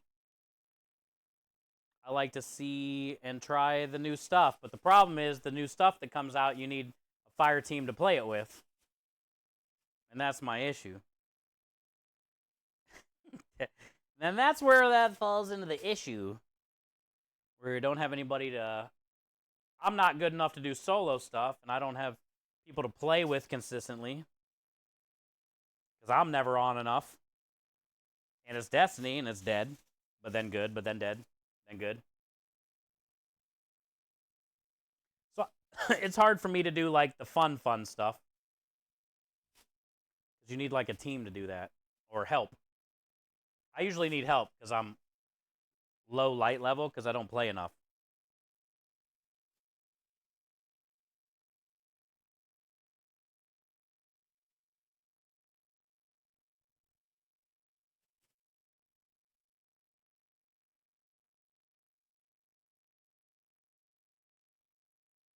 Always find fire team. I'm not into the LFG thing. Fire team find. I like sometimes the fire team finder thing on the game itself. I'll use, but I don't get onto no LFG website. I'd just rather not play. The fire team finder in game isn't too bad, but for me, I haven't checked if anybody was like doing Grandmaster Nightfalls on there. But my light level isn't good right now, so I feel like if I tried to join on Fire Team Finder, they would kick me out.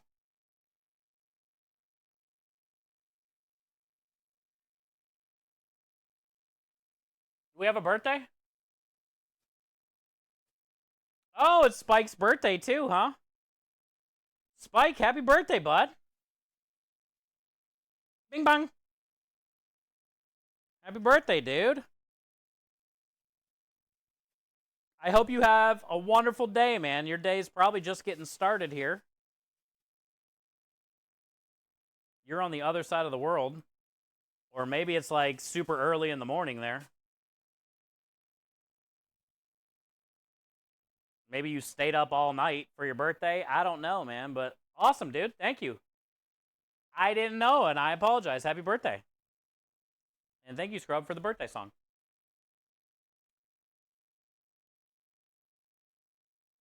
You just turned 50? Dang. Congrats on that milestone. That's a big boy milestone, Spike. I'll be 45 in June. So I'll be there soon, bud. Happy 50th, dude. Thank you, Scrub. I know I'm missing a lot of chat, but I appreciate it. Maybe that's what the Tangia thing that I couldn't hear was probably talking about. Spike's birthday, maybe.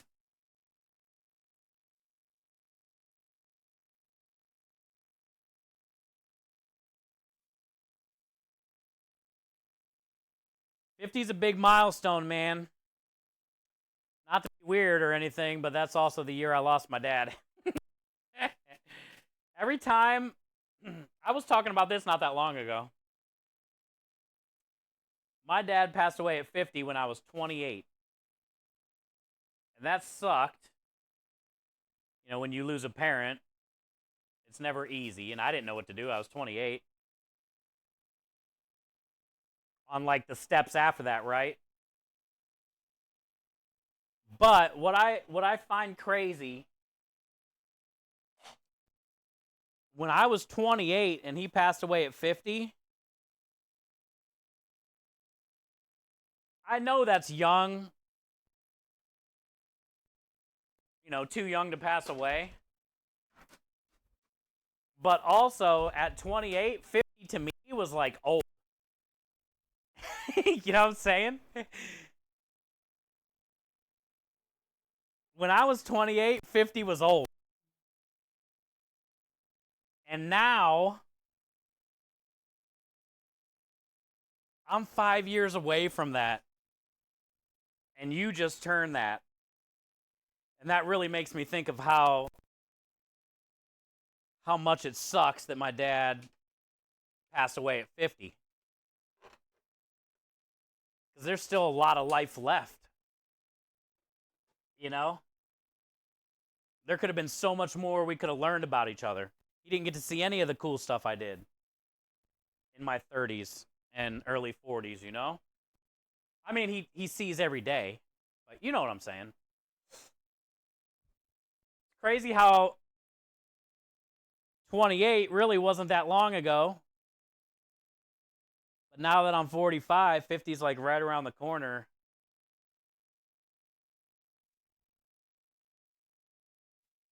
And it doesn't seem that old when you're like near it or at it. Hi, Hungry, how are you? You're 57? You are? It's crazy how fast it goes, man. Life goes so fast. It really does, man. That's why you can't take any of it for granted. You know, when I talk about get those 2 wins early in the morning when you open your eyes and when you get out of bed, that's 2 W's right off the bat. And you should be proud of that. And that should start your day off, you know, on a good note. Like, fuck, man, I get to put my feet on this floor today.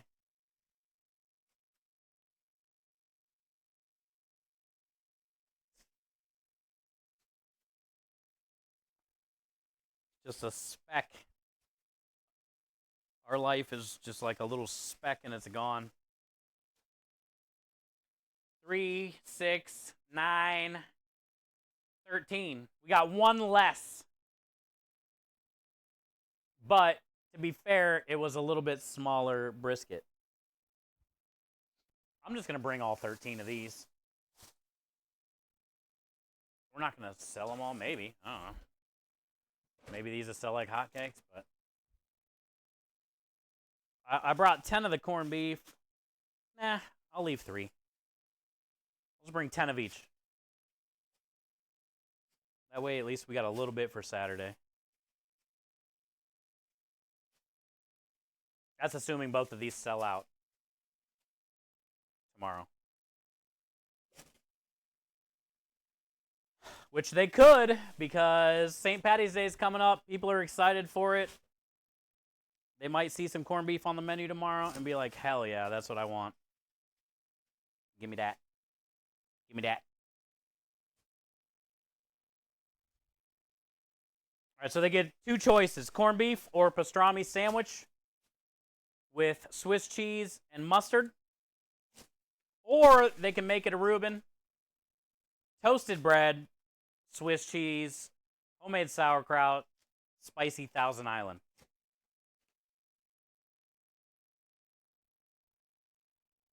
That's their options. That's a good amount of options. I'm just doing regular old yellow mustard. I'll squirt it on the bread.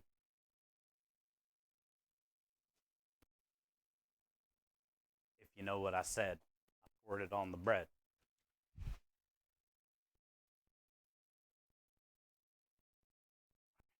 Pull a couple of those pizza doughs out of the freezer, and we can build those pizzas and get them back in the freezer. Because we're going to be taking some flatbreads with us tomorrow to see if they want to buy them. They were talking about doing 30 pizzas a week. They want to buy from us. Possibly. So I'm going to bring them 3 tomorrow. I'm going to do a meatball, a sausage, and just a cheese. See if they like the crust or not and all that stuff, you know. See if he wants a different crust, see if he doesn't want to use this at all, who knows. But yeah, happy birthday. Happy birthday, Spike. Sorry I missed a lot of the chat. Let me go back and read your Tangia. Geek Boy, thank you for the 5-stream streak. Oh, you asked AI Rick Harrison. I've never heard that voice. Could you wish me a happy birthday? I'm turning 50 today. Happy 50th birthday, Spike. That's a milestone worth celebrating. Just like in the shop, you never know what treasures are going to come through life's door. So enjoy every moment of it. If you ever want to sell any vintage birthday gifts, you know where to find me a deal. Have an amazing day. That was a good one, actually. Thank you, Rick Harrison, for the birthday wishes to Spike. All right, Petey. Yeah, if you're on later, dude, I'll shoot you a message. Thank you, Spike. Thank you for the biddies as well. What were you working on? I was working on some of the story. I think I'm on like step 14 or 15 out of 21. I was working on, I got the trace rifle from the Guardian games, how you got to do the one crucible thing.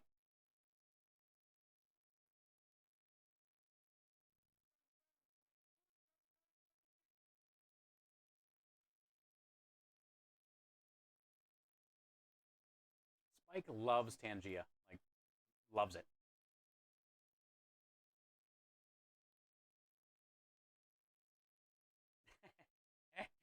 You're a sign of shame. Don't you shame me. And then I just ran regular, I think I did like 4 or 5 regular nightfalls. And I got 2 of the new sidearm that I want, but of course not a good roll. That's why I want to do the Grandmaster, because you're guaranteed to get the repulsor brace. I just don't have anybody to help me do the Grandmaster, you know? But basically, I want that sidearm. And then, you know, I haven't done any dungeon. The last two dungeons I haven't done, maybe 3. I haven't done the last 2 raids, maybe 3. I haven't done any of that. I haven't done any of the fun stuff. No dungeons, no raids.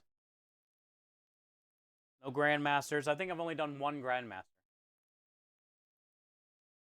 In Destiny 2. 1. Some people have like thousands.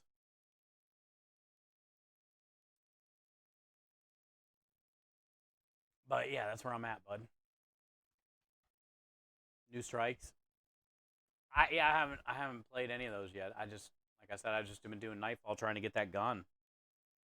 Because I have a feeling I'm not going to be able to get to do a Grandmaster, and then that gun don't come back for another 8 weeks.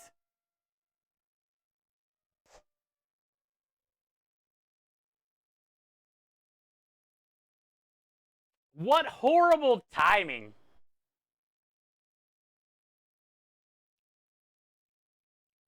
I'm going to grab my phone. What horrible timing. It's always good timing to get a Seth drums. We just got done slicing all the meat, dude. It'll clean up. I mean, we still have a couple things to do, but you missed like the fun part. I did take a couple pictures, sort of. I'm real bad with the pictures. Gosh dang it, Seth. I had all my meat out today. Yeah, let me show you. We just got done cutting up the pastrami and the corned beef for our specials tomorrow. We got a job tomorrow and Saturday at the vineyard that's really busy.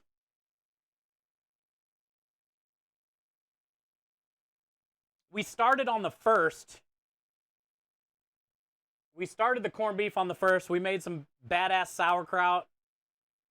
We made some pretty spicy Thousand Island for the Reuben sandwich special.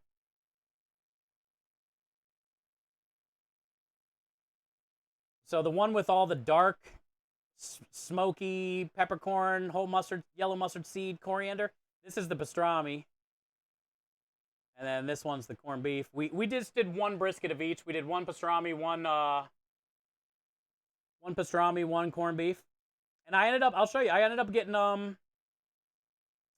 ooh, yeah, look at this pastrami. I ended up getting, what'd I get? 13 or 14 portions of this, and then 14 portions of the corned beef, which is right here. But now all the fun stuff's done, and it's already portioned, and you missed all the smells, the scraps. I had meat bouncing off of me. But yeah, check it out. St. Patty's Day is on Monday, so we started this on the 1st. We gave it 12 days. Here's the pastrami. We gave it 12 days. I cut it on number 17 on the Hobart. This is also the lean side of it, but it's got a decent thickness. You know, I didn't want it too thick because I want to heat it up faster. We're going to be, so they get a couple options, and I gave them some of the fatty and some of the lean. Here's the fatty side.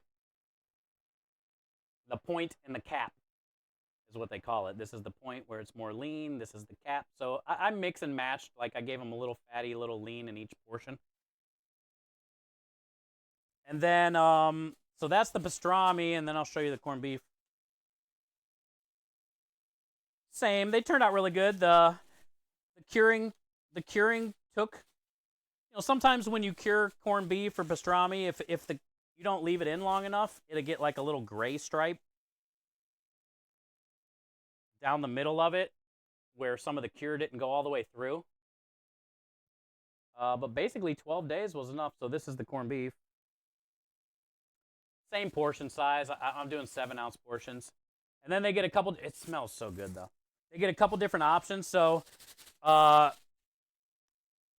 they can get the normal rye with Swiss cheese and mustard, untoasted.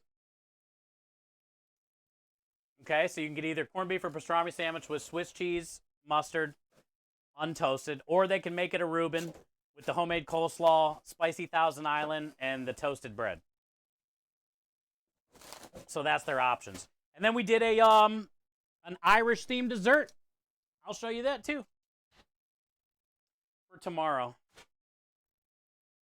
I did green and gold sprinkles on top, and now it looks weird because they melted down. So I'm going to put more sprinkles on top tomorrow when I plate it. But check this thing out, dude. We made this 2 days ago. So this is, we did Guinness chocolate cake. Turned out super fluffy, chocolatey, soft Guinness. And what I did was I did the Guinness on a sheet tray, or the cake on a sheet tray, and then I cut with my ring mold the size of this. It probably went up to like here, halfway, if not more with cake. It was so fluffy, I kind of had to smush it down. And then I made Bailey's Irish Cream Creme Delish, which is our vanilla cinnamon culinary powder that we make here. Cheesecake mousse. So Bailey's, the creme delish, cheesecake, whipped cream, all mixed together. And that's what we put on top. And then I did some green and gold sprinkles, but the green sprinkles melted overnight last night. So when I go to plate it, I'll just put some more sprinkles on there, and it looks like it's diseased. It's like I put toothpaste on. I don't know what, but yeah, so that's the specials for this weekend. And we're going to be at the winery tomorrow and Saturday. And then we have the normal stuff, you know, meatballs, Italian sausage, all my grandma's recipe, marinara, Sunday gravy, fettuccine, penne, gluten-free. Oh, next week we don't have fresh pasta on the menu this weekend for the vineyard because it's a limited menu. Next week though is gonna be cool. I made Irish cavatelli, which basically means I made a sun-dried tomato pasta, I made a spinach pasta, and I made a white pasta, which is flour and water, so the dough was white. And then I rolled them all out into cavatelli. I just have to portion them. I'll show you what cavatelli looks like if you haven't seen it. This is our fresh pasta. We always do a fresh pasta every week. Well, this week was cavatelli. We didn't sell it all, but I made more, except for it's orange, white, and green. But it looks like this. And we'll portion it up like that, and it'll be the color of the Irish flag for next week for St. Patty's Day pasta. We don't have a job on Monday, which is St. Patty's Day. We got a job on Wednesday, Thursday, Friday. And it'll look like this, but orange, white, and green. Which will be fun. I Googled it, and I haven't seen anything online about somebody making Irish-colored pasta. You know, like, especially cavatelli. Like, maybe somebody did orange, white, and green spaghetti or fettuccine and mixed them all together, or maybe a ravioli. It would have looked good on a ravioli. That would look good. But yeah, we did cavatelli, so. I'm doing a little star. Oh yeah, for the was somebody, I know I'm missing a lot of chat. Was somebody asking about incentives? Yeah, we're doing Starlight stream all month long, raising money for local children's hospitals. We can watch a cool Starlight video real quick. Hi, Synth, how are you?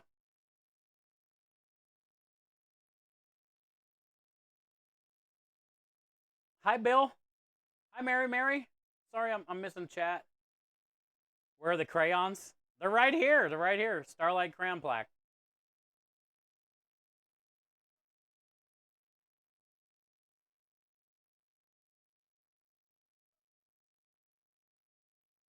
Oh, I'm not eating any. You got to donate 20 and we're going to meld them.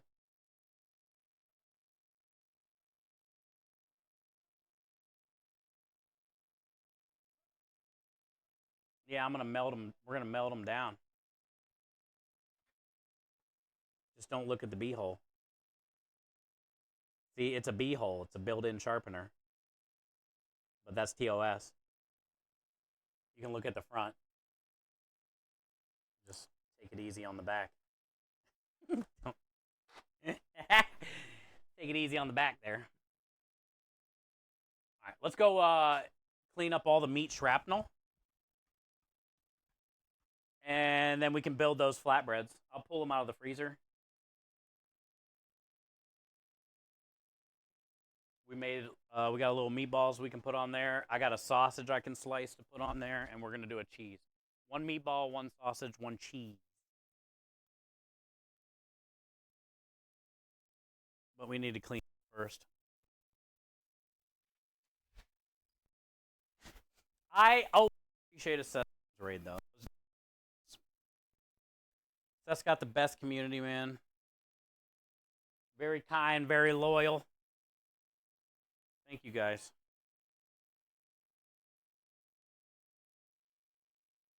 It's always like that. When I'm in the truck, nobody wants to donate. As soon as I walk away, bring it on. Bring it on. It's every time, though. When we're in the fuck it. As soon as you walk away, bring it on, dude. Donate time.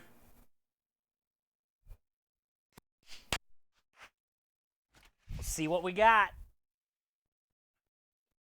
See what happened. Who did it? Is it a crayon? I'm not eating them.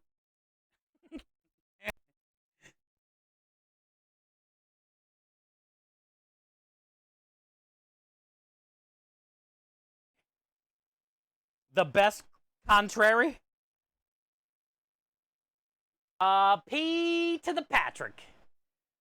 Patrick, thank you for the $10 dono.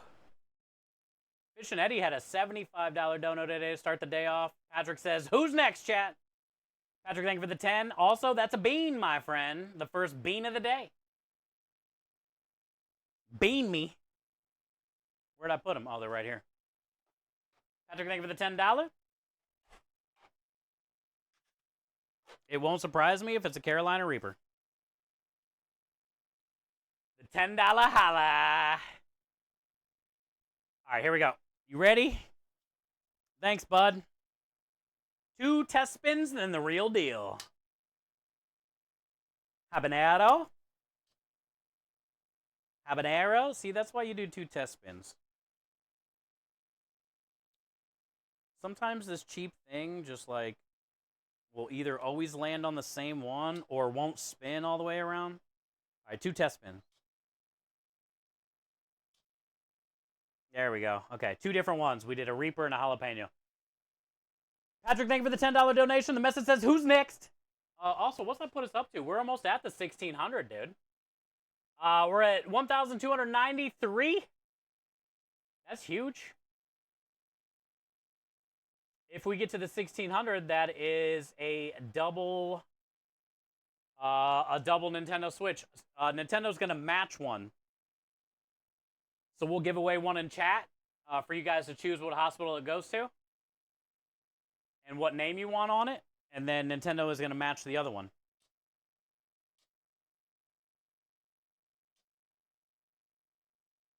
All right, here we go.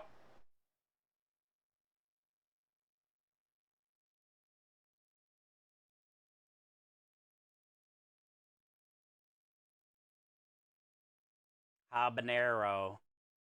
That's not good, because that one's pretty spicy. It's no Reaper. But the habanero is actually spicy. It's like hard to breathe.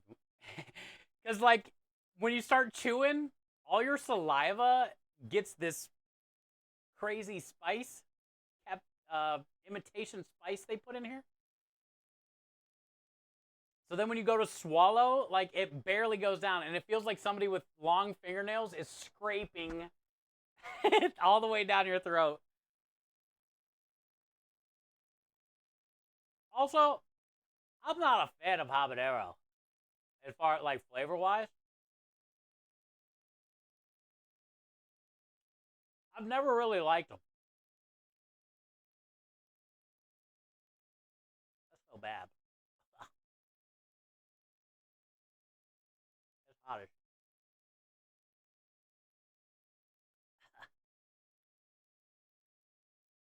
That one almost came up.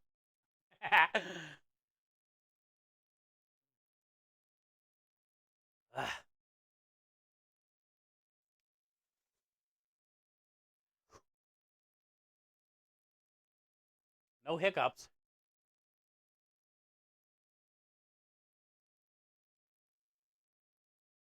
It's good though, dude. Like right in the back of my tongue on the right side is definitely pins and needles. Like somebody's stabbing it with a rusty screwdriver.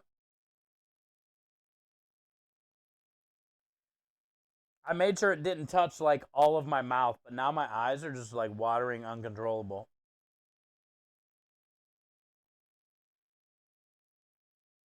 Uh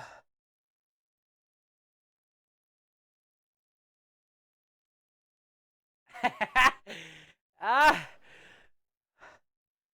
I hate anything spicy, dude.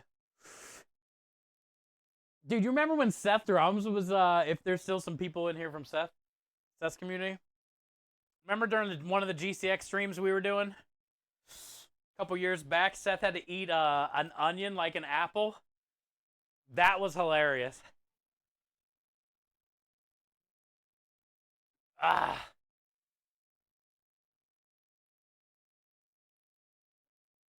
That was hilarious watching him do that onion.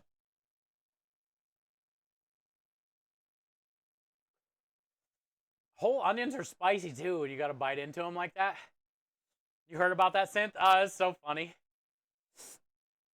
Scotch bonnets are better. They are, Kenny. They're hard to find though, man. Especially if you want to do good jerk cooking. You need Scotch bonnets. Everybody's like, oh, substitute habaneros. It don't fucking work that way. Scotch bonnet has a crazy different flavor. Oh man, my tongue. Yeah, Seth. Seth had a couple great GCX streams back to back. He hasn't done it the last couple years. We both, him and I both, did our first GCX stream the same year, and I've done 4 now. And they're making announcements for this year already too, because it's coming up soon. I thought for a moment you were frying crayons. No, we're making it's a thing. So we're raising money for Starlight. If you guys don't know what it is, I'll show you a quick video. It's awesome, dude. We've been raising money for them since 2020. Let me show you. My tongue is on fire, dude.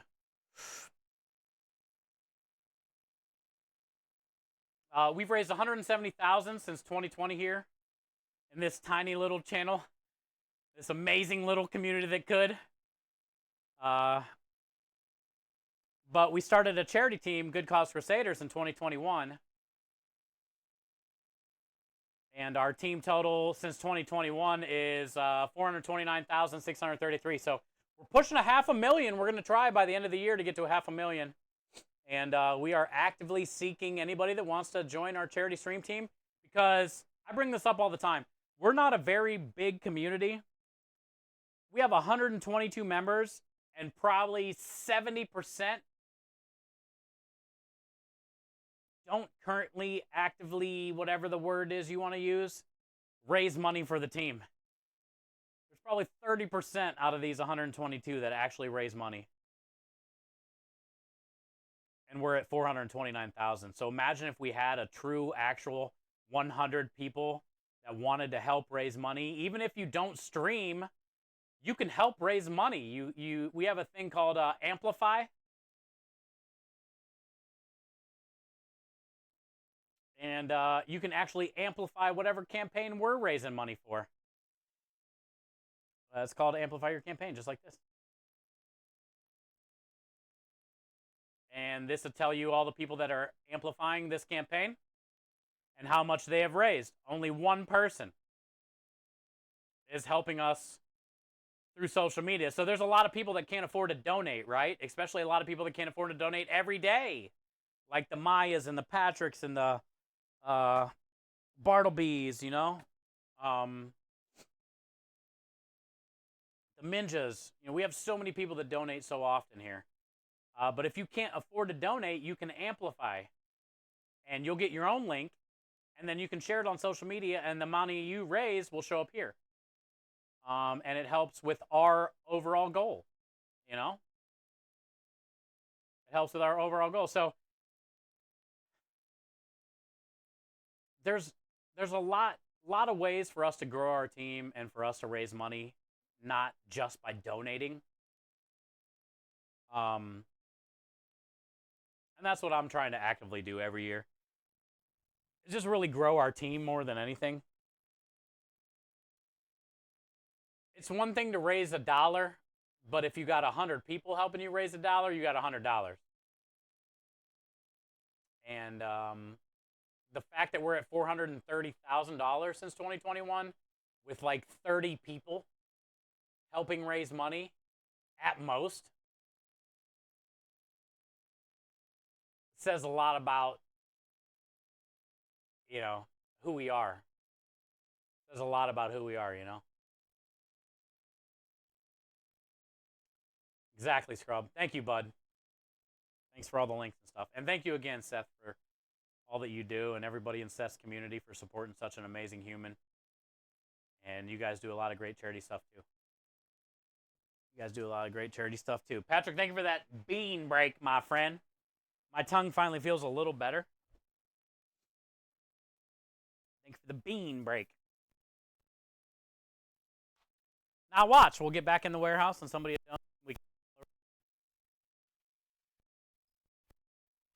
more beans.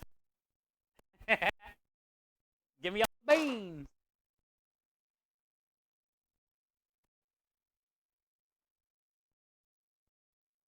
After I clean this off, we can work on the little pizzas. Pizza. Then we can check over the truck, check the list, make sure we got everything on there. I'm putting a lot of stuff on there tomorrow, like the bread and the cannoli shells, stuff like that.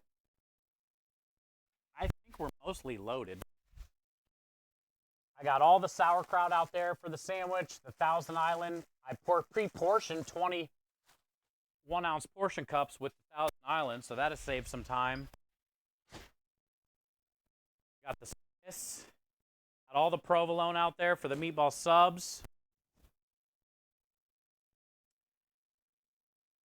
We got like 30-something of penne, 30-something of fettuccine. I think I got 5 boxes of gluten-free. I still have a ton of cavity if it gets down to it. We still got pierogies, seasonal. We got plenty of stuff out there.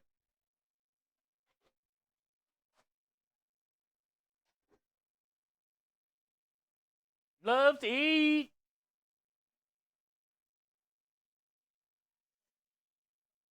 Love to eat.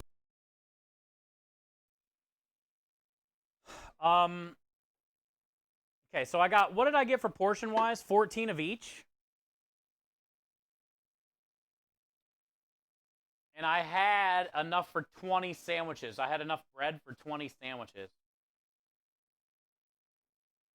So how much more bread do I need then? Another 10? Basically, what's 14 and 14, which is basically 15 and 15 is 30. So I need about another 10. So 2 more loaves. Because I get 5, I'll get 5.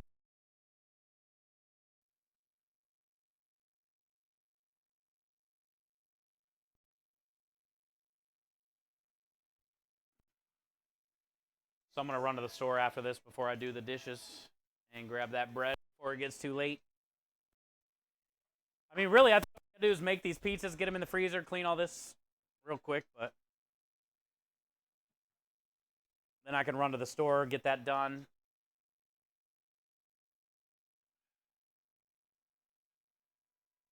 Fuck loaves. It's like Jewish rye, I think, or seeded rye, whatever they call it now. I don't think they call it Jewish rye anymore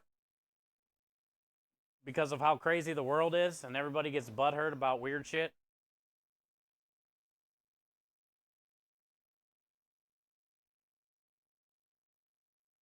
So now I think they just call it seeded rye, so nobody can get upset.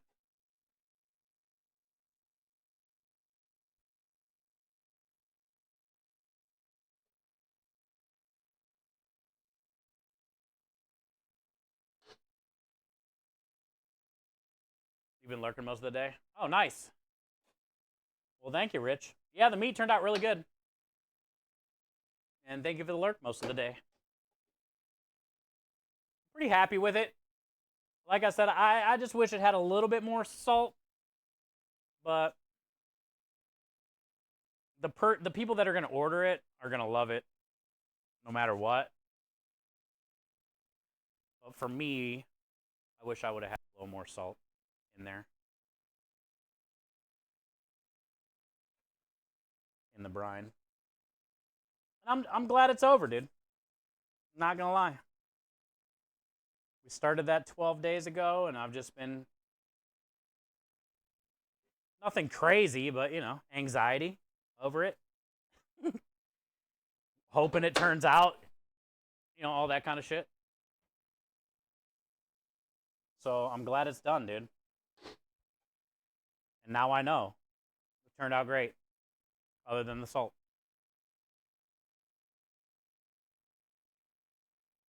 Did you ever get that, no. I don't have the money. I did not, Petey. I could probably just go get one, though, from, like, Home Depot or Lowe's, maybe. It's just not going to be a reverse thread. I don't know.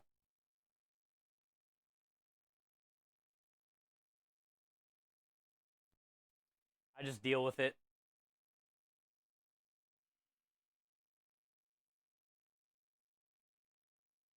I need a sharpener for it that goes here that I don't have. And then I need that carriage bolt that goes right here so this doesn't do this while I'm slicing. You just want it to do this when you're slicing, but since there's no carriage bolt there, you can do this too. And that's what you don't want. But a carriage bolt from Hobart is ridiculous.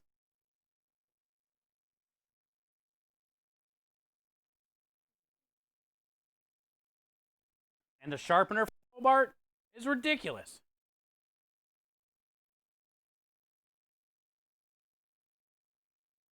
But Johnson's going to be coming here in a couple weeks for a little meetup at Dana's Kitchen. And he said he's bringing his knife sharpener. His good one. Big one. So I'm thinking about taking this blade off and let him resharpen those.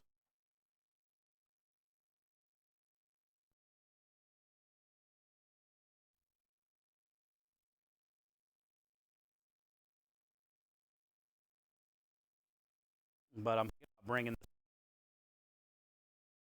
way he can sharpen this for me. I haven't had this thing sharp. I've had this for 5-6 years. I've never been able to sharpen it. I mean, it went right through all that meat pretty easy.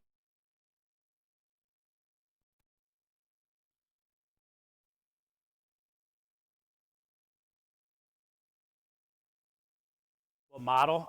It's a M12 or something. Let me see.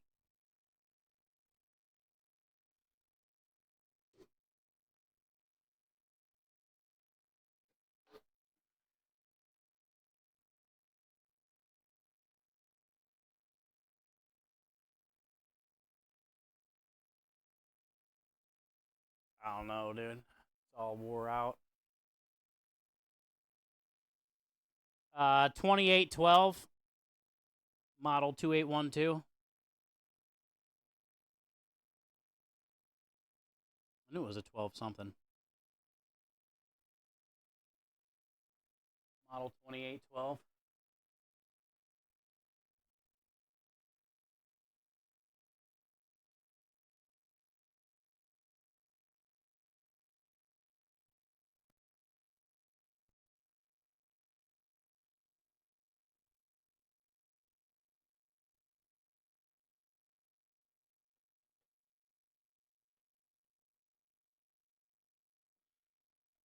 I can't remember what I paid for this thing in an auction, but those were the only two things wrong with it. And a sharpener that it didn't have. What up, you moron?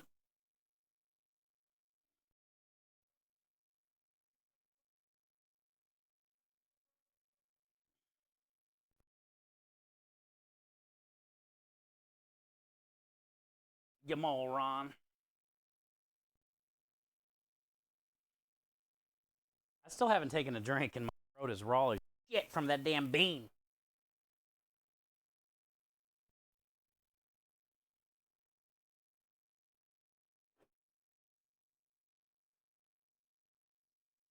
I hate cleaning slicers after cutting meat, dude. The worst.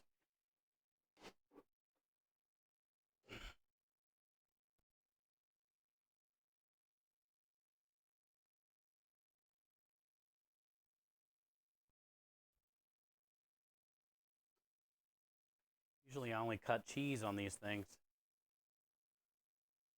That's not that bad.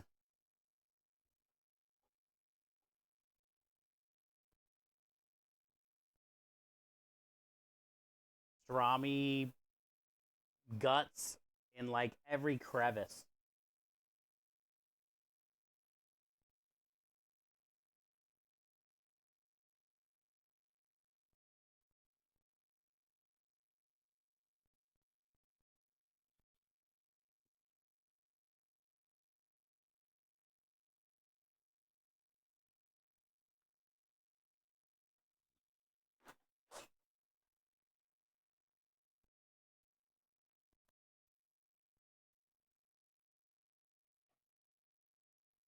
Remember weird stuff? Me too, Petey, me too.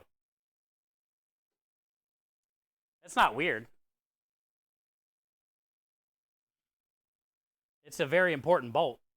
It just sucks. At Hobart, they're trying to charge like $150 or some bullshit for it. Just to hold this arm from moving back. I need a new one of these too. But I'm sure I can get one of these aftermarket. This thing's all wore down, and there's no more little nipples left on it to hold on to whatever you put in here to slice. That's why all my cheese and meat and stuff always slips, and I can't get all the way down. Because these are all dull, and they won't go into whatever I'm trying to slice.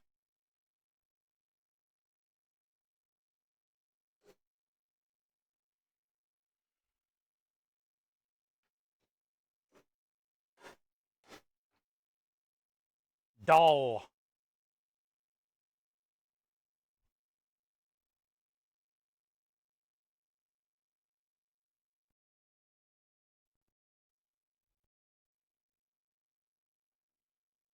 Nipply? Is it a bit nipply?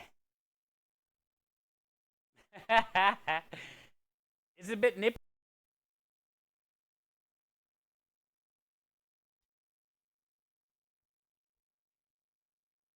No. This is bad. This sucks so bad right now.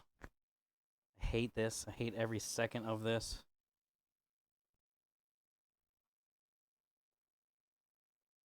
Just can't like get your hands in some of these places.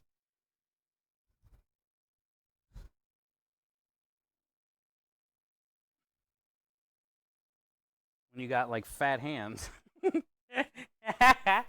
They weren't thinking about the guys with the fat hands when they designed a slicer like this size, you know? You need like a big one.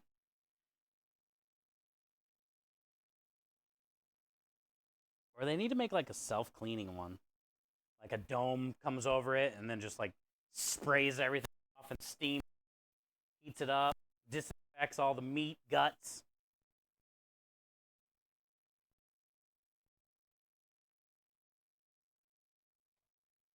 Thank you again, Patrick, for the 10. You're doing what needs to get done. Doing her up. Doing what I got to work with, right? It's the best I can do. Eventually, we'll get all the stuff that I like need that'll make my job quicker and easier and better. But you got to start somewhere. The biggest thing though is getting that pasta sheeter down the road here, which is going to be like $3,000. Because I make a lot of pasta, and doing it on that KitchenAid is bullshit. I can't get it wide enough on that thing. It's just, it's not right. With the amount of pasta we make, it's not.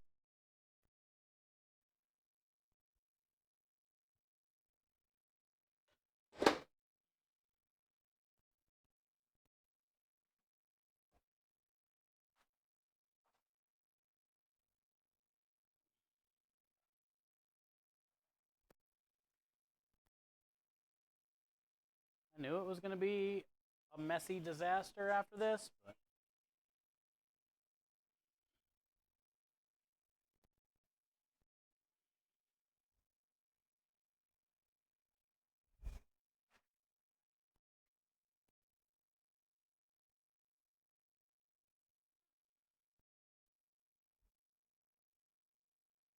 a messy disaster.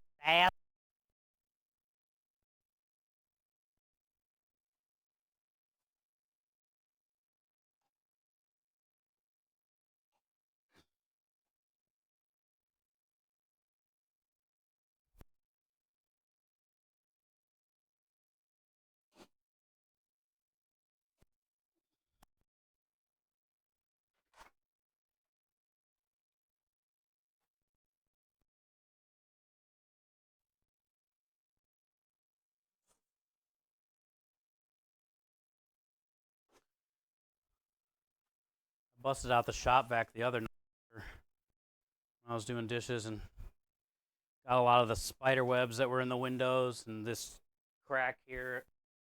Garage. Had all kinds of built and shit in there.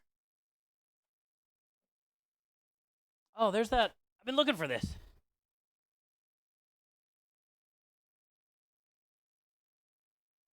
My safety pin that I filed off so it's sharp at the end. And the spray nozzle for the dishes. So you can unclog the calcium.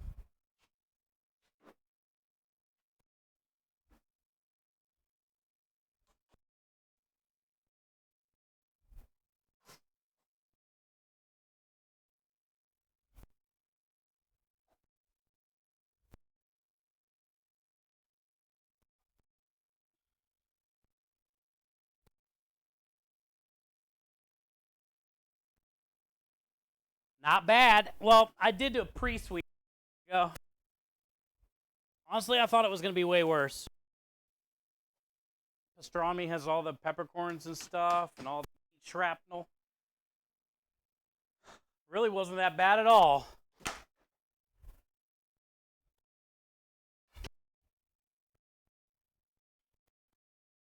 Got to clean the table. But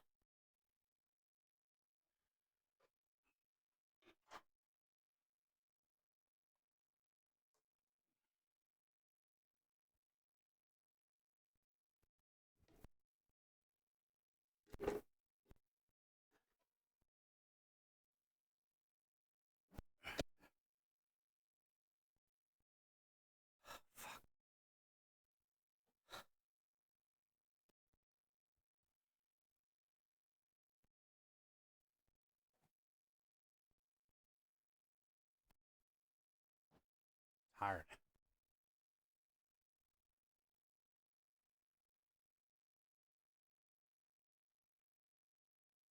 Hey, what up, Kimball? How'd the beef come out? Really good. We just got done slicing it all. I got some scraps right here that I was going to make for while I do dishes and stuff.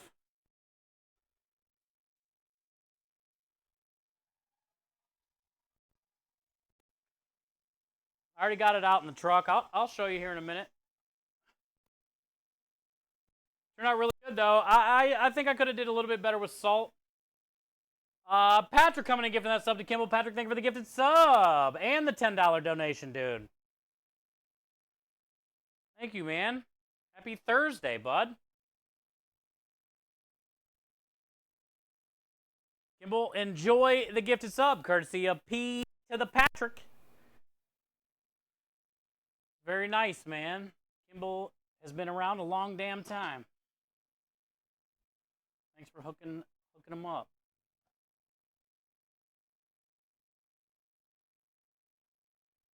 Thank you, thank you, thank you.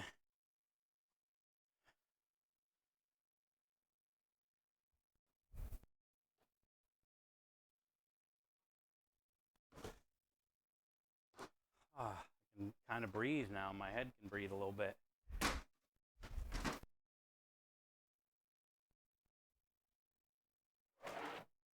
Here's the scraps. I got some corned beef and some pastrami scraps, a little bit of both.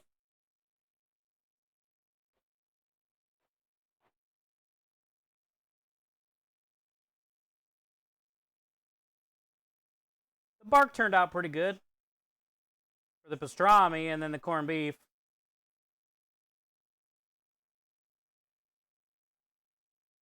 Good color all the way out, no gray. And here's the pastrami. Pastrami, corned beef.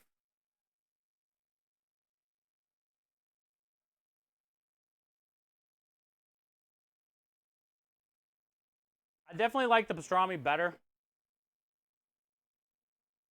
But who doesn't? Because you get some of that smoke. You get that spicy peppercorn.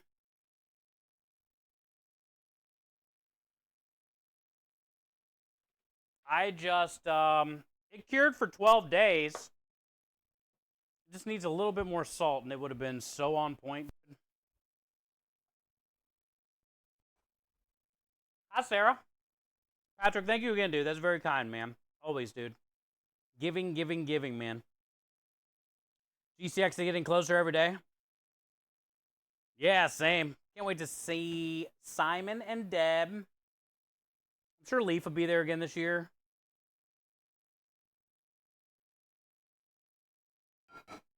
And we get a couple extra days this time, Patrick. And we get a couple extra days this time. Pastrami hash will be good. That's what I'm thinking. I don't have any potatoes here, but I got to go to the store and grab more bread after I make these 2 pizzas.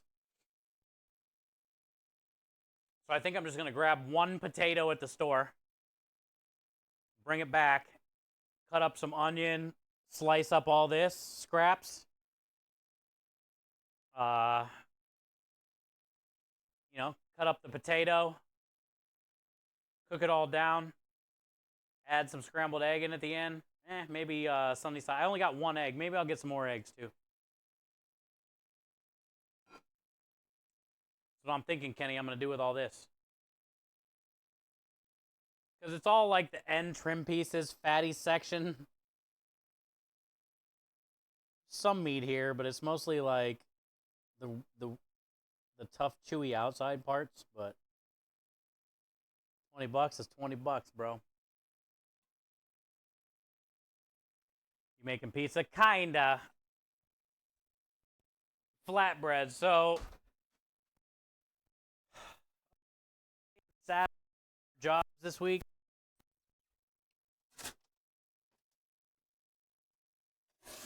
And the owner at the vineyard, when there's no trucks there during the week, they have these like pre-packaged meat and cheese trays from like Columbus or something meat company. They're not bad, but basically it's like some meat and cheese, little crackers in its own little container. They can peel off the top. And those people there drinking wine. And apparently, I haven't talked to the owner yet, so I don't really know anything about this other than the fact that they've been ordering frozen pizza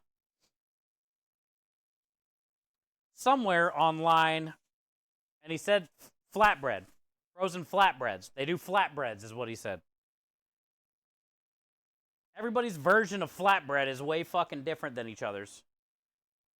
And I don't know what his version of flatbread is.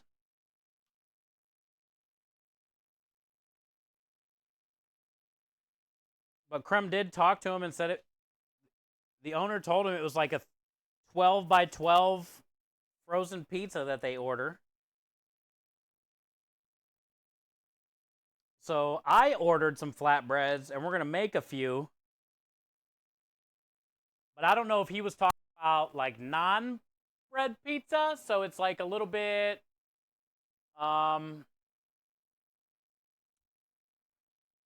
thicker. Like this is flatbread, cracker, crispy. This bubbles up a little bit when you cook it, but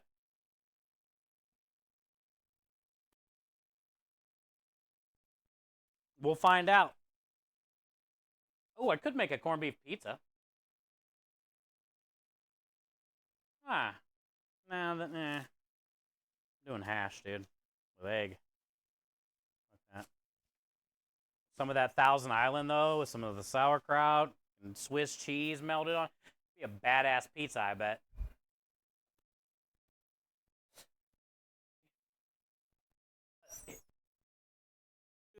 He said they want 30 a week.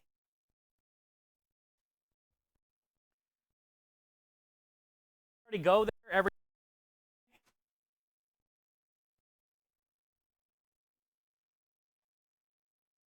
We already go there every couple weeks anyway, so trying to get it to where instead of order them online, he can order them from us. And when we go up every 2 weeks, we can drop off 60 at a time. They can keep them in the freezer just like they do now. And every 2 weeks, I'll bring them 60. Maybe like 20 meatball, 20 sausage, and 20... Nah.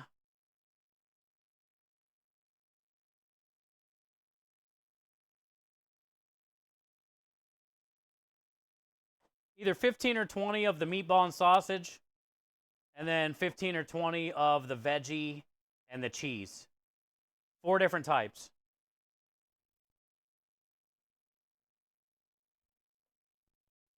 Whatever equals 60 or 30 or what you do.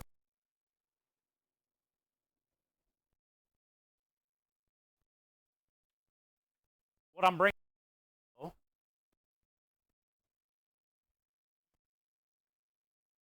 This one already has a crack in it.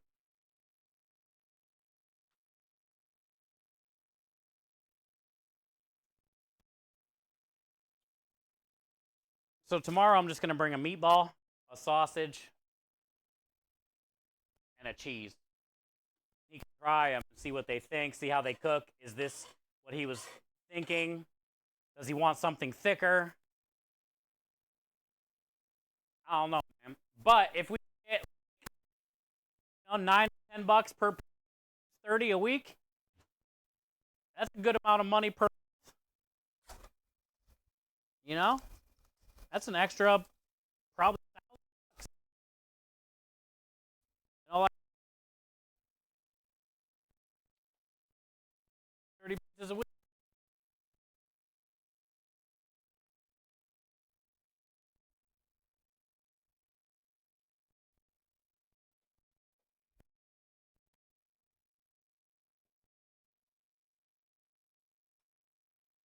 Problem's gonna be freezing them. We got to go buy another freezer. We needed to buy another freezer anyway, but basically we got to build them and freeze them, and then take them to them frozen. This is just roasted garlic oil, which will basically go on every one of our pizza crusts.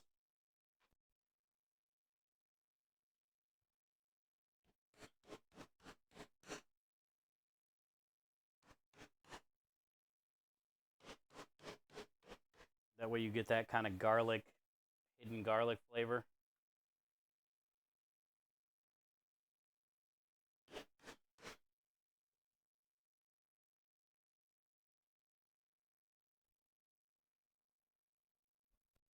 That good. Hit it with a little bit of that good.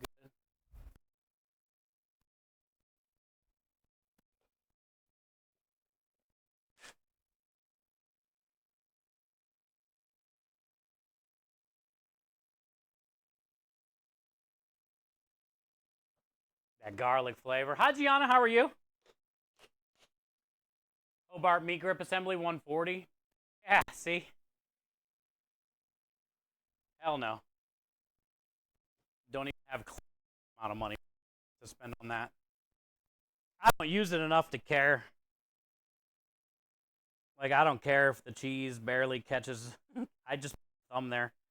Keep it from sliding. Eventually, we'll get enough money to where, you know, we can try like that. But yeah, no way. Thank you, though, Scorch. I'm sure you can get an aftermarket one maybe cheaper or something.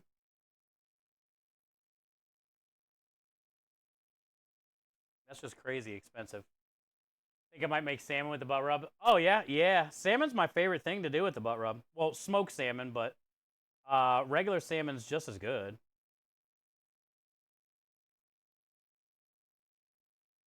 Yeah, stupid good. It pairs so well with salmon, Patrick. So well. I just got the salt smoked yesterday for a new batch of butt rub. It's still in the smoker, actually. Just been sitting in there overnight. I'm using it as a storage box right now.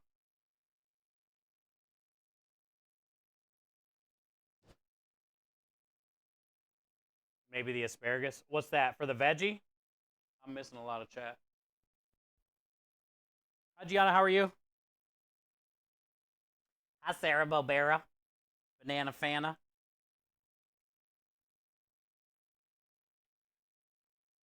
You making pizza? Yeah. Those Greek. They are pretty good, Kenny. I'm not going to lie. I just don't know if that's what he's thinking, though, you know? I'll use him up regardless. I mean, we'll run specials with him if he doesn't want them, and I got to get something different. But I think he'll like them. And they are kind of like crispy, thin, like a cracker, but not like a cracker. It's kind of hard to describe. They do have like a little bubble here and there, you know.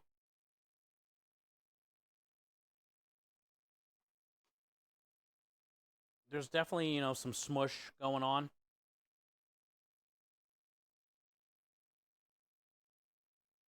But the thing is, like, everybody's idea of flatbread is completely different, so. From the information I gathered from Creme, the owner said they were about 12 inches square flatbread, thinner pizza. And he says he gets like a pepperoni, a cheese, a sausage, and a veggie. And I was like, dude, we can do that easy. And honestly, this will probably be better than where he gets it from on Amazon or whoever the fuck he's ordering frozen flatbreads from. Potbelly? I don't know. You would think this would be better than what he's getting.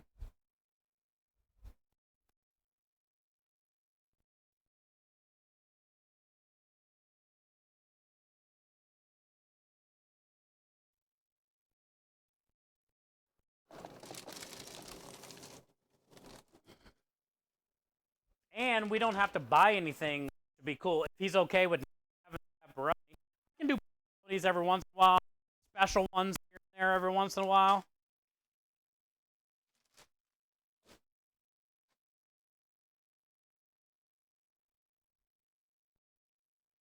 The biggest issue is how do we make 30 of them consistently and freeze them? You know, will they stack? You know, if we're trying to freeze 30 at a time, put them in stacks of 5, will they freeze that way, stacked on each other? Do they all got to be separated to freeze properly? Do I need 30 of these every time under it? I grab one for now to get it, to use it like this, just to move them around. I think I'm going to have to build it on the wrap. I can't build it, put the veggies on it, then get it from here to here. Also, I'm thinking about parchment paper.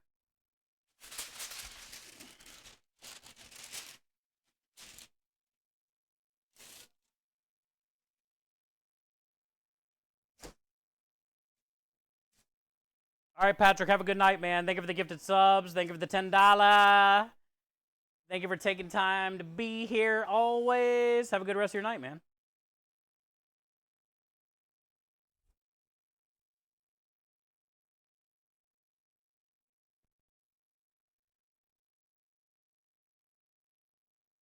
See what I'm saying? Once I build it, I should be able to wrap it. Right now, I'm just going to do the cheese, just to get it, to see what it's like to build one and wrap it. Just gonna knock out the cheese real quick. And for the cheese, we're just doing the mozzarella we already have and Parmesan.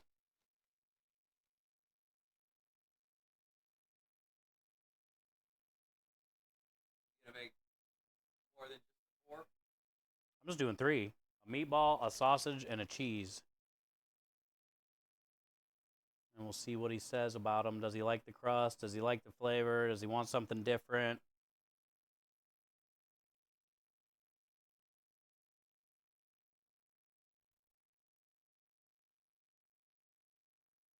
Flatbread.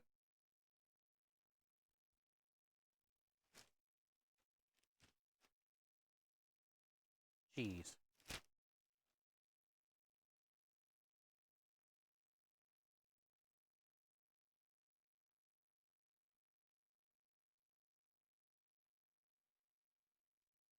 I don't want to do like any of the basil and stuff like that and freeze it and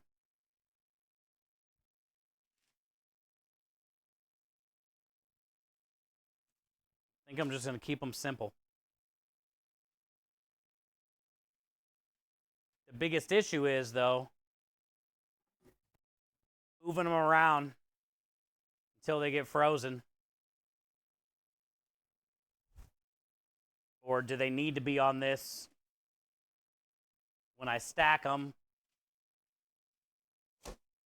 How annoying is it going to be for whoever gets it, their fucking saran wrap like this? You know, I don't know. We got to, if we're going to be doing 120 of these a month, we got to figure out a better fucking way, you know? But first, we need to see if he likes it to begin with. But, you know, if you don't have this piece of cardboard, you can't fucking move them around, especially if there's like meatballs, sausage, veggies, right? So you need something to build them on so you can move it somewhere. But then will they stack like this without the cardboard under it? There's so many things, so many variables that goes through my head that I fucking know, you know?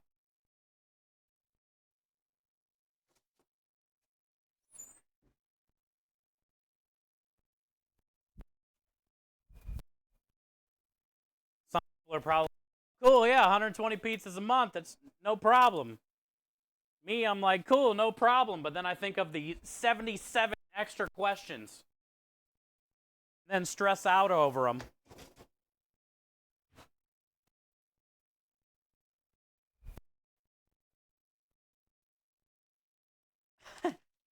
Freeze them and stack. That's what I'm thinking, but do I need to have cardboard in between each one?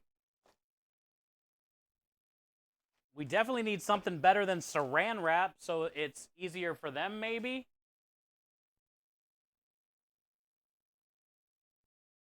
Once easy for them to move around, they can just grab it and then maybe like use a knife and cut into the saran wrap and get it out of there. I don't know.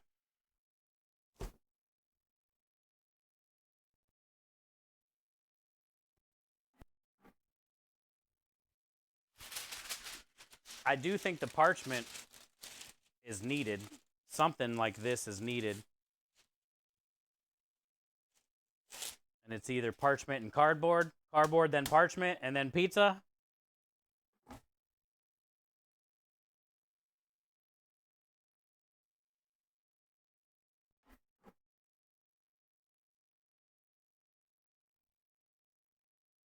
Would the vacuum sealer help? No. I don't even have one that big. I'd have to buy a vacuum sealer. We don't even have money for... We got to get a freezer more first. Pizza! What up, Umbra? Okay, now the sausage I didn't make this week. I'm just going to slice up one of our sausages that we make. But when I make sausage, every time I make meatballs, every time I make sausage, this is what I want. And unless he doesn't like it,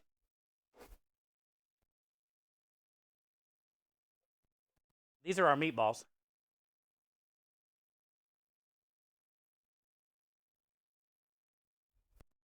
So when I made the meatball mix this week, I basically just took 3 fingers, a little pinch, with the raw dough, lined it up on a sheet tray, and par-baked it off. And these are our meatballs. And I want the sausage to be the same way. When I make the sausage,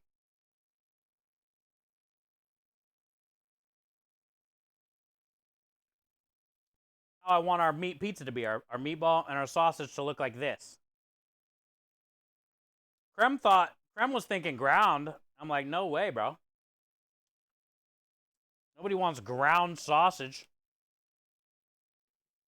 Or ground meatballs on the pizza. That's like a burger pizza, like just ground meat pizza. But I also don't want to just take our meatballs and take our sausage and slice it like this and put it on there either. I want it to be different. Also, my favorite type of sausage on a pizza is not this sliced sausage that we make, or sliced sausage that you might get from a pizza place. I like when the sausage looks like this. You know what I'm saying? Like, I like when you get a big chunk of Italian sausage on your pizza. So that's why I'm doing it like this, because I always do everything the way I like it when I don't know what they expect or want, you know? So I just do it how I like it. And that's how I like my sausage. Chunks like that on a pizza. And I figured the same thing with the meatballs. And since we made meatballs this week, that's why I did that.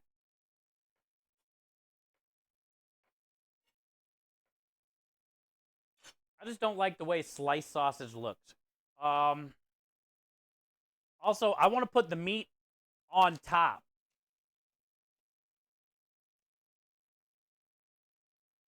I don't want to put the meat on the sauce and then cover it with cheese. I want you to see the meat. You know what I'm saying? So I think what I'm going to do is I'll do the layer of the mozz. Then we'll put the meat, and then I'll do the layer of the parm to kind of tie it all together.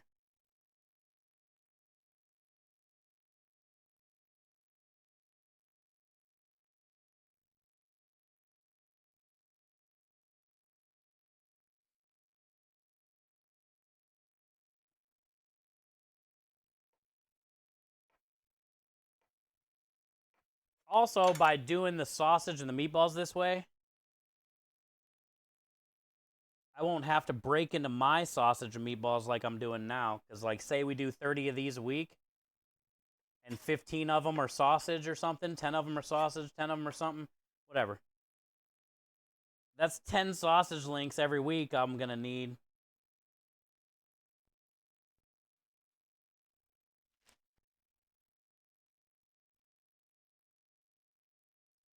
That's another reason why I kind of want to keep it different looking than everything else we do.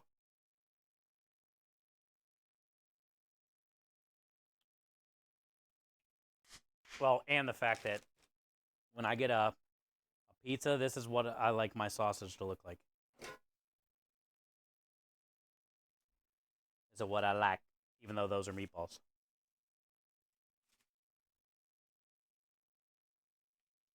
Well, we were talking about it the other day. I also like the one pizza in Chicago where they'll use a tortilla press and make the whole piece of sausage the size of the pizza. And they put that on like right after the marinara.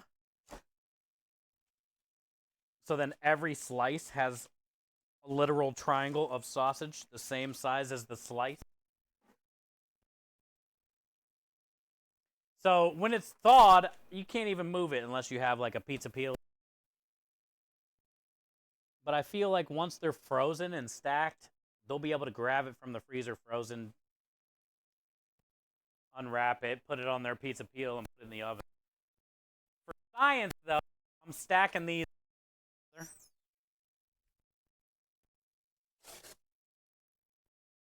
to see how they freeze stacked.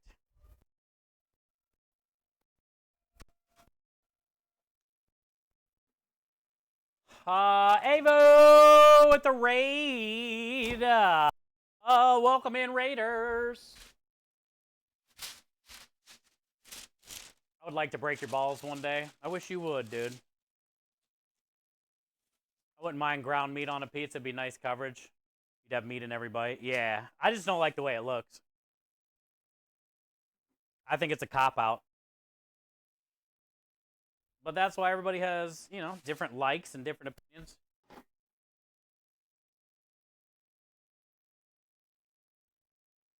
But you would get it in every bite, but I put a lot of sausage on that, and you're going to get one in every bite, and same with this meatball.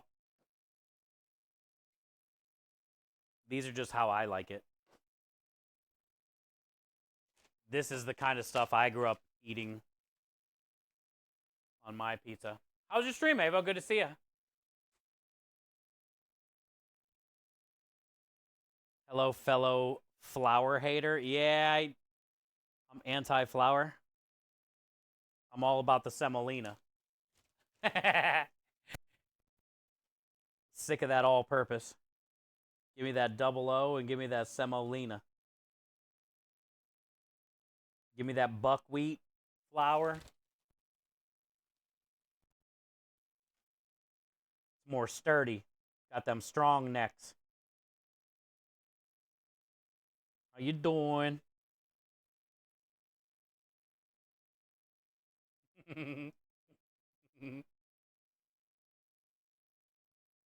Hi, Softy. Thank you for coming to the raid. Welcome in. We're making a couple sample pizzas, flatbreads, sample flatbreads.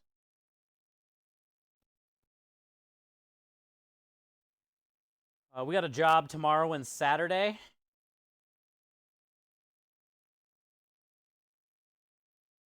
At a winery that we go to often. And they're talking about maybe ordering 30 of these a week from us.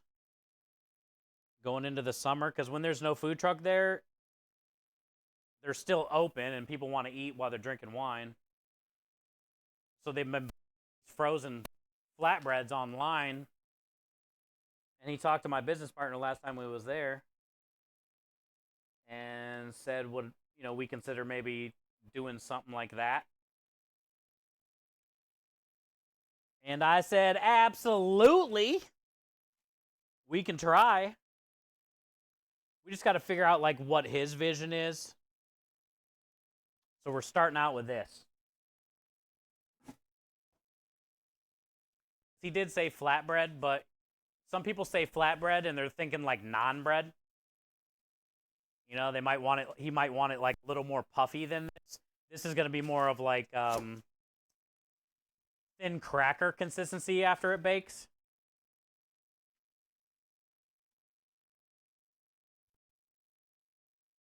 Maybe he wants like a little more puffy. But here's the sausage, or the meatball. Every slice will have a meatball or two. Last time I cut this that I made, when I made this week, I got 6 out of it. 6 pieces. If you cut it like a square. So each one of these can be 6 pieces. Or a personal pan, just cut it. But you can get 6 out of this. Decent size.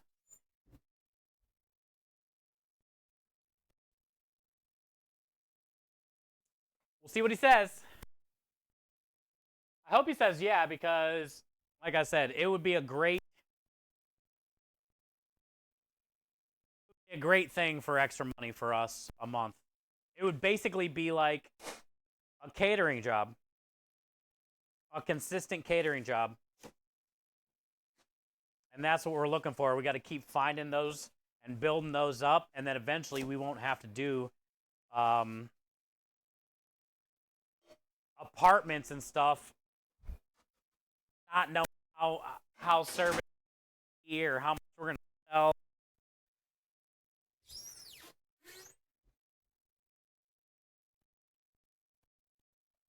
I mean, hell, if we get 1 or 2 of these kind of jobs a week, 30 pizzas and maybe another couple little catering jobs every week consistently. I would like to get like 2 or 3 catering jobs a week. And that's it. That's all we do.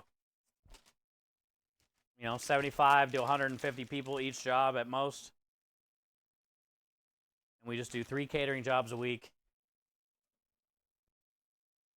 That would be ideal. Because then we can make enough money to pay ourselves if we had that.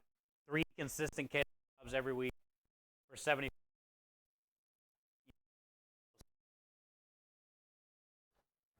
Then we can pay ourselves.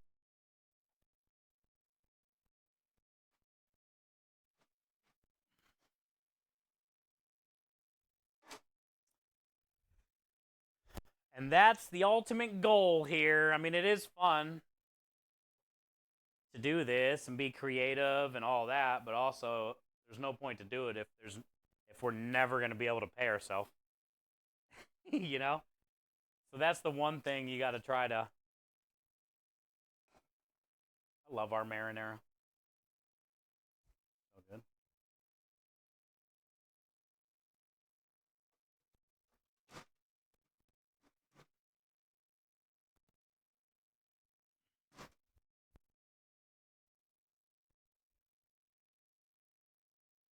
No 250 a night anymore? No.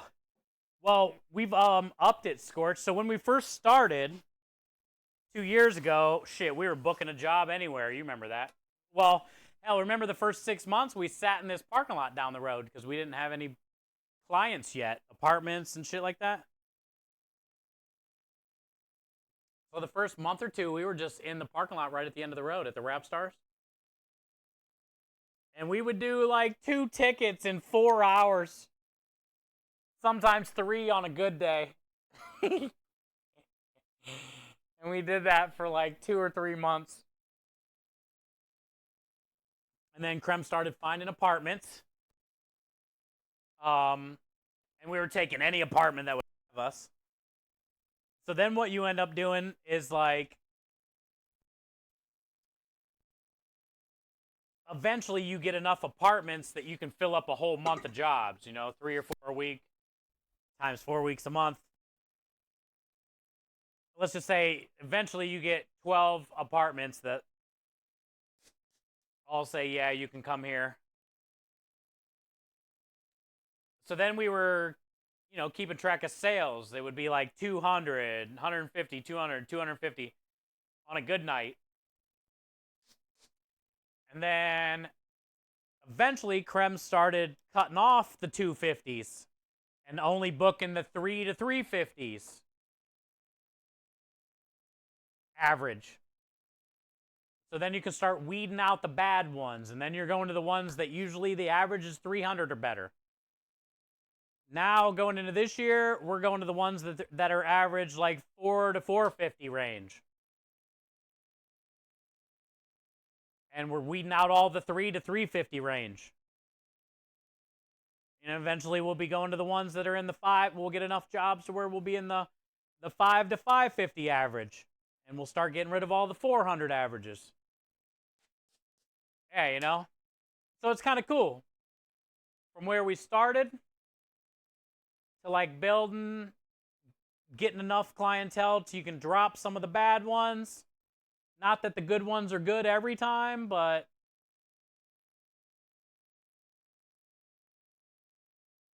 and then yeah, you just keep going. So maybe this time next year, 5 to 550 will be our, or even maybe by the end of this year, we have a good summer. Maybe 5 to 550 will be the threshold. You never know. I don't want it to be any of it. I would rather prep and make my catering menu every day of the week, making pans of things, pans of pastas, lasagnas, desserts, green beans, whatever, right? I would rather do my catering menu every day than this build your own pasta bullcrap and then not knowing.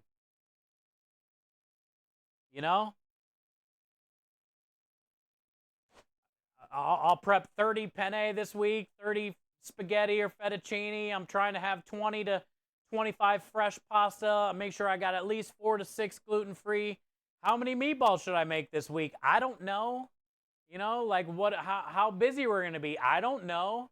Well, let's just load the truck up and bring all this food. Oh shit, we just did 150 in sales tonight. Well, that sucks. Now we got all this fucking extra food that we had to bring and load up. Now we got to unload.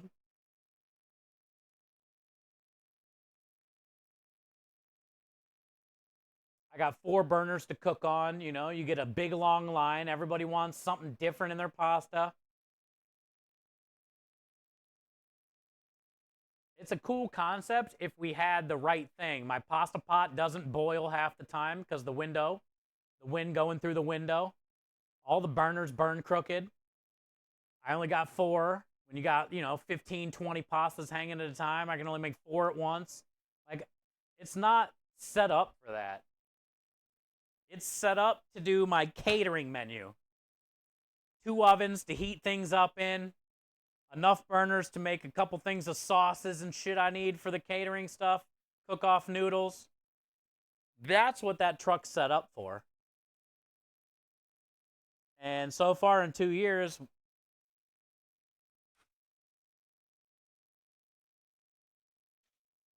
we're still doing build your own fucking pasta. And I'm 2 years older than I was when I started.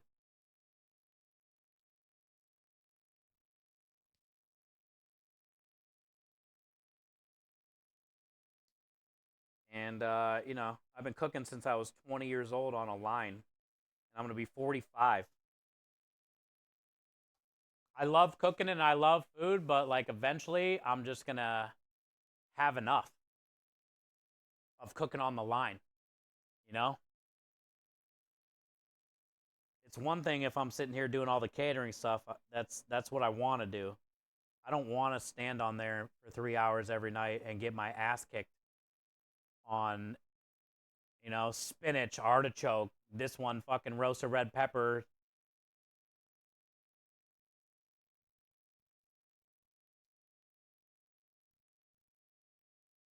So we just gotta get through this year and hopefully going into next year, if I can make it through this summer without literally dying, and not just wanting to quit everything, going into next year, you know, we'll definitely gonna have to hire somebody to work on the truck because I'm not cooking on the line next year.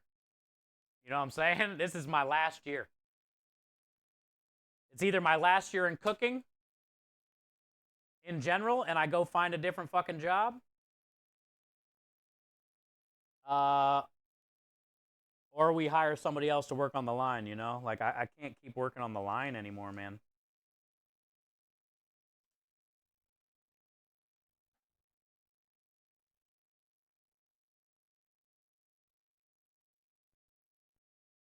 I'm good.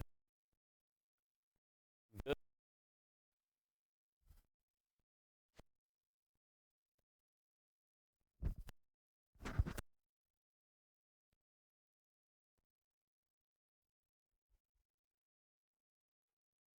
But the way things are going already this year, I think we'll have no issues going into next year. Because we've done nothing but grow. It's been exciting so far. You know, the cool thing about this year, like January was better than last year. February is better than last year. I love like being able to try to compete with last year. So, you know, I'm excited for this year. And I'm excited how this year has started so far and how much more we're known now this year compared to last year. So we just got to get through this summer. Like, it's hot though, chat. We're gonna get at least 30 days of 100 degrees or more every day on this truck. So if I can make it through one more summer on this line and literally not pass out, I think we'll be all right. I think we'll be all right. We got this. We do, man. We do. And with how it's been going, it's starting off good, dude. We're starting off good this year. But, you know, I can't keep it up, man. I've done it too long, and I just don't want to do it anymore. I love this. I love creating. I like making the specials. I like loading the truck. I just don't want to do this anymore, dude. Wednesday, Thursday, Fridays, I don't want to do it anymore. It's making me fall out of love. I like everything leading up to it. But when it comes down to me doing it, I don't want to do it anymore. You know? I don't want to, and I'm not going to be able to. I'm not going to be able to, you know? We gotta really hope that this year the growth is good and we can keep picking up more catering jobs like this pizza thing and all these things. Steve wants a divorce. It's not a divorce, bud. I'm just saying I can't do it anymore. The line cook part, you know? You can't expect me to do it anymore. Welcome in, Raiders. We're just getting ready to raid art ourselves. We're just getting ready to raid ourselves. Ruger coming in with the crispy resub. Hi, Ruger. I'm trying to find Krem. I think wants me to save something for Hula. Krem, what did you want me to save for Hula? Pastrami. Hey, what up, Miss Hoop? Guinness cake. Ah, okay. I'm gonna put one in the freezer now. I think we got like 34 or 35 of these. I'll put one in the freezer now. I thought it was the pastrami.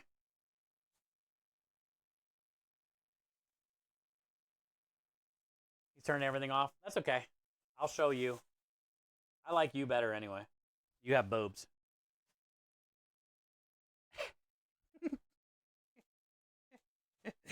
I like you too, Ruger, even though you don't have boobs. Well, you kind of have boobs too, but I like Miss Hoop better. Have mustard. Smells so good.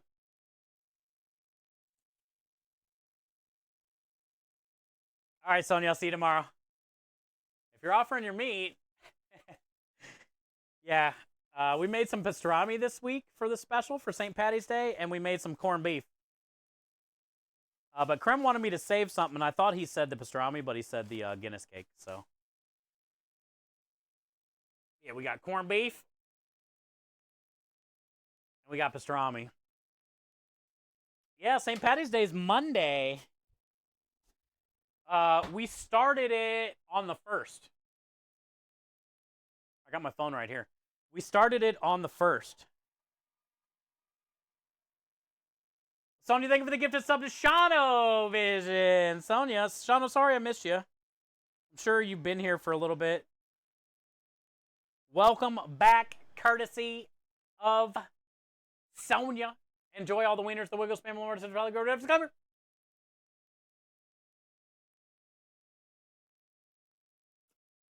Corned beef. Here's the corned beef, Kenneth.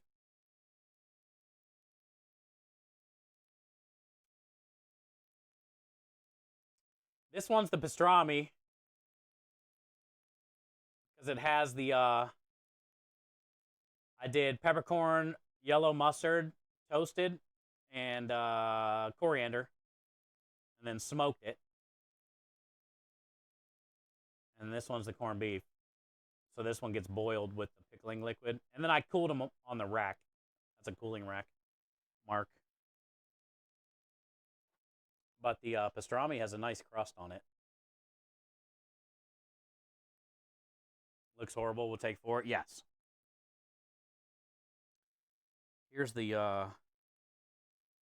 corned beef, Kenna.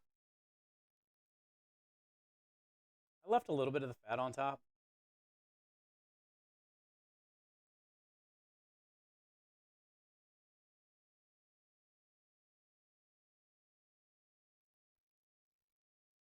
And when Krem got home today and came in the warehouse, he was like, oh boy, it smelled amazing. And thank you, Ruger. Appreciate the resub as well. And thank you, Sonya, for the gifted sub. So Krem wants me to save you one of these, Hoop.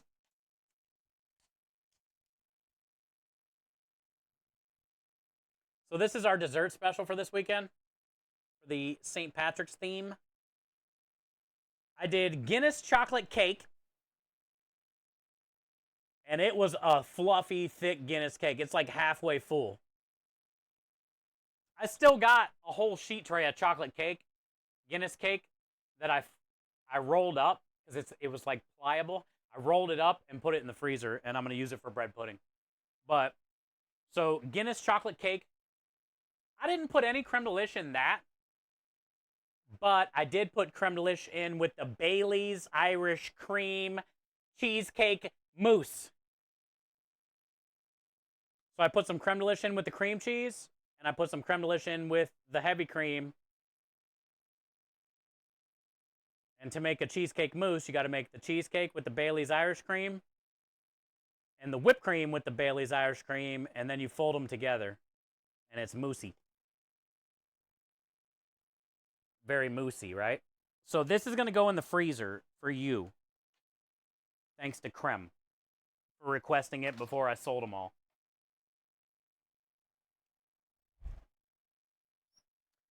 And it has the Baileys, the creme de lish, the Guinness, like 3 amazing things all in one mini cake. You'll give them one little bitty bite. Well, thank you. That's as you should. I love green beer, an excuse to drink heavily. Yeah, we're doing corned beef. Oh, and I made sauerkraut for the Reuben. This turned out phenomenal. I toasted some caraway, and I added some caraway to the sauerkraut so you can see the little brown speckles. That's the toasted caraway. But I did apple cider vinegar, water. I cooked some onion down in bacon fat, and then I added all the cabbage with some salt and pepper and let the bacon fat and the onion mix together and kind of cook down a little bit and brown. And then that's when I added sugar, cider vinegar, toasted caraway, more salt, pepper, and water.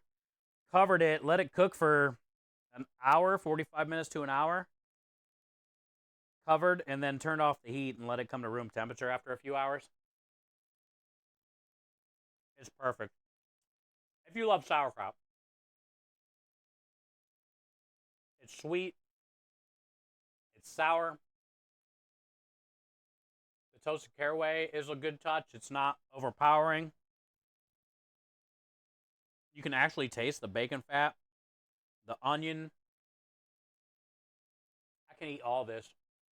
It makes me want to have a hot dog with yellow mustard and sauerkraut.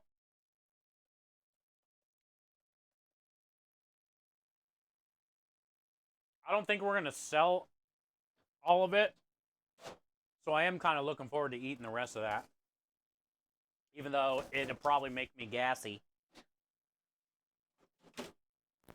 That's definitely some of the best sauerkraut I've ever made. And then I made Thousand Island dressing to go with it, too. And we kind of did a little spicy Thousand Island, but nothing too crazy. I did Dave's hot and sweet pickles. Famous Dave's hot and sweet pickles. You can get them at most grocery stores. And then I usually like to dice up some white onion too with the pickles for the Thousand Island. But instead of the diced white onion, I did pickled red onion. Instead of the diced white, I did pickled red. And that added a fun little tang to it. Because I just had some pickled red onions chilling. It's definitely chunky.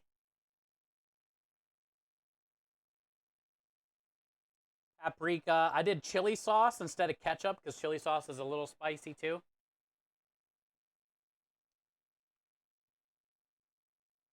It's like Big Mac sauce times 20.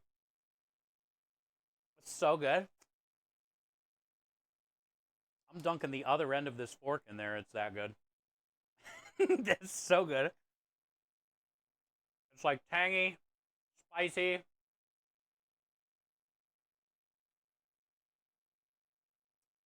Yeah, it's like Big Mac sauce on steroids.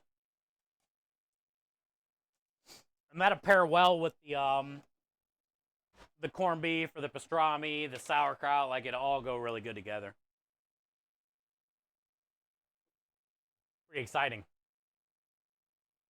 Pretty exciting. All right, so we are going to raid out too because I still got to run to the store real quick before I even start breaking down, cleaning up. But we got everything. I feel I got backups of everything up here. We got everything loaded that we need. We have all the stuff for the specials. All the desserts are up here. I got like 20 Guinness cakes. I got 10 tiramisu. I got probably 10 or 15 cannolis. We got creme de lish ice cream.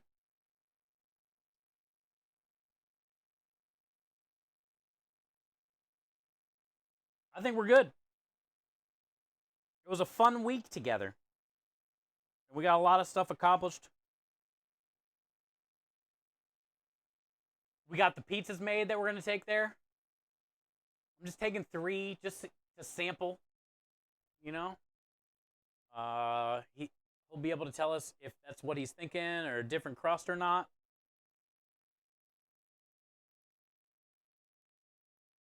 Don't run too fast. Yeah, I gotta drive down the road and get more bread. I just gotta get 10 more orders, which is 2 more loaves. Because I can get 5 orders out of each loaf.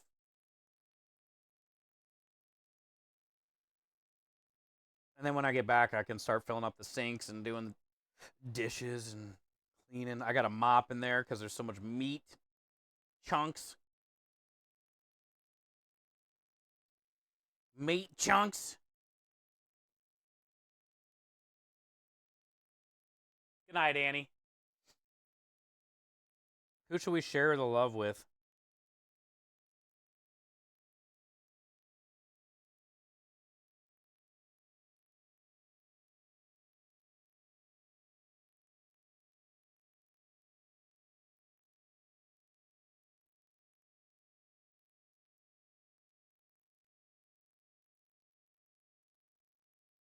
There's a lot of amazing people on right now.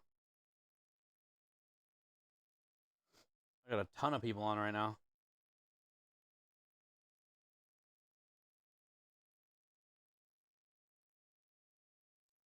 The crazy taco truck is on right now. We can go show that guy some love again.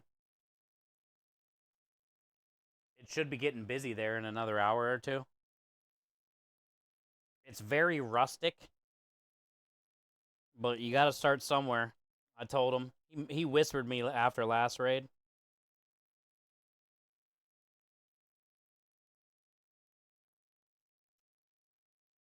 And I like him, man. He's a hustler. His wonder why that didn't work. His mic absolutely sucks. And I know that feeling. His camera sucks. And I know that feeling. But the fact that he's trying, and he's growing a community, and that's what it's all about. You got to start somewhere. And it's nice to have somebody like you guys and us to go in there and make this dude's day. He only ever has like 1 person in there. He's never really got too many people. He's got an amazing mod. A couple good mods, but, you know. So let's just go hang out with him. I call him Tamale. He does make some fire birria tacos, though. And thank you guys so much for everything. I had a great week this week. Thank you guys for the donations every day. Raising money for Starlight Children's Foundation. Thank you for all the raids, the resubs, the biddies, the love. Minja, thank you for all the cussing for the kids. Appreciate you taking time to help do that. And we'll do it again tomorrow. Remember, tomorrow we should be live by 4:30-ish. And hopefully we get our butt kicked. Later, Petey. If I get done at a decent time, I'll shoot you a message. I gotta go to the store that I forgot about now, and then come back, and then it might be 11 by the time I get up into the office tonight. But it's okay, Matto. You're welcome for all the creeps. Thank you, guys. We'll see you tomorrow. I'm excited for tomorrow. Hopefully we do well.